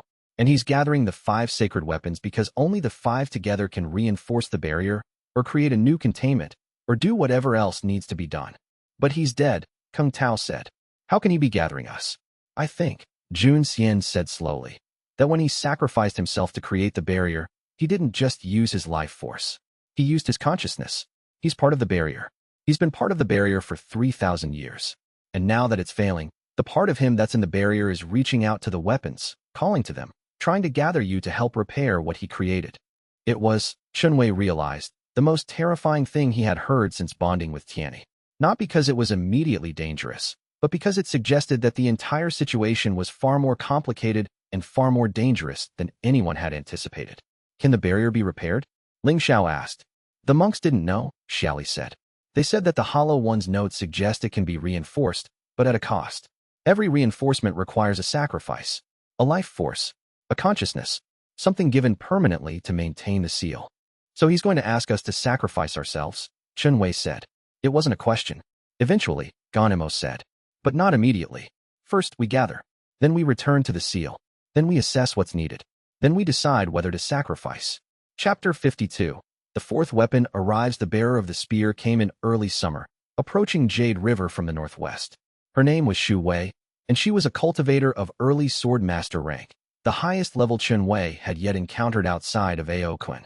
The spear itself was called Yunxi, Cloud Wisdom, and it was long and elegant, flowing with qi in ways that suggested water and movement and the constant negotiation of forces. Chen Wei arrived with the casual confidence of someone who had been traveling for months and knew exactly where she was going. She walked into the training grounds and bowed to the assembled weapons with a respect that suggested she had been expecting to find them gathered. "I've been searching for you," she said simply. "Yunxi has been calling to me for 6 months now. I followed the pull, and here I am." "The weapons can reach across distance," Baojin explained. "As we draw closer together, the bonds between us strengthen. Eventually, they become almost impossible to resist." Chen Wei has been navigating by pure instinct, following the connections that Yunxi creates. Chen Wei's style was entirely different from the others. Where Chen Wei was calm, Kung Tao was direct, and Mei Xiao was defensive, Chen Wei was fluid and adaptive. She moved with the spear in ways that suggested she was dancing rather than fighting. When the weapons converged their consciousness to integrate Chen Wei and Yunxi into their gathering, something shifted. "Now we are 4, Yunxi said, and its voice had a quality of something like completion. "The 5th is still hidden, but its location is becoming clearer. When all 5 are gathered, the patterns will activate fully." "What patterns?" Chen Wei asked. "The instructions," Yunxi said. "The Hollow One encoded 5 sets of instructions into the weapons. Each instruction is incomplete without the others. Together, they form a complete directive. Together, they tell us what to do, where to go, and how to survive what comes next." Over the following weeks, as summer heat settled over the mountains, the 4 wielders and their weapons engaged in a process that was something like meditation and something like warfare. They were learning to function as a unit, to merge their consciousness in ways that allowed them to fight as a single entity with multiple forms. Individually, they were powerful. Together, they began to approach something almost transcendent. Ling Xiao watched this development with a mixture of fascination and concern. "You're becoming something other," she said to Chen Wei one evening, after one of the unified meditation sessions had left him drained. "Yes," Chen Wei said simply. "It's necessary. Whatever is coming, we won't be able to face it individually. We need to be able to function as one consciousness across 4 bodies." "When this is over," Ling Xiao said, "if you still want it, I would like to stay with you. Not as a companion, not as an ally, but as someone bound to you in whatever comes next. Not because I have to, but because I want to." Chen Wei understood what she was offering. She was offering to bond with him the way he was bonded with Tianyi. Not a romantic relationship, though it could become that, but a partnership of consciousness. Emerging. A true unity. "If I'm still myself when this is over," Chen Wei said, "then yes. I would want that." Chapter 53. Ao Kuan's revelation. 3 weeks after Chen Wei's arrival, Ao Kuan came to Jade River for the 2nd time. But this visit was different. He came alone, without escort, and he asked specifically to speak with Zhou Kai in private. What passed between them, nobody knew. But when they emerged from Zhou Kai's meditation chamber, Ao Kuan looked older, not physically, but in the way that knowledge and regret can age a person from the inside. "I need to tell you something," Ao Kuan said to the assembled group. "Something that I have known for a long time and that I should have revealed earlier. Something about my connection to the Hollow One, and about why I have been so cautious regarding the gathering of the sacred weapons." He told them a story that reached back into his own past. "I was not always a sect master," he said. "Before the Celestial Cloud sect, I was a student of the Hollow One. I lived in his community for 7 years, learning his philosophy, studying his craftsmanship, understanding what he was trying to create. When the sects began to move against him, I was one of the first to understand what was happening and why." "You betrayed him," Zhou Kai said quietly. "It was not a question." "I did," Ao Kuan said. "Not because I disagreed with his philosophy, but because I was afraid. I was young, and I believed that the sects were more powerful, more inevitable, more real than his ideas. I gave them information about his location, about his weapon caches, about his plans. In exchange, they promised me power within the sect structure." He paused, looking out toward the mountains beyond Jade River. I got that power. I became sect master of the Celestial Cloud sect, achieved Blade Immortal rank, became one of the most respected cultivators in this region. But I have spent the last 3,000 years living with the knowledge of what my betrayal cost. When the Hollow One died, some part of me died with him. And when I learned that the sacred weapons were awakening, that the gathering was beginning, I understood that I was going to have to face what I had done. Why are you telling us this? Mei Xiao asked. Because, Ao Kuan said, I am one of the reasons you need to understand what you're walking into. The sects have always been wary of independent power. The sects have always been willing to move against threats to their authority. And the Hollow One's philosophy is the ultimate threat because it suggests that the sects themselves are not necessary, that power can be individual, democratic, based on partnership rather than hierarchy. He turned to face Chen Wei directly. I want to give you something. Something that I have maintained in secret for 3,000 years, waiting for the moment when it would be needed. From within his robes, Ao Kuan withdrew a small pendant, ancient and carefully preserved. This is a key, a physical representation of the Hollow One's location. Not where he died, but where his consciousness was bound into the barrier. When you are ready to approach the barrier, when you understand what it will cost, use this to find the way. Chen Wei took the pendant hesitantly. It was warm in his hand, pulsing with qi, resonating with something that felt almost like recognition. Tiany's presence flared with sudden understanding. He's still there, Tiany said. The Hollow One. I can feel him now, connected to this key. His consciousness is distributed through the barrier, but the center point is fixed. This will lead us to him. I cannot ask for forgiveness, Ao Kuan said. But I can ask that you understand that I am giving everything I can to compensate for my ancient betrayal.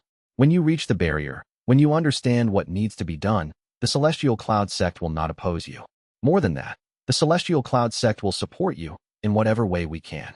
After Ao Kuan departed, the group convened in private. Is this a trap? Kung Tao asked bluntly. A way for the sects to track us, to locate the barrier, to gather it for their own purposes? Possibly, Ganemo said. But I don't think so. I think Ao Kuan genuinely believed what he said. And his belief, for once, is more important than his power. He's giving us what he can because he spent 3,000 years unable to do anything else. Chapter 54. The Tournament Challenge in late summer. A formal letter arrived from the Regional Cultivation Authority. There was to be a tournament, they declared, to verify the legitimacy of Chen Wei's status as a legendary weapon wielder. Other unranked cultivators who claimed to be bonded with supernatural artifacts were invited to participate. The tournament would establish a clear hierarchy of ability and determine who would be recognized by the authority as legitimate independent cultivators. It was, Chen Wei understood immediately, a test. And more than that, it was a way for the sects to gather information about who else might be bonded with powerful artifacts, and to eliminate threats before they became too significant. You should participate, Zhou Kai said.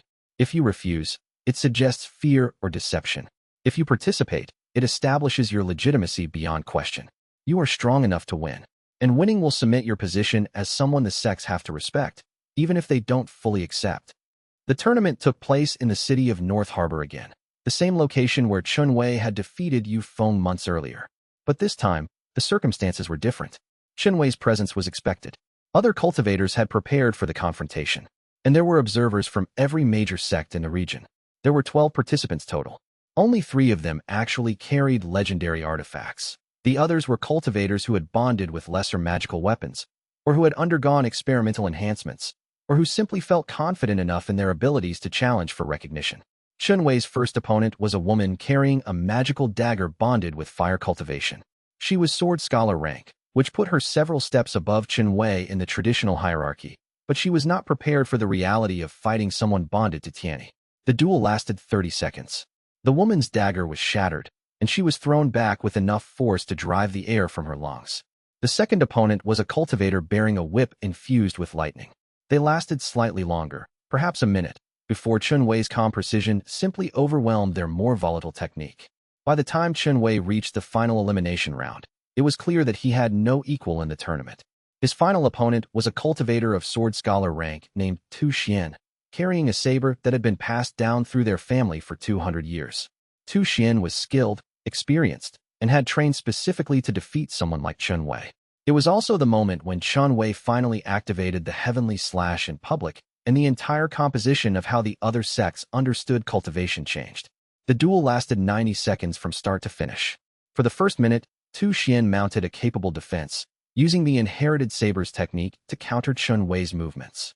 But at the 1-minute mark, Chen Wei shifted. He and Tianyi moved from human rhythm into something else, a perfect synchronization that transcended normal combat. The heavenly slash struck once, just once, and two Xian sabers shattered along perfectly geometric lines, the break surfaces so smooth that they seemed to have been cut by mathematics rather than force. Tu Xian was knocked backward, their cultivation field disrupted, their entire understanding of what combat could be fundamentally altered. The crowd went absolutely silent. Then, from the elevated platform where the sects had their official observers, someone began to clap. It was Jun Xian. She had returned from her journey to the Eastern Temple, and she was sitting beside Ao Kun, applauding with genuine approval. Ling Xiao rose as well, signaling her acknowledgement. And then, like a cascade, other cultivators in the crowd stood, offering recognition. Not all of them. The traditional sects remained cautious, but enough that it was clear the political landscape had shifted. As Chen Wei was formally declared the winner of the tournament, as his status as an independent legendary weapon wielder was recognized by the regional authority, he understood that something significant had happened. The sects could no longer simply dismiss him as an anomaly. He had proven, publicly and undeniably, that he was the equal or superior of their own cultivators. The question now was what they would do with that knowledge. Chapter 55. The pieces assemble. Autumn came, and with it, clarity. Jun Xian had returned from the Eastern Temple not just with knowledge, but with a map. The monks had finally revealed the location of the barrier, not in the mountains near Jade River, but far to the north, in an area that was deliberately hidden from the conventional cultivation world. The barrier existed in a pocket of space that was separated from ordinary reality by a seal that required knowledge of specific cultivation positions to access. "We need to go," Shu Wei said simply. "All four of us, with our weapons. The Hollow One is calling more strongly now. I can feel it in Yunxi every moment. The barrier is weakening more rapidly. If we don't act soon, if we don't reach the barrier and assess what needs to be done, the containment will fail." "What happens if it fails?" Ling Xiao asked. "The corruption spreads," Xiaoli said. She had been spending significant time in conversations with Yunxi and Gan Mo, absorbing their philosophy and understanding. "It doesn't destroy civilization. It just changes it. It makes people more selfish, more desperate for power, more willing to compete rather than cooperate. It makes the sects even more hierarchical, even more competitive. It turns cultivation into a ladder where everyone is trying to climb over everyone else. Eventually, it destabilizes society entirely. That's essentially what the sects already do," Kung Tao observed. "No," Xiaoli said. "The corruption amplifies it. It takes the natural human tendency toward competition and weaponizes it, makes it irresistible. It's an external force that pushes people toward worse versions of themselves." Chen Wei made the decision quickly. They would leave within a week. They would travel north toward the location indicated in Jun Xian's map. They would reach the barrier and understand what needed to be done. And then they would make their final choice about whether to sacrifice themselves to maintain the containment. Before they left, they made arrangements. Ao Kun agreed to watch over Jade River, to protect the town and the training grounds from any sect that might try to claim them in the absence of Chen Wei and his companions. Zhou Kai agreed to continue his training mission, to teach any new disciples who arrived seeking wisdom about how to move beyond the traditional sect structure. Xiaoli agreed to stay, to record everything that happened, to create a chronicle of this period that would survive them. On their final evening in Jade River, Chen Wei walked the training grounds alone. The stone post that he had shattered with the heavenly slash months ago still lay in pieces, a monument to how far he had come from being an unranked sweeper. Ling Xiao found him there, as she had found him so many times before. "I'm coming with you," she said without preamble. "I know you didn't ask for it. I know it complicates things, but I'm coming with you to the barrier, whether you want it or not." Chen Wei looked at her, really looked at her, at the sword master who had chosen to stay, who had chosen to learn a different way of thinking about power, who had chosen him over the security of her sect and the certainty of her position. "I want it," he said. "I want you there. When this is over, if there is an after, I want to figure out what we're becoming together." "Then we'll figure it out," Ling Xiao said. She took his hand. "We'll figure it out even if there is no after. Even if this is where the story ends. I want you to know that you didn't choose this path alone, and you're not walking it alone." Chapter 56. The journey north. The journey to the barrier took 6 weeks. They traveled through regions that were deliberately obscured from normal maps, through valleys that seemed to exist in perpetual mist, along paths that the sacred weapons guided them toward through the instinctive knowledge that had been encoded into them 3,000 years ago. They were not alone on the road. Xiaoli had insisted on coming, and Chen Wei found he was glad she had. She served as a kind of translator for their group, someone who could observe the sacred weapons and their wielders from outside and help them understand what they were becoming together. You're forming a consciousness, Xiaoli explained one evening as they camped in a mountain valley. Not a single consciousness, but a unified field of awareness. When you're all meditating together, you're not separate minds being coordinated. You're becoming a single mind with multiple expressions. It's what the Hollow One was trying to create. A power that doesn't work through domination or hierarchy, but through perfect harmony of purpose. By the time they reached the location marked on Jun Xian's map, by the time they began to perceive the edges of the barrier, it was winter again. Exactly 1 year since Chen Wei had first bonded with Tianyi. The barrier manifested not as a wall, but as a difference in the world. On one side, the normal cultivation world. On the other, the pocket of space where the Hollow One had bound the corruption. The transition point was marked by a phenomenon that the sacred weapons called the shimmer, a visible distortion in reality that indicated where the seal was weakest. We can enter, Ganemo said. The 5 of us together, we can cross the barrier without disrupting the seal. But once we're inside, we'll have to immediately assess the state of the corruption and determine what to do. Are you ready? Baozhen asked, and there was something almost tender in its tone, as if the shield was asking not whether they were capable, but whether they were prepared to face what they would find. No, Chen Wei said honestly, but I don't think we ever will be. So we go anyway.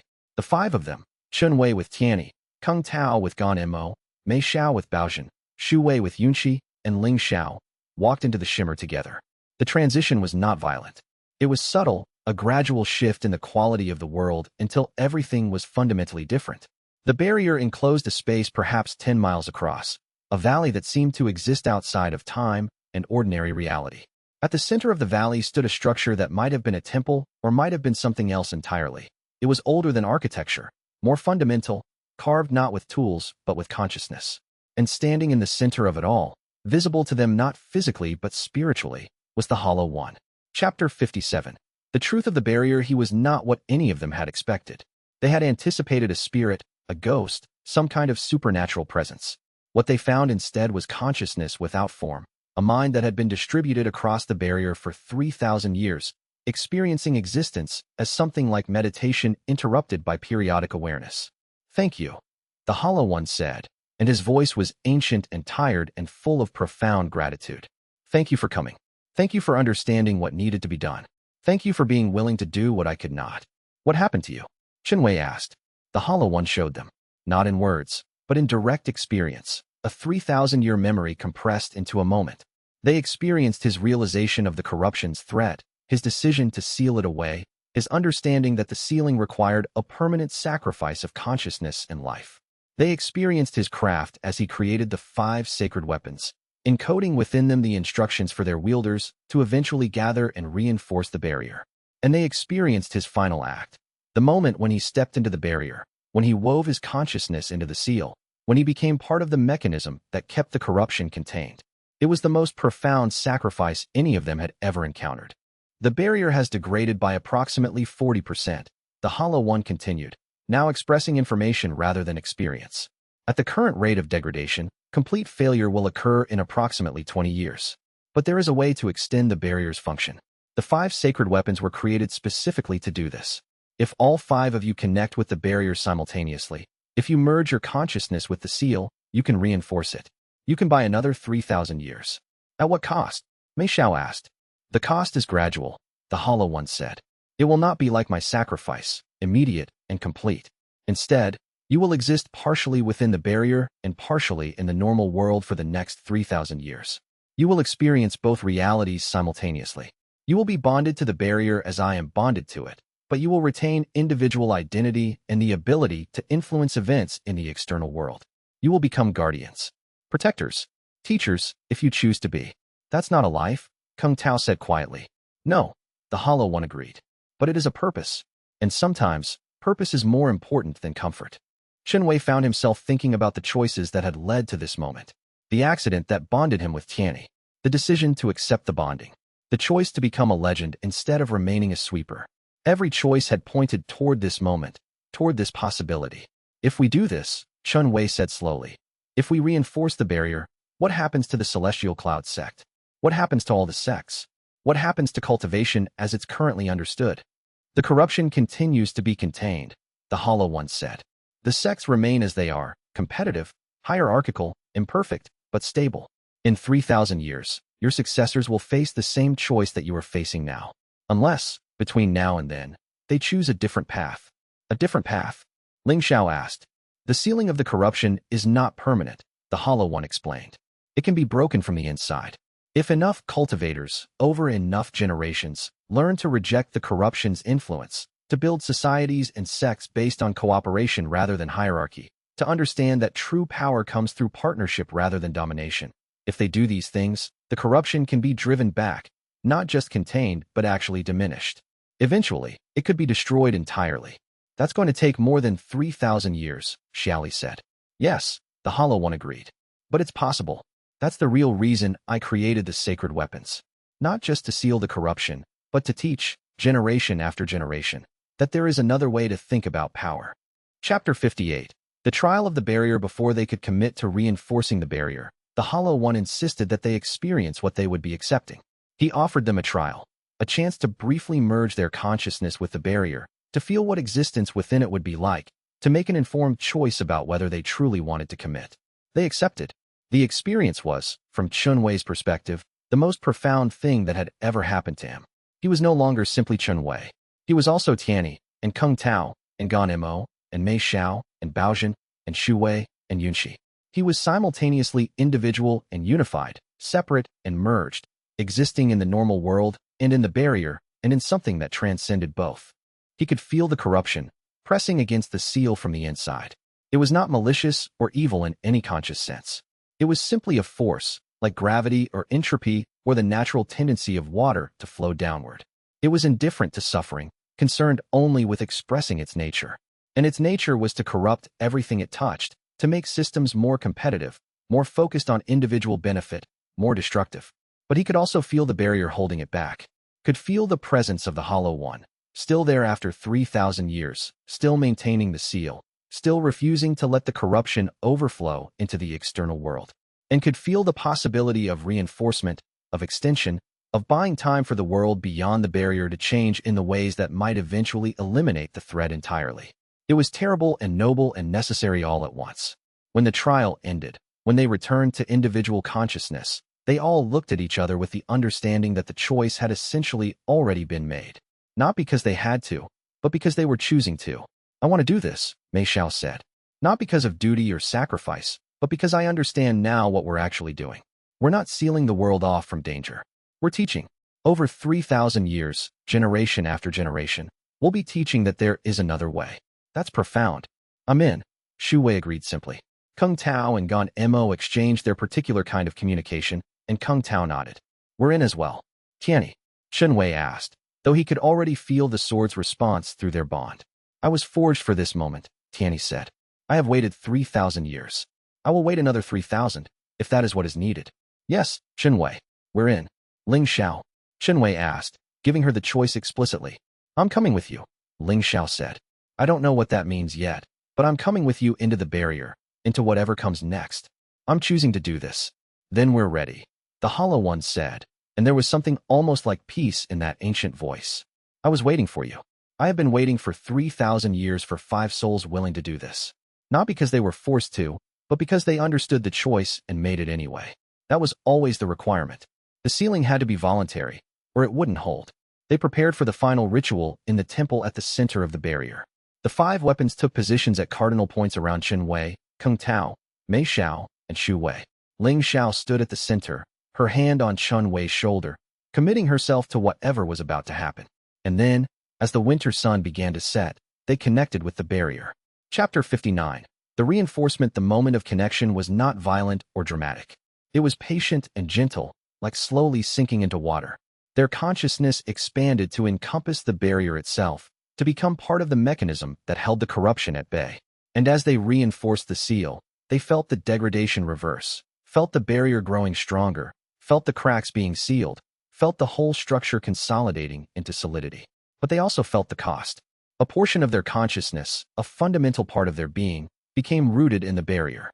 They remained connected to the external world, could still exert influence there, could still teach and guide and interact. But they were no longer exclusively of that world.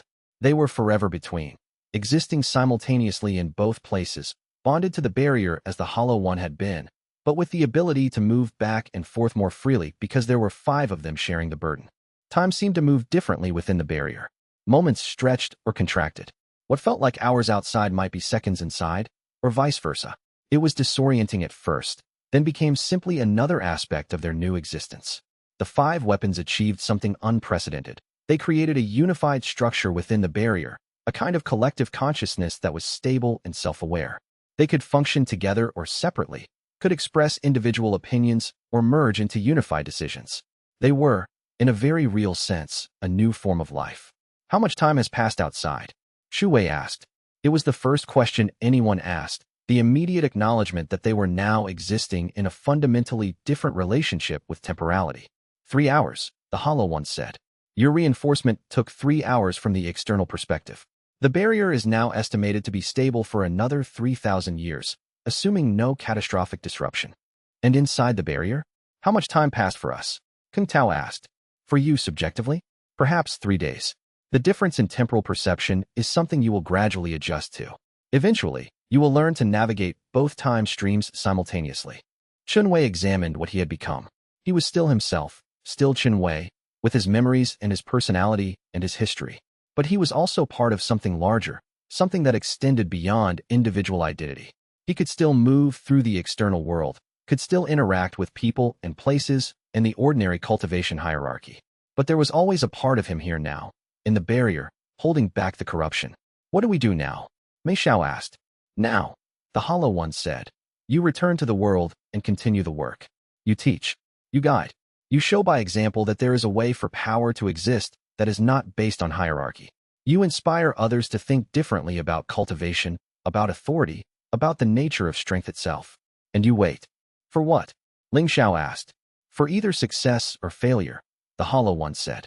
If humanity manages to change its fundamental relationship with power, to build systems based on cooperation and partnership, then in 3,000 years, the corruption might be degraded enough that it no longer poses a threat. But if humanity continues to embrace competition and hierarchy, if the sects continue to dominate and control, then in 3,000 years, you will face this choice again. And you will either reinforce the barrier once more, or you will let it fail. So we're not saving the world, Jun Xian said. She was still there, still observing, still recording. We're buying time. You are buying time, the Hollow One agreed. Time for change. Time for growth. Time for humanity to develop wisdom. That is all any of us can do. Chapter 60. The return to the world when they emerged from the barrier. When the 5 wielders and Ling Xiao walked back through the shimmer into the normal cultivation world, it was still the same winter day on which they had entered. But they were fundamentally changed, functioning simultaneously in 2 realities, their consciousness distributed across both existence and the barrier itself. The journey back to Jade River took 3 weeks. They traveled differently now, moving with the kind of certainty that came from understanding something fundamental about how power actually worked. When they encountered other cultivators on the road, those cultivators seemed to sense that something was different about them, something that commanded respect not because of rank or position, but because of the profound nature of what they had become. Ao Kun was waiting for them in Jade River, standing in the training grounds, as if he had been expecting them to return at exactly this moment. Perhaps he had. Perhaps he could sense that the barrier had been reinforced, that the threat had been contained for another 3 millennia, that the strange experiment in alternative power structures was now officially underway. You did it, he said simply. We did, Chen Wei confirmed. The barrier is stable for 3,000 years. The corruption is contained. And now we have to figure out what it means to live in a world where we exist simultaneously in 2 realities. What do you need from the sects? Ao Kun asked. It was a practical question, the question of someone who had begun to understand that his role might not be to control or dominate, but to cooperate and support. Independence, Ling Xiao said. We need the sects to recognize that there are paths to power that don't run through sect hierarchy. We need you to accept that some of your best disciples might choose to leave, to pursue other ways of thinking about cultivation. And we need you to understand that the future is not written, that the choice between competition and cooperation is still being made, every day, by every cultivator who decides how to wield their power. I can do these things, Ao Kun said. The Celestial Cloud sect can be a bridge between the traditional hierarchy and whatever new structures emerge. I have spent 3,000 years watching the sects dominate, and I understand now that there has to be a better way. Let me help. Over the following months, Jade River transformed. It became something between a town and a sanctuary, a place where cultivators could come to learn a different approach to power, to study philosophy alongside technique, to understand that true strength came not from overpowering others, but from mastering oneself and working in harmony with those around you. Zhou Kai continued to teach. Xiaoli became the official chronicler, recording the events that would eventually form the basis of the histories that would be written about this period. And Chen Wei, Kung Tao, Mei Xiao, and Xu Wei settled into their strange new existence, partially rooted in the barrier, partially engaging with the external world, teaching and guiding and slowly, patiently, beginning the work of helping humanity understand that the corruption's influence could be resisted. On a clear spring evening, exactly 1 year after the reinforcement of the barrier, Chen Wei stood on the eastern wall of the training grounds with Ling Xiao. The sword rested across his knees, but he was not in meditation. He was simply existing in the moment, present, grounded, accepting the strange duality of his nature. Are you happy? Ling Xiao asked. I'm not sure happiness is the right word, Chen Wei said slowly. I'm satisfied. I'm purposeful. I'm part of something larger than myself, and I understand the value of that. But am I happy in the way I was happy as a sweeper, content with simple work and simple living? No, that life is closed to me, but I don't regret the choices that brought me here. Then we've done well, Ling Xiao said, because that's all any of us can do. Make choices we don't regret, and help others do the same. In the distance, the mountains held their ancient secrets.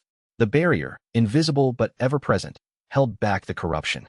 And 3,000 years of time stretched ahead. Time for change, time for growth, time for humanity to prove whether it could choose a better path than the endless cycle of competition and hierarchy that the sects had maintained for so long.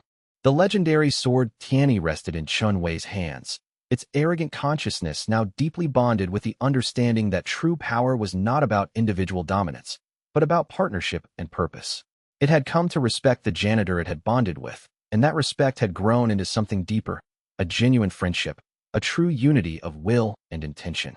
And somewhere in the barrier, the Hollow One's consciousness, still holding the seal, still patient, still hopeful that the world it had left behind might finally choose to become something better. The janitor had become a legend. The unranked sweeper had become a guardian of realities.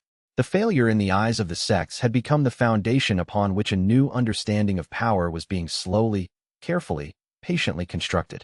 And this, Tianyi said in Chen Wei's mind, was exactly what the Hollow One had always believed possible.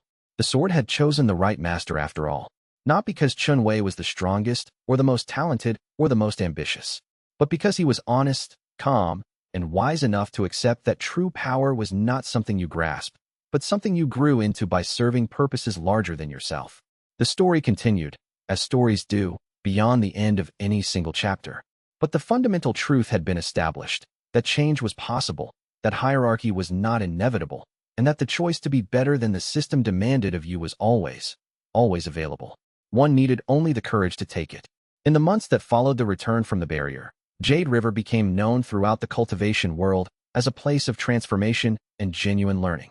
Disciples from the major sects began to arrive, not fleeing their institutions in the traditional sense of a cultivator breaking with sect orthodoxy, but seeking to understand how their training might be integrated with a different philosophy of power. The sects, sensing both opportunity and threat in equal measure, began to send observers and formal diplomatic delegations to assess what was happening. A.O. Kuan surprised the cultivation world by announcing that the Celestial Cloud sect would begin a formal exchange program with Jade River. Young disciples would spend a year learning traditional technique and hierarchical advancement, then another year learning the principles of partnership and individual cultivation. It was a radical approach. The sects did not typically acknowledge that there were valid alternatives to their fundamental methods. But A.O. Kuan was changing his calculations based on his personal 3,000-year perspective and his growing recognition that the future was not written in stone. Chen Wei found himself becoming a teacher not through martial demonstration alone, but through ordinary conversation.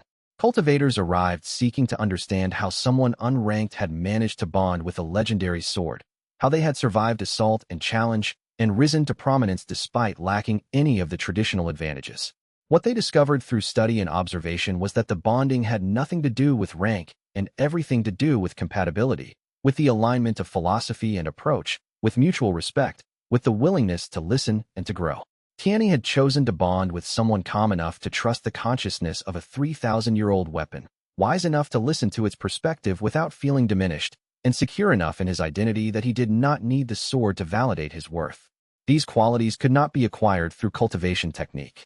They had to be developed through honest self-examination and the willingness to accept one's genuine nature rather than constantly striving toward an idealized version of power. The sword doesn't make you powerful. Chen Wei would explain to the disciples who came to train, their eyes filled with the hope that if they could bond with a legendary weapon as he had, everything would be different, everything would be better. Cultivation doesn't make you powerful. Power is something you grow into by understanding yourself, your real limitations, your actual strengths, your genuine desires and values. Once you understand yourself truly, then the tools you choose become amplifications of what you already are. But if you don't understand yourself first, the tools just amplify your confusion and your fear. This teaching, simple as it sounded, was revolutionary in ways that went far beyond the application of combat technique. Because it suggested that the entire cultivation hierarchy, with its clear rankings and its objective measures of ability, was fundamentally flawed in its assumptions. It treated power as something external that could be acquired and possessed, like acquiring rank or position within an institution. In reality, power was something internal that had to be developed through self-knowledge and authentic choice about how to use what you possessed. Ling Xiao took charge of practical training, developing and refining curricula that would integrate what students learned about themselves into effective technique. She established a system where students would spend mornings in meditation and philosophical study, afternoons in physical practice and combat training, and evenings in group discussion and analysis of the day's lessons. The integration of mind and body, of philosophy and technique, of personal growth and practical skill development, became central to the curriculum. Xiaoli, perhaps surprisingly given her history as an observer and questioner, became the philosophy and systems teacher. She had spent so much time observing the mechanics of how people organized themselves and related to authority that she had developed a comprehensive framework for understanding how power could be structured differently. She taught about systems and how they worked, about incentives and how they shaped behavior, about how institutions perpetuated themselves and what would need to change for them to transform. Young disciples learned not just abstract cultivation theory and advanced technique, but political theory, social organization, history of how the sects had come to dominate the cultivation landscape, and the philosophical foundations of alternative structures. Jun Xian completed her comprehensive research and published a foundational text on legendary weapons and their true nature. She titled it The Craftsman's Intent, and it became the essential document for understanding how the Hollow One had envisioned power to function in the world. The text detailed not just the mechanics of legendary weapons and how they operated, but the deeper philosophy behind them. The radical belief that true power came from partnership and equality, from the mutual negotiation of will and purpose between consciousness and weapon. The book spread through the cultivation world, challenging fundamental assumptions and provoking intense debate. Conservative sects banned it outright, treating it as heretical disruption of the natural order. Progressive sects, particularly those influenced by younger members, made it required reading. And gradually, across generations and decades and centuries, it began to shift the underlying assumptions about how people thought about weapons, about authority, about the fundamental nature of cultivation itself. But change was slow. Even 3,000 years was a remarkably long time, and even that vast span could be consumed by the inertia of institutional power and the deeply rooted human instinct toward competition, hierarchy, and the pursuit of individual dominance. The corruption, pressing against the barrier from within, continued to exert its influence on the external world. In moments of stress or fear or desperate struggle or uncertainty, people still defaulted to competitive thinking, to the belief that power had to come at someone else's expense, that advancement required the diminishment of others. The four sacred weapons and their wielders, partially rooted in the barrier through their bond with the containment seal, could feel this dynamic playing out. They could sense the waves of corruption-influenced thought washing through the external world, tempting people toward hierarchy, toward competition, toward the endless cycle of domination and submission that the sects perpetuated through their entire structure. But they could also sense genuine change happening. Generation by generation, small but meaningful shifts in how people approached power and personal development. Disciples who came to Jade River for training and then went back to their sects, carrying new ideas, new questions, new ways of thinking about cultivation and authority and what it meant to be powerful. The slow, patient erosion of the assumption that the current system was inevitable and permanent and the only possible organization of human society. Chapter 61. The letter arrived on a Tuesday, sealed in black wax, and carried by a messenger who refused to speak. Zhou Kai turned it over in his hands 3 times before opening it, his expression darkening with each word. Someone's reached out, he said to Chen Wei, not looking up from the paper. From the western provinces. A challenger who claims you fear direct confrontation. Chen Wei was in the courtyard, running through the basic forms that had become meditation for him now. The regional tournament had ended 6 weeks ago. In that time, Jade River had transformed from a quiet refuge into a place of pilgrimage. Cultivators came to study under Zhou Kai, to train with Ling Xiao, to discuss philosophy with Jun Xian. Chen Wei had become accustomed to being watched, analyzed, theorized about. What does the letter want? Chen Wei asked, not pausing his form. A duel. Publicly. In the capital's central arena. 3 weeks from now. Zhou Kai finally looked at him. The signature is Yu Feng. Tianyi's presence in Chen Wei's mind became suddenly very sharp. The sword had been drowsy, content in the way of ancient weapons satisfied with their current circumstance. Now she snapped to full attention. That broken fool, the sword said. He was nothing when I last felt him clearly. What has he been doing? Yu Feng was disqualified from the tournament 7 years ago, Zhou Kai continued quietly. Caught using forbidden meridian techniques. He disappeared into the northern peaks. No one has heard from him since. Chen Wei finished his form and turned to face his mentor. And now he's challenging me? He's challenging what you represent, Zhou Kai said. The new way? The philosophy that power doesn't require centuries of inherited technique and bloodline advantage. He sees you as proof that everything he's built his life around, every sacrifice, every discipline, can be invalidated by someone with a magical sword and luck. I don't have luck, Chen Wei said. I have Tianyi. Exactly, Zhou Kai said. And he can't accept that. The response came 3 days later, carried back by the same messenger. Chen Wei wrote it himself, his characters careful and formal. Asterisk I accept. The central arena, 3 weeks. I will be there, asterisk. Ling Xiao didn't speak to him for 2 days after learning about it. She moved through the compound with the focused tension of a predator, sharpening weapons that didn't need sharpening, running combat drills at dawn before anyone else woke. On the 3rd day, she cornered him in the study where he was meditating. You could refuse, she said. I could, Chen Wei agreed. But we both know I won't. He's had years to plan this. Ling Xiao sat across from him, her dark eyes fierce. To cultivate in secret, to prepare strategies specifically designed to counter you. You don't know what he's become. No, Chen Wei said. But I know what I am now. And if I keep refusing challenges, eventually the world will believe I'm the one who's afraid. Ling Xiao made a sound of frustration. You're not a champion defending a title. You're a person who has found something good here, who has people who care about him. And you're about to risk that on your pride. Not my pride, Chen Wei said quietly. His. He didn't explain further because Ling Xiao would understand eventually. Yu Feng had staked everything on being the strongest, on proving that the old ways were superior. If Chen Wei refused the challenge, Yu Feng could claim victory, could say that Chen Wei was afraid to face real strength. The narrative would shift. And more importantly, it would validate something that Ao Kuan had implied in their brief conversation. That Chen Wei was a comet, bright, but ultimately dependent on the sword. That he was not himself powerful. 3 weeks of preparation. Chen Wei had never trained harder. He worked with Zhou Kai on tactical responses, studied the records of Yu Feng's fighting style from before his disappearance, meditated deeper into his cultivation than he had in months. His rank, sword scholar, was solid, but Yu Feng had 7 years and forbidden techniques. He will be sword expert, Tianyi said during one late-night session. At minimum, the corruption in his meridians will be visible if you know where to look. A discoloration of his channels like black and silver. The forbidden techniques he's used are not subtle. They devour from within. Can he still fight? Chen Wei asked. Dangerously, the sword replied. More dangerously than before. Desperation is a weapon, and he has nothing left to lose. On the morning of the duel, Chen Wei woke before dawn. The capital was already awake, streets filled with people moving toward the central arena. The challenge had become known. Hundreds, perhaps thousands, would be watching. Ling Xiao helped him dress in the formal whites of a cultivator. Her hands were steady, but he could feel the tension in her fingertips. Come back, she said simply. I will. Not as a champion, she said. As yourself. That matters more. He kissed her forehead, and she gripped his shoulders hard enough that he nearly winced. The arena was vast, a natural amphitheater formed by ancient cultivation during the dynasty that had built the capital. Tens of thousands filled the stone seating. The energy was electric, anticipatory. Chen Wei had never seen so many people gathered for a single match.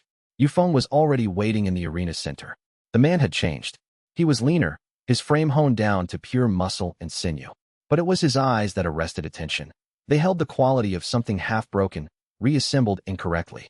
His meridians were visible even to ordinary sight, thin lines of black running through his skin like a map of corruption. Chen Wei, Yu Feng said, his voice rasping. The sweeper. The accidental champion. Yu Feng, Chen Wei replied. The lost master. I'm going to take that sword from you. Yu Feng continued, as if Chen Wei hadn't spoken. I'm going to prove that it was never about you. That any cultivator with Tianyi would have won your tournament. That you are nothing. Chen Wei drew Tianyi, and the ancient blade sang in the morning air, a sound like crystal breaking. You cannot take what is not yours to claim, Tianyi said, her voice carrying to the furthest seats in the arena through the resonance of the blade. And you have never been worthy of even touching my hilt. Yu Feng's cultivation surged outward, and the arena shook. Chapter 62. The first clash was immediate and brutal. Yu Feng moved with the speed of a sword expert, his blade, a lesser weapon, cold steel without any trace of spiritual resonance, cutting through the air in patterns designed to overwhelm rather than finesse. Chen Wei met him strike for strike, and the force of the impacts rippled through both their bodies. But something was wrong with Yu Feng's technique. For a sword expert, his movements should have been flawless. Instead, they carried a subtle irregularity, a half-second stutter in certain transitions. His meridians blazed with power, but the power was unstable, flickering like flames in wind. He's dying, Tianyi said with certainty. The forbidden techniques are consuming him from within. He has perhaps weeks, not months. This is a man who has nothing left but desperation and hatred. Chen Wei adjusted his defense accordingly. If Yu Feng was dying, he was also dangerous. Dying things often fought hardest. The duel lasted longer than Chen Wei expected. 10 minutes. 20. 30. The crowd watched in awed silence as two cultivators pushed each other back and forth across the arena floor, their movements becoming increasingly desperate, increasingly precise. This was not flashy cultivation magic. This was the art of the blade, stripped down to its essence. Yu Feng's corruption gave him one advantage, a willingness to damage his own body that Chen Wei could never match. Where Chen Wei defended, Yu Feng attacked even when it meant sacrificing protection. His blade scored a cut along Chen Wei's left shoulder. Blood ran down his arm, but he didn't slow. Deeper, Tianyi hissed. Strike deeper. His heart chakra is already damaged. One clean strike there, and this is finished. Chen Wei saw the opening. The moment Yu Feng overextended trying to drive a particularly vicious sequence. But as Chen Wei moved to capitalize, something changed in the air. A new presence entered the arena. It wasn't a person. It was a feeling, a weight pressing down on the crowd, on the very stones of the arena. Chen Wei felt Tianyi recoil internally with shock. Ao Kuan, the sword breathed. What is he doing here? Ao Kuan stood at the edge of the arena, visible to everyone, but somehow existing slightly outside reality. His presence alone caused the crowd to silence completely. Even the birds in the city above stopped singing. Interesting, Ao Kuan said, his voice calm and contemplative. Tell me, Chen Wei, when did you realize this was not just about Yu Feng? Chen Wei didn't take his eyes from his opponent, but his concentration fractured. Yu Feng seized the moment and drove forward with renewed violence, his corrupted power flaring bright red. What are you doing? Chen Wei demanded of Ao Kuan. Observing, the ancient cultivator replied. Testing. You see, I have a question I need answered. Can Tianyi survive betrayal? Can a bond like yours weather something more profound than enemy blade and poison? Before Chen Wei could respond, another figure emerged from the crowd. Zhang Yi, the traveling cultivator who had arrived at Jade River 3 months ago. The one who had trained with Chen Wei, sparred with him, sat with him in the evenings discussing philosophy and cultivation theory. The one Chen Wei had come to consider a friend. Zhang Yi's cultivation erupted outward, not the power of a sword expert, but something stranger. His energy was vampiric, pulling at Chen Wei's own life force across the distance of the arena. I apologize, Zhang Yi said, and his voice held genuine regret. I needed to study your cultivation thoroughly. Ao Kuan needed me to understand how Tianyi's bond works from the inside. But I meant some of what I said to you, Chen Wei. Part of me did consider you a friend. What have you done? Chen Wei demanded. Nothing yet, Zhang Yi said. But I marked you during our sparring sessions. I wove my energy into your meridians so subtly you would never notice. And 3 weeks ago, I poisoned you. The world shifted. Chen Wei suddenly became aware of something foreign in his cultivation channels. A poison that had been sitting silently, waiting for the right moment to activate. It wasn't deadly, not immediately, but it was beginning to spread, and as it did, it disrupted the flow of his own power. Tianyi's rage was immediate and absolute. Kill him, the sword commanded. Kill him now before, but it was already too late. Chapter 63 The poison spread with sickening speed once activated.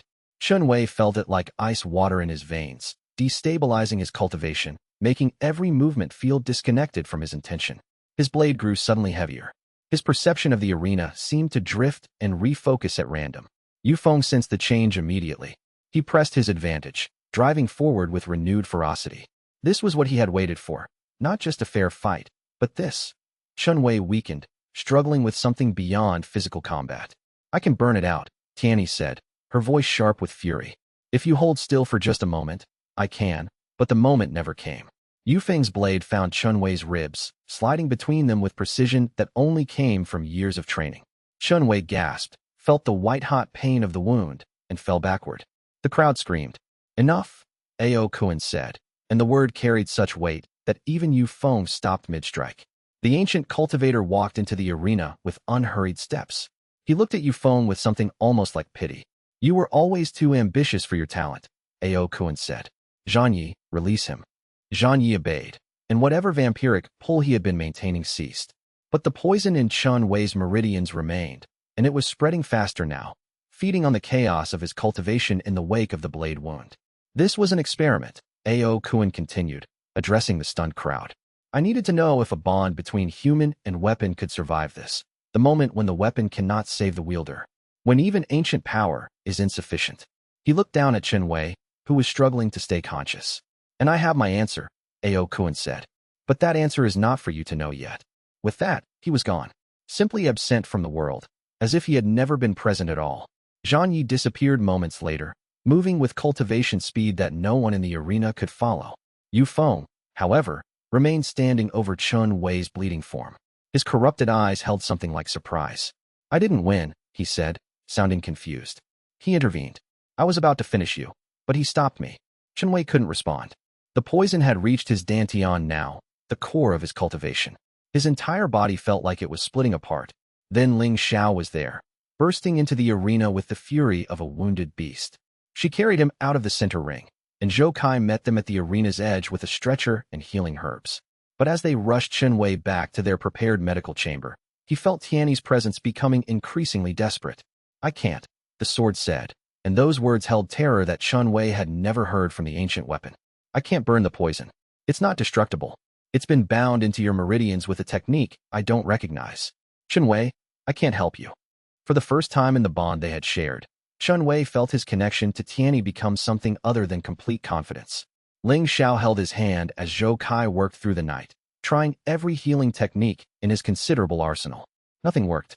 The poison remained, spreading slowly but inexorably, destabilizing everything it touched. By dawn, Chen Wei couldn't stand without assistance. His cultivation was fragmenting. The bond with Tianyi was becoming painful to maintain, like trying to hold a conversation while drowning. We need Jun Xian, Zhou Kai said quietly. She's our only chance now. If anyone can research a cure, it's her. And so began the waiting. The desperate, agonizing waiting as Jun Xian buried herself in ancient texts, searching for any record of this particular poison, any technique that could counter it. Chen Wei lay in his bed and felt the slow dissolution of everything he had built. Chapter 64 Jade River transformed into a sanctuary of desperate research. Jun Xian worked obsessively, sleeping only when exhaustion forced her unconscious, waking to pore over more texts. She pulled volumes from every corner of the compound's library, cross-referencing symptoms, cultivation principles, ancient techniques. Her fingers became stained with ink as she filled page after page with notes, theories, connections. Soul consumption technique, she muttered, sorting through a stack of forbidden texts that Zhou Kai had been keeping sealed away. That's what Zhang Yi was doing. Not just poisoning you. He was feeding on your cultivation essence. The poison is the mechanism that allows him to continue that feeding, even from a distance. Can you stop it? Chen Wei asked from his bed. He had grown weaker over the past week. Moving required concentration now. Even his thoughts felt sluggish, as if the poison was spreading through his mind as well as his meridians. There are mentions of it, Jun Xian said carefully. In the oldest texts, there are references to soul consumption techniques and how they were defeated. But the defeats required profound sacrifice or cooperation with another ancient power. She didn't finish the thought. She didn't have to. Both of them knew what she meant. In the days that followed, The nature of the poison became clearer and more devastating. It wasn't designed to kill Chen Wei. It was designed to keep him alive, but slowly weakening, slowly fading. It was essentially a spiritual anchor that would allow Zhang Yi to continue drawing from Chen Wei's essence indefinitely. Over months or years, it would reduce Chen Wei to a walking shell, still technically alive, but emptied of the very power that defined him as a cultivator. A.O. Kuan's words echoed in Chen Wei's mind. I needed to know if a bond between human and weapon could survive this. The moment when the weapon cannot save the wielder. He's testing us, Tianyi said bitterly one evening, her voice strained. Testing whether our bond breaks under pressure. Testing whether I would abandon you to save myself. And what are you choosing? Chen Wei asked quietly. I haven't chosen yet, Tianyi replied. But I will not leave you while you draw breath. Ling Xiao barely left his side. She sat with him through the nights when the poison made sleep impossible, held his hand during the moments when his cultivation tried to stabilize and failed. She didn't speak much, there wasn't much to say, but her presence was a constant assertion. You are not alone in this. Zhou Kai consulted with other masters in the region, carefully describing symptoms without revealing the specific nature of the technique. None of them had encountered anything like it. The poison was sophisticated, ancient, and designed specifically to defeat ordinary healing approaches. There is a master in the Crimson Temple, one visiting cultivator finally said. A healer who specializes in restoration after forbidden techniques. If anyone can help, it would be her. But the Crimson Temple was 3 weeks' journey away, and Chen Wei was growing weaker by the day. Jun Xian made her decision in the middle of the night on the 8th day. She came to Chen Wei's bed with a scroll in her hands and a look of absolute determination. I found something, she said. A technique from the Hollow Dynasty, over 2,000 years old. It's called the purification of separated threads. It's designed specifically to remove soul consumption poisons. How does it work? Chen Wei asked. There's the problem, Jun Xian said, and her voice shook slightly. It requires the weapon and the wielder to separate completely. The weapon must perform the purification from outside the body, while the wielder is completely vulnerable. The implication hung in the air between them. For how long? Tianyi asked, her voice very small. Between 6 and 12 hours, Jun Xian replied, reading from the scroll. The text isn't entirely clear. It depends on how thoroughly the poison has integrated with your cultivation. But during that time, Chen Wei would have no cultivation whatsoever. No protection. No weapon. No, Ling Xiao said from the doorway. That's not happening. We'll find another way. There is no other way, Jun Xian said gently. The poison is too complex. It's integrated with the structure of his meridians now.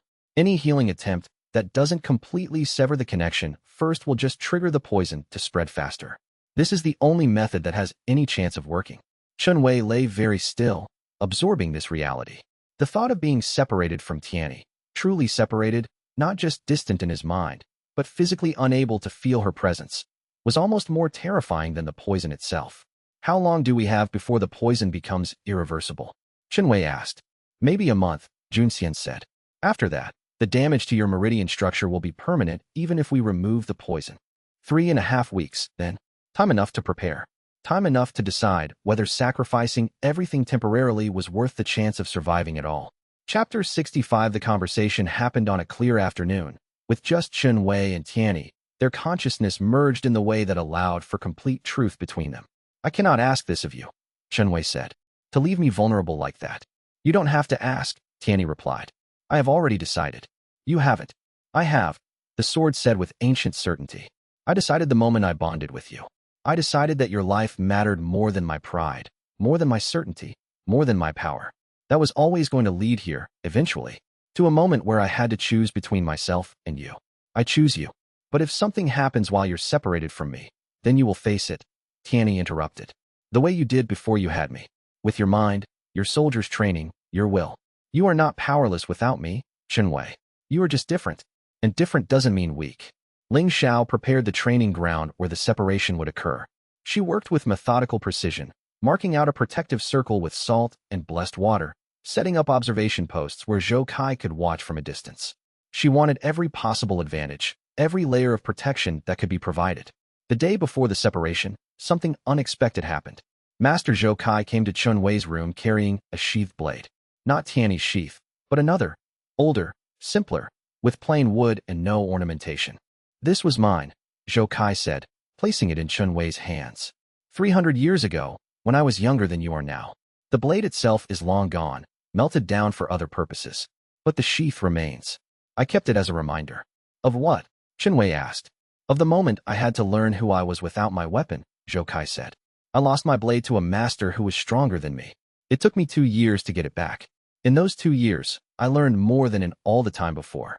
I learned that cultivation is not about the weapon. The weapon is only ever a reflection of the wielder. He pressed the sheath into Chen Wei's hands. Tomorrow, you will be the weakest person in this compound. You will have no cultivation to draw on. You will be vulnerable in a way you haven't been since you first bonded with Tianyi. And you will survive it. Because you have already survived worse. You have already climbed from sweeper to sword scholar. You can climb from nothing to something again. That night, Ling Xiao held him close and didn't speak. There was nothing left to say. Everything that mattered had been said. Tomorrow would either be the beginning of recovery or the beginning of the end. But it would be definite, at least. No more waiting. No more slow dissolution. Tomorrow, they would act. Tianyi was quiet. Not the peaceful quiet of contentment, but the alert quiet of something prepared for sacrifice. The ancient sword had lived for 3,000 years. In 3,000 years, she had learned that some moments change everything. This was one of them. Thank you, Chen Wei said to the blade. For what? Tianyi asked. For choosing me. For staying. For being willing to leave so that I can stay. I am a sword, Tianyi replied. It is what we do. We stand. We protect. We carry the burden so that others do not have to. That has always been my purpose. This is simply the first time I've had a wielder worth standing for. Chapter 66. The preparation took hours. Jun Xian supervised the setting of protective formations around the training ground. She had hired cultivators from the surrounding region, neutral parties who had no stake in any conflict, to serve as witnesses and protection. If enemies attacked while Chen Wei was vulnerable, at least there would be defenders present. Ling Xiao moved through the compound distributing weapons. Not swords. No, Ling Xiao was too clever for that. Instead, she prepared spears, staffs, whips, and other weapons that Chen Wei might be able to use without cultivation enhancement. His soldier training covered hand-to-hand combat and basic blade work, but she was giving him options. If someone comes, she told the gathered fighters, you do not let them near the circle. No exceptions. No negotiations. Kill them if you have to. By morning, nearly 40 fighters had assembled at Jade River. Most were unknowns, hired through intermediaries. But Zhou Kai was there. Ling Xiao was there. Jun Xian was there, surrounded by her research materials, ready to guide Tianyi through the purification ritual. And Tianyi was there, radiating a quiet defiance that Chen Wei had never felt from her before. I am afraid, the sword admitted as the sun rose. In 3,000 years, I have never felt fear like this. I'm afraid too, Chen Wei said. But we're doing it anyway. Yes, Tianyi said. We are. The ritual began at dawn. Chen Wei lay in the center of the protective circle, arms crossed on his chest.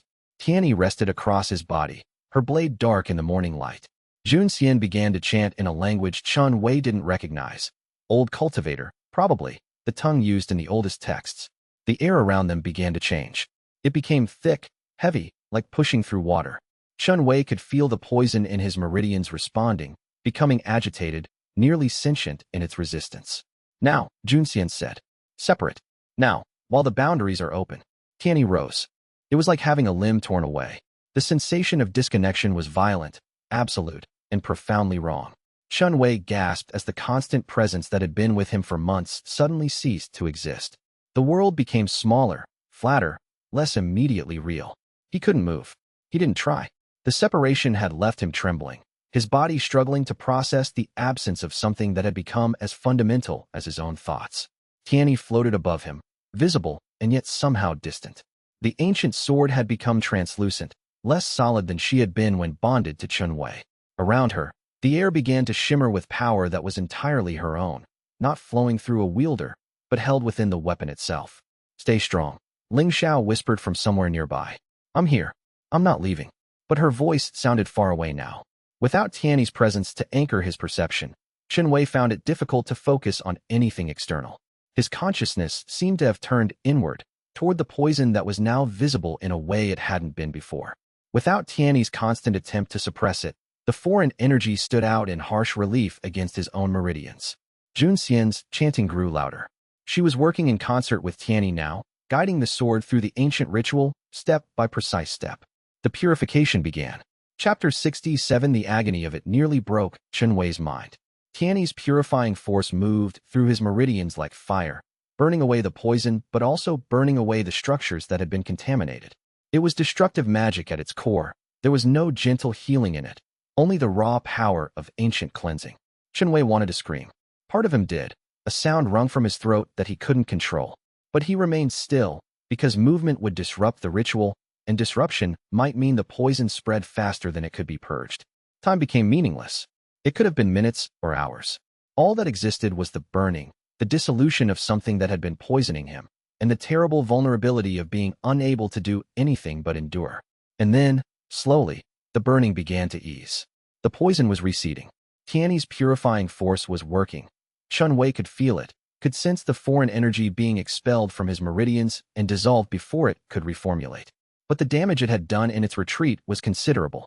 His meridian structure was torn, ragged, incomplete. The regeneration will take time, Jun Xian was saying. She sounded exhausted. The meridian repair has to happen naturally. We can't accelerate it. But the poison is gone. The poison is finally gone. Slowly, Chen Wei became aware of his body again.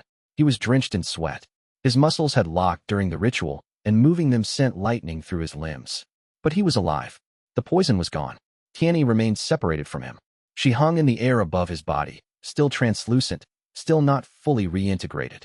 Around her, the formations that Jun Xian had set were beginning to break down, the ritual nearing its completion. The separation needs to last longer, Jun Xian said, consulting her scroll. The ritual isn't complete. The meridians need to heal for at least 6 more hours before Tiany can rebond without risk of the poison reformulating. 6 hours. Separated. Defenseless. Chen Wei wanted to protest, but he had no strength left. He lay in the circle, unable to do anything but breathe and exist in the horrible absence of Tiany's presence. Ling Xiao knelt beside him. She reached out to touch his face, and her hand was shaking. "You're going to be okay," she said. "You're going to be fine." But her voice held doubt. Chapter 68. The first 3 hours of separation were the worst. Chen Wei's body was too weak to move. He lay in the protective circle and watched the sky change, watched the sun arc across the heavens, felt the warmth of the day settle on his skin. Without Tiany's presence, he was hyper-aware of everything else, every sound, every movement, every potential threat. The fighters that Ling Xiao had assembled maintained their vigil around the circle. Nothing attacked. Nothing emerged from the surrounding forest to take advantage of his vulnerability. But the threat was ever present, ever real, in a way it hadn't been since the days before he bonded with Tiany. Jun Xian moved around him periodically, checking his meridians, confirming that the poison remained gone, that the regeneration was proceeding. Her hands were warm and careful when she worked, but her expression remained worried. "Your meridian structure is more damaged than I expected," she said around midday. "The poison was thorough. Even after full regeneration, you won't be at full capacity for weeks, possibly months. How long until I can cultivate again?" Chen Wei asked. His voice was hoarse from the screaming. 3 weeks, minimum, Jun Xian said. "Possibly longer. I'm sorry. I know how much that costs you." In those 3 hours, Chen Wei experienced something he hadn't felt since childhood, complete and utter helplessness. Tiany had been a part of him for so long that forgetting what it felt like to be without her. Now that feeling was returning, and it was devastating. But around hour 4, something shifted. Zhou Kai brought water and helped him drink. The old master's hands were steady, his presence a confirmation that the world had not fallen apart just because Chen Wei had been reduced to vulnerability. "I know it's difficult," Zhou Kai said quietly. "This state you're in. But I want you to notice something, Chen Wei. You survived the ritual. You survived the purification. And now you're lying here, alive, with your meridians beginning to heal. You did this. Not Tiany. You. I don't feel like I did anything," Chen Wei said. "You endured," Zhou Kai replied. "That is the greatest magic of all. Endurance. The ability to survive the unsurvivable and continue moving forward. Tiany can give you power, but she cannot give you that. That comes only from within yourself." By hour 6, Chen Wei could move again. Not easily, and not without sharp pain, but he could move. He sat up slowly, accepting Ling Zhao's help as she eased him upright. Tiany was still separated from him, floating above the circle. But as Chen Wei watched, the sword began to solidify, to become more real, more present. "The ritual is ending," Jun Xian announced. "Prepare for rebond. It should be seamless now. The poison will not return." The last barriers between Tiany and Chen Wei began to dissolve. Chapter 69. The rebond was not seamless. It was violent, overwhelming, a sudden flooding back of presence that nearly knocked Chen Wei unconscious with the force of it. Tianyi slammed back into him like a physical blow. The sensation of her consciousness merging with his again was so profound, so complete, that for a moment Chen Wei lost all sense of where he ended and the sword began. When coherence returned, he was gasping, and tears were streaming down his face. "I am here," Tianyi said, and the words carried such relief, such desperate affection, that Chen Wei felt the bond shudder with emotion. "I am here, and you are alive. The poison is gone. We are intact. We are," Chen Wei confirmed, his voice breaking. "We survived it." But even as the words left his mouth, he felt it. Something had changed in Tianyi. The ancient sword was not the same consciousness that had separated from him. She was different, subtly, but unmistakably different. "What happened?" Chen Wei asked Tianyi internally, trying to understand the shift. "I don't know," the sword replied, and there was wonder in her voice. "During the separation, something occurred. I was outside of you, using only my own power. And something awakened, something that has been sleeping for a very long time.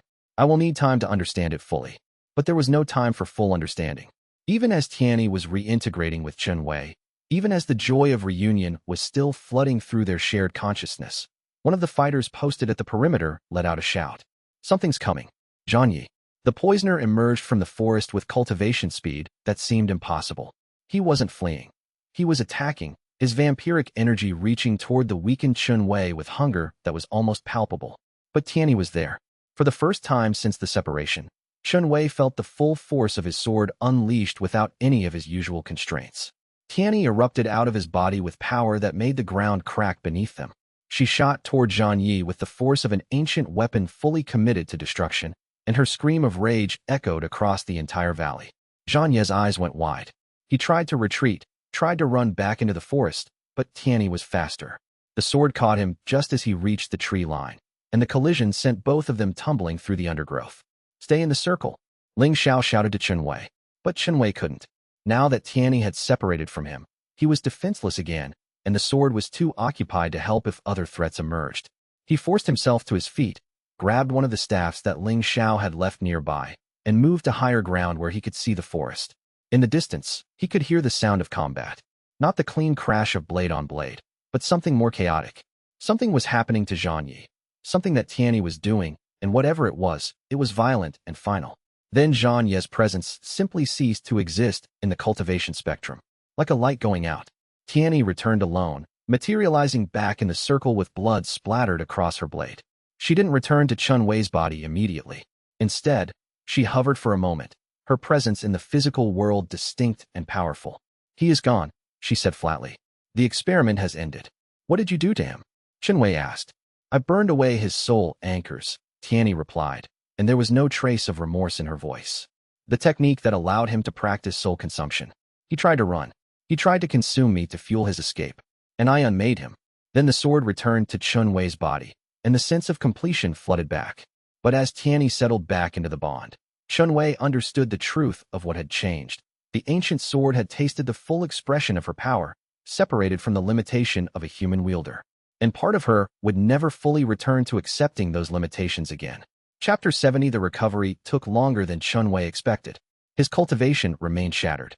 The meridians that Jun Xian had regenerated were still fragile, unable to support even basic cultivation techniques. For the first week after the rebond, he could barely stand without assistance. For the second week, he could walk, but not far and not without pain. But his body was healing. His strength was returning, not from cultivation, but from the simple physical recovery that comes with time and rest. And Ling Xiao made sure he had both, maintaining a schedule of rest and gentle exercise that pushed him forward without breaking him. It was Zhou Kai who first broached the question that everyone was avoiding. "We need to understand what Ao Kuan's purpose was," the old master said, finding Chen Wei on the practice grounds where he was attempting very basic forms. He arranged this situation deliberately. "The question is why?"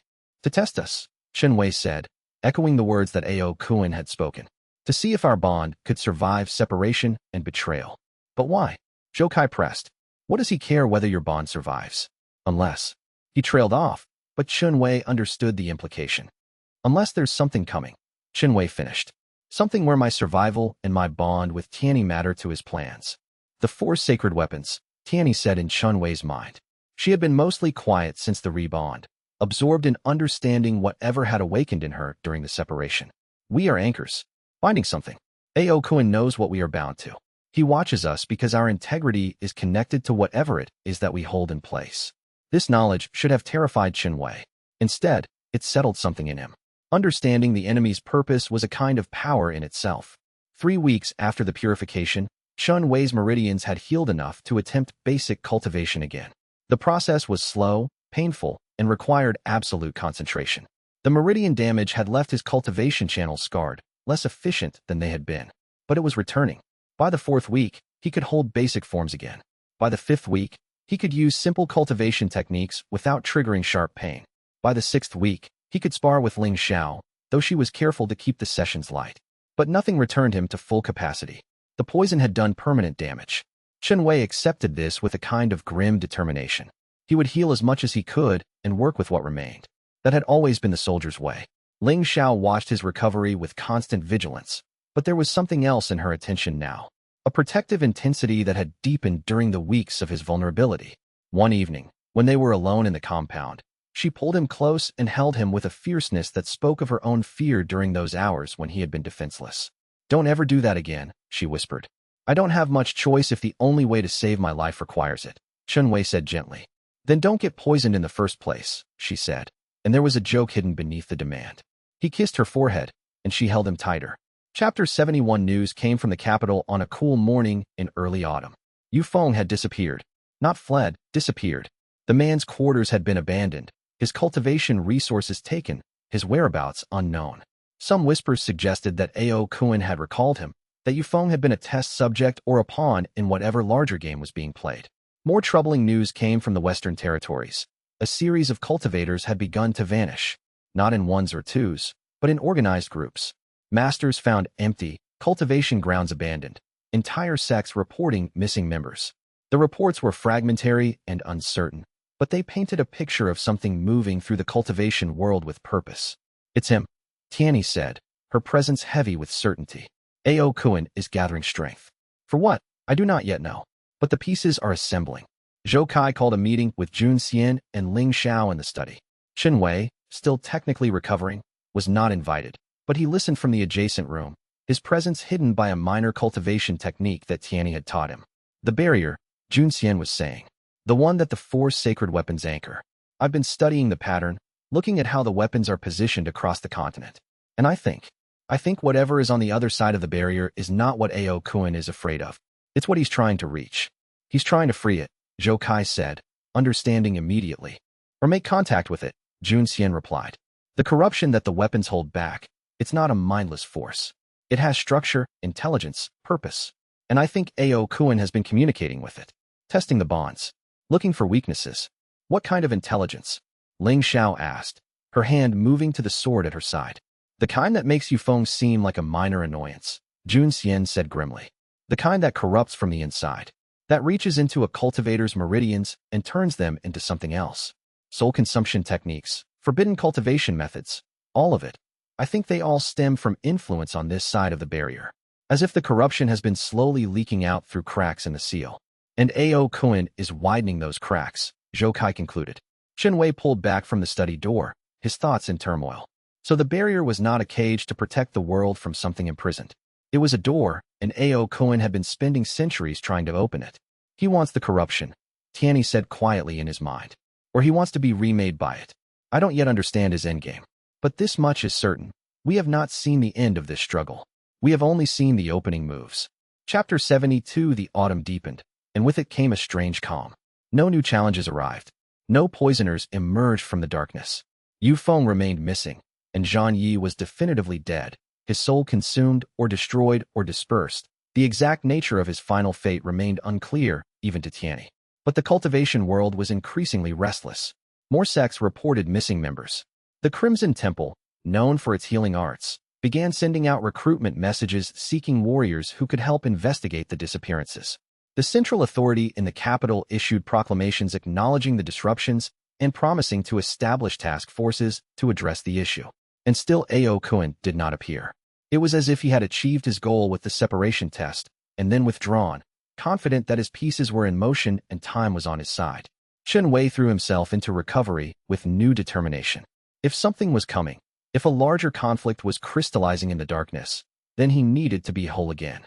He trained until his meridians began to restore themselves faster, pushed his cultivation past the point of reasonable caution, drove himself forward with an intensity that made even Ling Xiao concerned.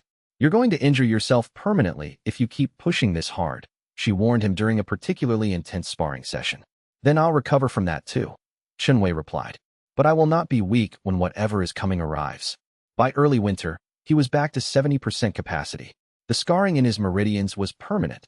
Jun Xian confirmed that much would never fully heal, but he had adapted to it.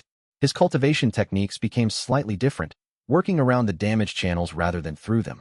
It was a modification that made him unique, but it also made him vulnerable in ways he hadn't been before.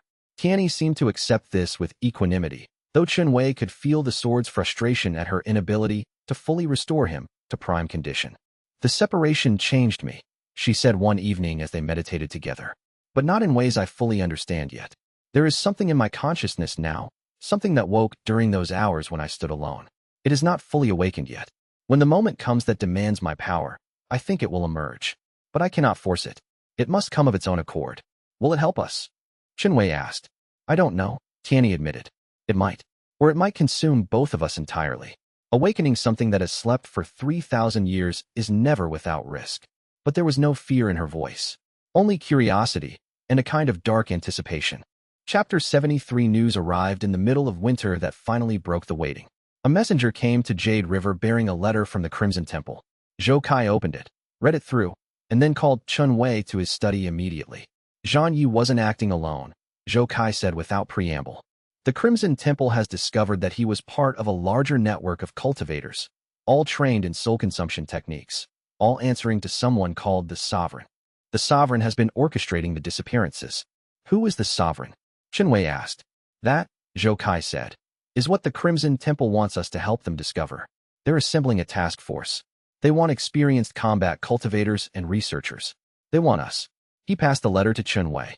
The handwriting was flowing, elegant, and the signature belonged to Master Hui Yu, the head of the Crimson Temple's healing school. "We should help them," Chen Wei said immediately. "It's dangerous," Zhou Kai warned. "Going after whoever is orchestrating this network. If it leads us back to Ao Kuan, it's going to lead us back to Ao Kuan eventually," Chen Wei replied. "Better to engage on terms where we understand the threat." Zhou Kai studied him for a long moment, then nodded. "Pack supplies. We leave for the Crimson Temple in 3 days." Ling Xiao was less pleased with the decision. "You're still recovering," she said bluntly.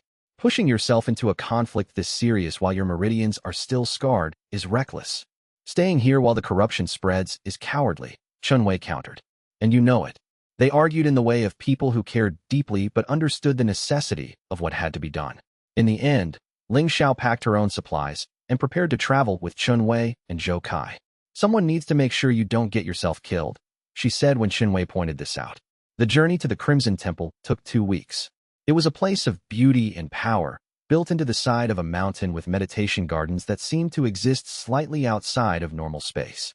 Master Hui Yu welcomed them with ceremony, but cut straight to business. "We have confirmed that the Sovereign is coordinating from somewhere in the eastern provinces," she said, spreading a map across her study table. "And we have 3 leads. A cultivation sect known for accepting students with questionable histories, a black market auction house for rare cultivation materials, and a ruin from the old kingdoms, known to contain records of forbidden techniques. All 3 could be connected," Jun Xian observed.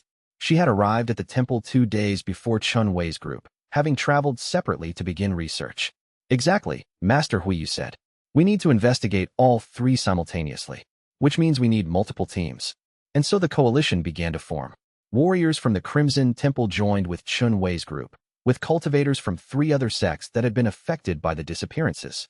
30 people in total, divided into teams with specific objectives. Chen Wei found himself assigned to the team investigating the cultivation sect. Zhou Kai was with the group heading to the ruin. Ling Xiao insisted on joining Chen Wei's team, and no one was foolish enough to argue with her. Before they departed, Jun Xian pulled Chen Wei aside. "Be careful," she said. "I've been studying the historical records, and there are references to something called the Sovereign's Gate. It's mentioned only once, in a text from over 500 years ago, but the description suggests it's a place where the boundary between the world of the living and the world of the corruption becomes thin. If that's where the Sovereign is hiding, then going there is extremely dangerous." "Will we find the Sovereign?" Chen Wei asked. I think so, Junxian said. But I'm not sure finding him and surviving it are the same thing. Chapter 74. The cultivation sect called itself the Path of Ascension. It was hidden deep in the eastern forests, built into a valley where the cultivation energy was dense and strange. The sect master, a woman named Li Chun, was immediately suspicious of their arrival. We're investigating cultivator disappearances, Chen Wei explained, keeping his tone respectful and non-accusatory. We believe there may be members of your sect connected to a network we're tracking. And if there are? Li Chun demanded. She was sharp-eyed and suspicious, the kind of leader who had built her sect on paranoia and strength. Then we ask them questions, Chen Wei said, and they answer honestly, or we take them into custody for the Crimson Temple to investigate. Li Chun looked as if she wanted to argue, but the combined weight of the team behind Chen Wei, experienced warriors in full cultivation gear, made the decision for her. It took 2 days of investigation, but they found them, 7 disciples of the Path of Ascension who bore the marks of soul consumption training. The marks were subtle, the kind of cultivation scars that only an expert would recognize. But Jun Xian had taught Chen Wei to see them, and he saw them clearly. When confronted, the disciples didn't resist. Instead, they seemed almost relieved, as if the deception had been a burden they had been waiting to set down. We are servants of the sovereign, the eldest disciple said. Our purpose is to gather disciples, to teach them the techniques of essence consumption, to prepare the way for the sovereign's awakening. And where does the sovereign dwell? Chen Wei asked. The disciple smiled. Where all things must eventually go. To the place where the seal grows thin. To the sovereign's gate, where the corruption touches the world. Before they could ask anything more, the disciples began to convulse. Some kind of trigger, Chen Wei realized. Something had been placed in their consciousness, waiting for the moment they were captured. We need to stop them, Ling Xiao shouted, drawing her sword. But it was already too late. The disciples' cultivation began to spiral, and their bodies began to dissolve, not into death, but into something else. Essence leaking away into the cultivation spectrum, consumed by something distant and invisible. In moments, there was nothing left of them but empty husks. Self-destruct technique, Ling Xiao said, looking at the bodies with fury, built into their cultivation cores. When they were captured, it activated. To prevent interrogation, Chen Wei said quietly, and to accelerate their consumption into the network. The sovereign was using them, and now he's harvested what he needed from them and destroyed the evidence. A message came back from Zhou Kai's team the next day. They had found the ruin, and it was indeed filled with records of forbidden techniques. But the records had been depleted, someone had taken them months ago, and inside the deepest chamber, they had found an altar dedicated to the corruption, with fresh offerings and binding runes that suggested someone had been performing rituals there regularly. A.O. Kuan, Tianyi said with absolute certainty. This is his work. He is preparing for something, awakening something, and the sovereign is his tool. Or his rival, Chen Wei countered. We don't know the relationship yet. I know, Tianyi replied. I can feel it in the disturbance of the cultivation world. This is not a test anymore. This is endgame, and we are not ready. Chapter 75. Master Hui, you called the teams back to the Crimson Temple for consultation. The reports came in.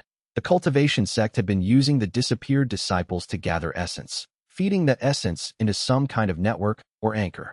The ruin had been used for rituals, but the purpose remained unclear. And the black market auction house had been cleared out completely, all records burned, all evidence destroyed. We're chasing ghosts, one of the warrior masters said in frustration. By the time we arrive, whoever is orchestrating this has already moved on. Not ghosts, Jun Xian said. She had been studying the evidence brought back from the ruin with fierce intensity. Breadcrumbs. The sovereign is deliberately leaving us these trails. He wants us to find them. Why? Master Hui Yu asked. Because he wants us here, Jun Xian replied. Because he wants you, Chen Wei. Or rather, he wants Tianyi. Or perhaps he wants to test the seals again. To measure their strength while the 4 sacred weapons are gathered in one place. As if in confirmation of her words, a new presence suddenly manifested in the cultivation spectrum. It was vast, alien, utterly wrong. Not A.O. Kuan's presence. This was something else entirely. Something vast and hungry and ancient. The corruption, Tianyi said, and she sounded shaken. It's pushing against the seal. Hard. Someone is driving it against the barrier from the inside. The 4 weapons are responding, but the strain is immense. We need to go to the barrier points, Zhou Kai said immediately, understanding. If the seal is failing, it's not failing yet, Tianyi interrupted. But if pressure continues like this, eventually it will break. And if it breaks, she didn't finish the thought. She didn't need to. How long do we have? Master Hui Yu asked. Days, Tianyi replied. A week at most. The corruption is testing us, learning our limits, pushing harder and harder to find the breaking point. Then we move now, Chen Wei said, rising to his feet. Toward the barrier. Toward the 4 weapons. If the seal is going to break, we meet it there. This is a trap, one of the warrior masters protested. The sovereign wants us there. It's obviously an ambush. Yes, Chen Wei agreed. But the alternative is letting the corruption break through wherever it chooses. If we're going to stop this, we need to be at the seal when it happens. Master Hui, you made her decision. We send all available cultivators to the 4 seal points. Full teams, prepared for combat. And we send word to every sect and faction we can contact. If the corruption breaks through, the entire cultivation world will need to defend. The armies began to assemble within hours. Chapter 76. The journey to the northern seal point took 3 days of hard travel. The northern seal was anchored by the sacred weapon known as xianxia, the void blade, wielded by a master named Ji Chang. Xianxia was not like Tianyi. The void blade was minimalist, stripped down to its essence, and Ji Chang carried it with the ease of someone who had spent a lifetime in balance with a weapon. The seal point itself was a crater, a depression in the landscape where the cultivation energy was so dense it was almost visible. And it was cracking. Not dramatically, not violently, but the disturbance was visible to anyone with sufficient cultivation sense. The air above the crater seemed to shimmer and waver, as if something was pressing against an invisible barrier. How long? Chen Wei asked Tianyi as they approached. Hours, the sword replied. Maybe less. The pressure is accelerating. Other teams were arriving at the seal point. The eastern seal had sent word that pressures there were also building. The western and southern seals reported the same phenomenon. The entire barrier system was under assault, and something on the other side was pressing harder and harder to break through. It was Ji Chang who first articulated what they had all suspected. This is not the corruption, the Void Blade's wielder said, studying the cracking barrier with the intensity of someone who had been bonded to an ancient weapon for decades. Not the corruption alone. Something else is here. Something that the barrier was not designed to contain. What? Master Hui, you demanded. Someone, Ji Chang corrected. A consciousness. A will. Something intelligent, and it is far older than the barrier itself. Ao Kuan, Chen Wei said. Possibly, Ji Chang replied. Or Ao Kuan is simply a servant of this consciousness. Either way, what comes through will be catastrophic. The 4 weapons can hold the seal for a time. But if what presses against us is truly as ancient and powerful as it feels, then holding will not be enough. Eventually, the seal will break. The decision came from somewhere deep inside Chen Wei, crystallized by weeks of recovery and months of preparation. The seal is not what we need to defend, Chen Wei said. The seal is already breaking. What we need to do is sever it. Shatter it completely, but on our terms. Controlled. That way, whatever comes through will come through in a specific place, at a specific time, against prepared defenders. That's insane, Master Hui, you said flatly. It's the only way to prevent it from breaking at a point that's strategically disadvantageous, Chen Wei replied. If we let it break naturally, it could shatter at all 4 points simultaneously. It could break in unpredictable places. But if we break it deliberately, we control how it happens.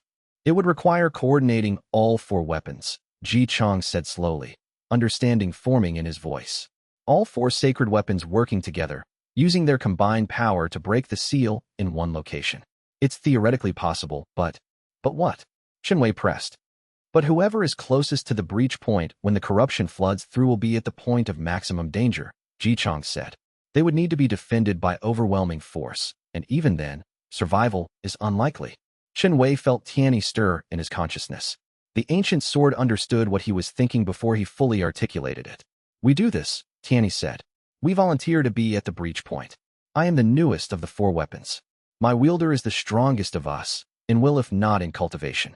And together, we can buy time for the defenses to organize. No, Ling Xiao said, appearing at Chen Wei's side. He hadn't heard her approach. Find another way. There is no other way, Chen Wei replied. But I'm not asking to do this alone. I'm asking you to help me defend the breach once we've opened it. I'm asking Zhou Kai to help coordinate the other 3 weapons. I'm asking all of you to be ready for what comes through. Master Hui, you looked at Ji Chang. The Void Blade's wielder was already opening a communication channel through cultivation techniques, reaching out to the other 3 seal points. The southern weapon agrees, Ji Chang reported. The western weapon agrees. The eastern weapon is uncertain, but they will defer to the decision of the southern seal. Then we do this, Zhou Kai said. It was not a question. Chapter 77. The plan took hours to coordinate. The 4 sacred weapons, Tianyi, xianxia, and the two others, would link their power through a formation designed specifically to break barriers. Chen Wei, Ji Chong, and the two other weapon wielders would serve as anchors for the formation, their consciousness, and will lending power to the collective effort. The barrier would not break cleanly. It would tear, hemorrhage, and eventually collapse. In the moments of maximum strain, it would be weakest. And in those moments, whatever pressed against it would come flooding through. The formations are set, Tianyi reported, her presence joining with the other three weapons in a communion of ancient power. We are ready to begin. Chen Wei stood at the center of the seal point, the northern crater, with Ling Xiao beside him and 200 cultivators arrayed in defensive formations beyond them. Whenever you're ready, he said to Tianyi. The ancient's sword began to sing. It was not a sound that came from the physical world. It was a frequency, a vibration, a resonance that existed in the cultivation spectrum. Xianxia answered with a harmonic that seemed to dissolve reality itself. From the eastern and southern seal points came the tones of the other two weapons, their identities still unknown to Chen Wei, but their power unmistakable. The barrier began to tear. It didn't happen all at once. Instead, it fractured slowly, like ice in spring thaw. Cracks formed in the containment field, and from those cracks came a wrongness that made Chen Wei's skin crawl. The corruption, the thing that had been sealed away for thousands of years, began to leak through.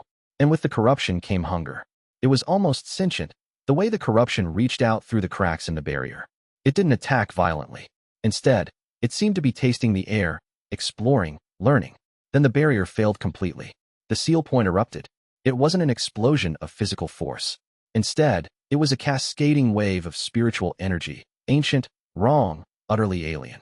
The corruption poured through the broken barrier like ink in water, spreading, contaminating, transforming. And riding atop the wave of corruption came something far more terrible. A figure materialized in the broken seal. Not Ao Kuan. Chen Wei would have recognized his presence. This was something else entirely. A being of immense age and power, wearing the shape of a man, but clearly being something far more vast and terrible than any individual person. The seal is broken, the figure said, and its voice echoed across dimensions. I am free. After 5,000 years, I am finally free. Who are you? Chen Wei demanded, raising Tianyi to a defensive position. I am what you call the corruption, the figure replied. But that is only a name for my presence. My true nature is older than your cultivation system. I am the entropy, the dissolution, the final heat death of all things. I am the voice that whispers to every cultivator that their power is temporary, their strength illusory, their meaning meaningless. No, Ling Xiao said, stepping forward. You're just the darkness that makes the light matter. Without you, the light would have no meaning. The figure seemed almost amused. A warrior's philosophy, it said. How charmingly naive. But I will prove to you the falseness of this belief. I will consume every cultivator in this realm. I will transform them into extensions of myself. And when the work is done, your world will know peace. The peace of absolute stillness, absolute emptiness, absolute entropy. Then it attacked. Chapter 78. The corruption's assault was not physical. It came as a wave of spiritual dissolution, a force that reached into Chen Wei's very being and tried to unmake him at the fundamental level. But Tianyi was there. The ancient sword erupted with power that Chen Wei had never fully experienced before. During the separation, something had awakened in the sword, something vast and ancient and terrible. Now, facing the entropy itself, Tianyi unleashed that awakening fully. The sword became something that transcended physical form. She became pure will, pure defiance, pure resistance to the dissolution that pressed down on Chen Wei.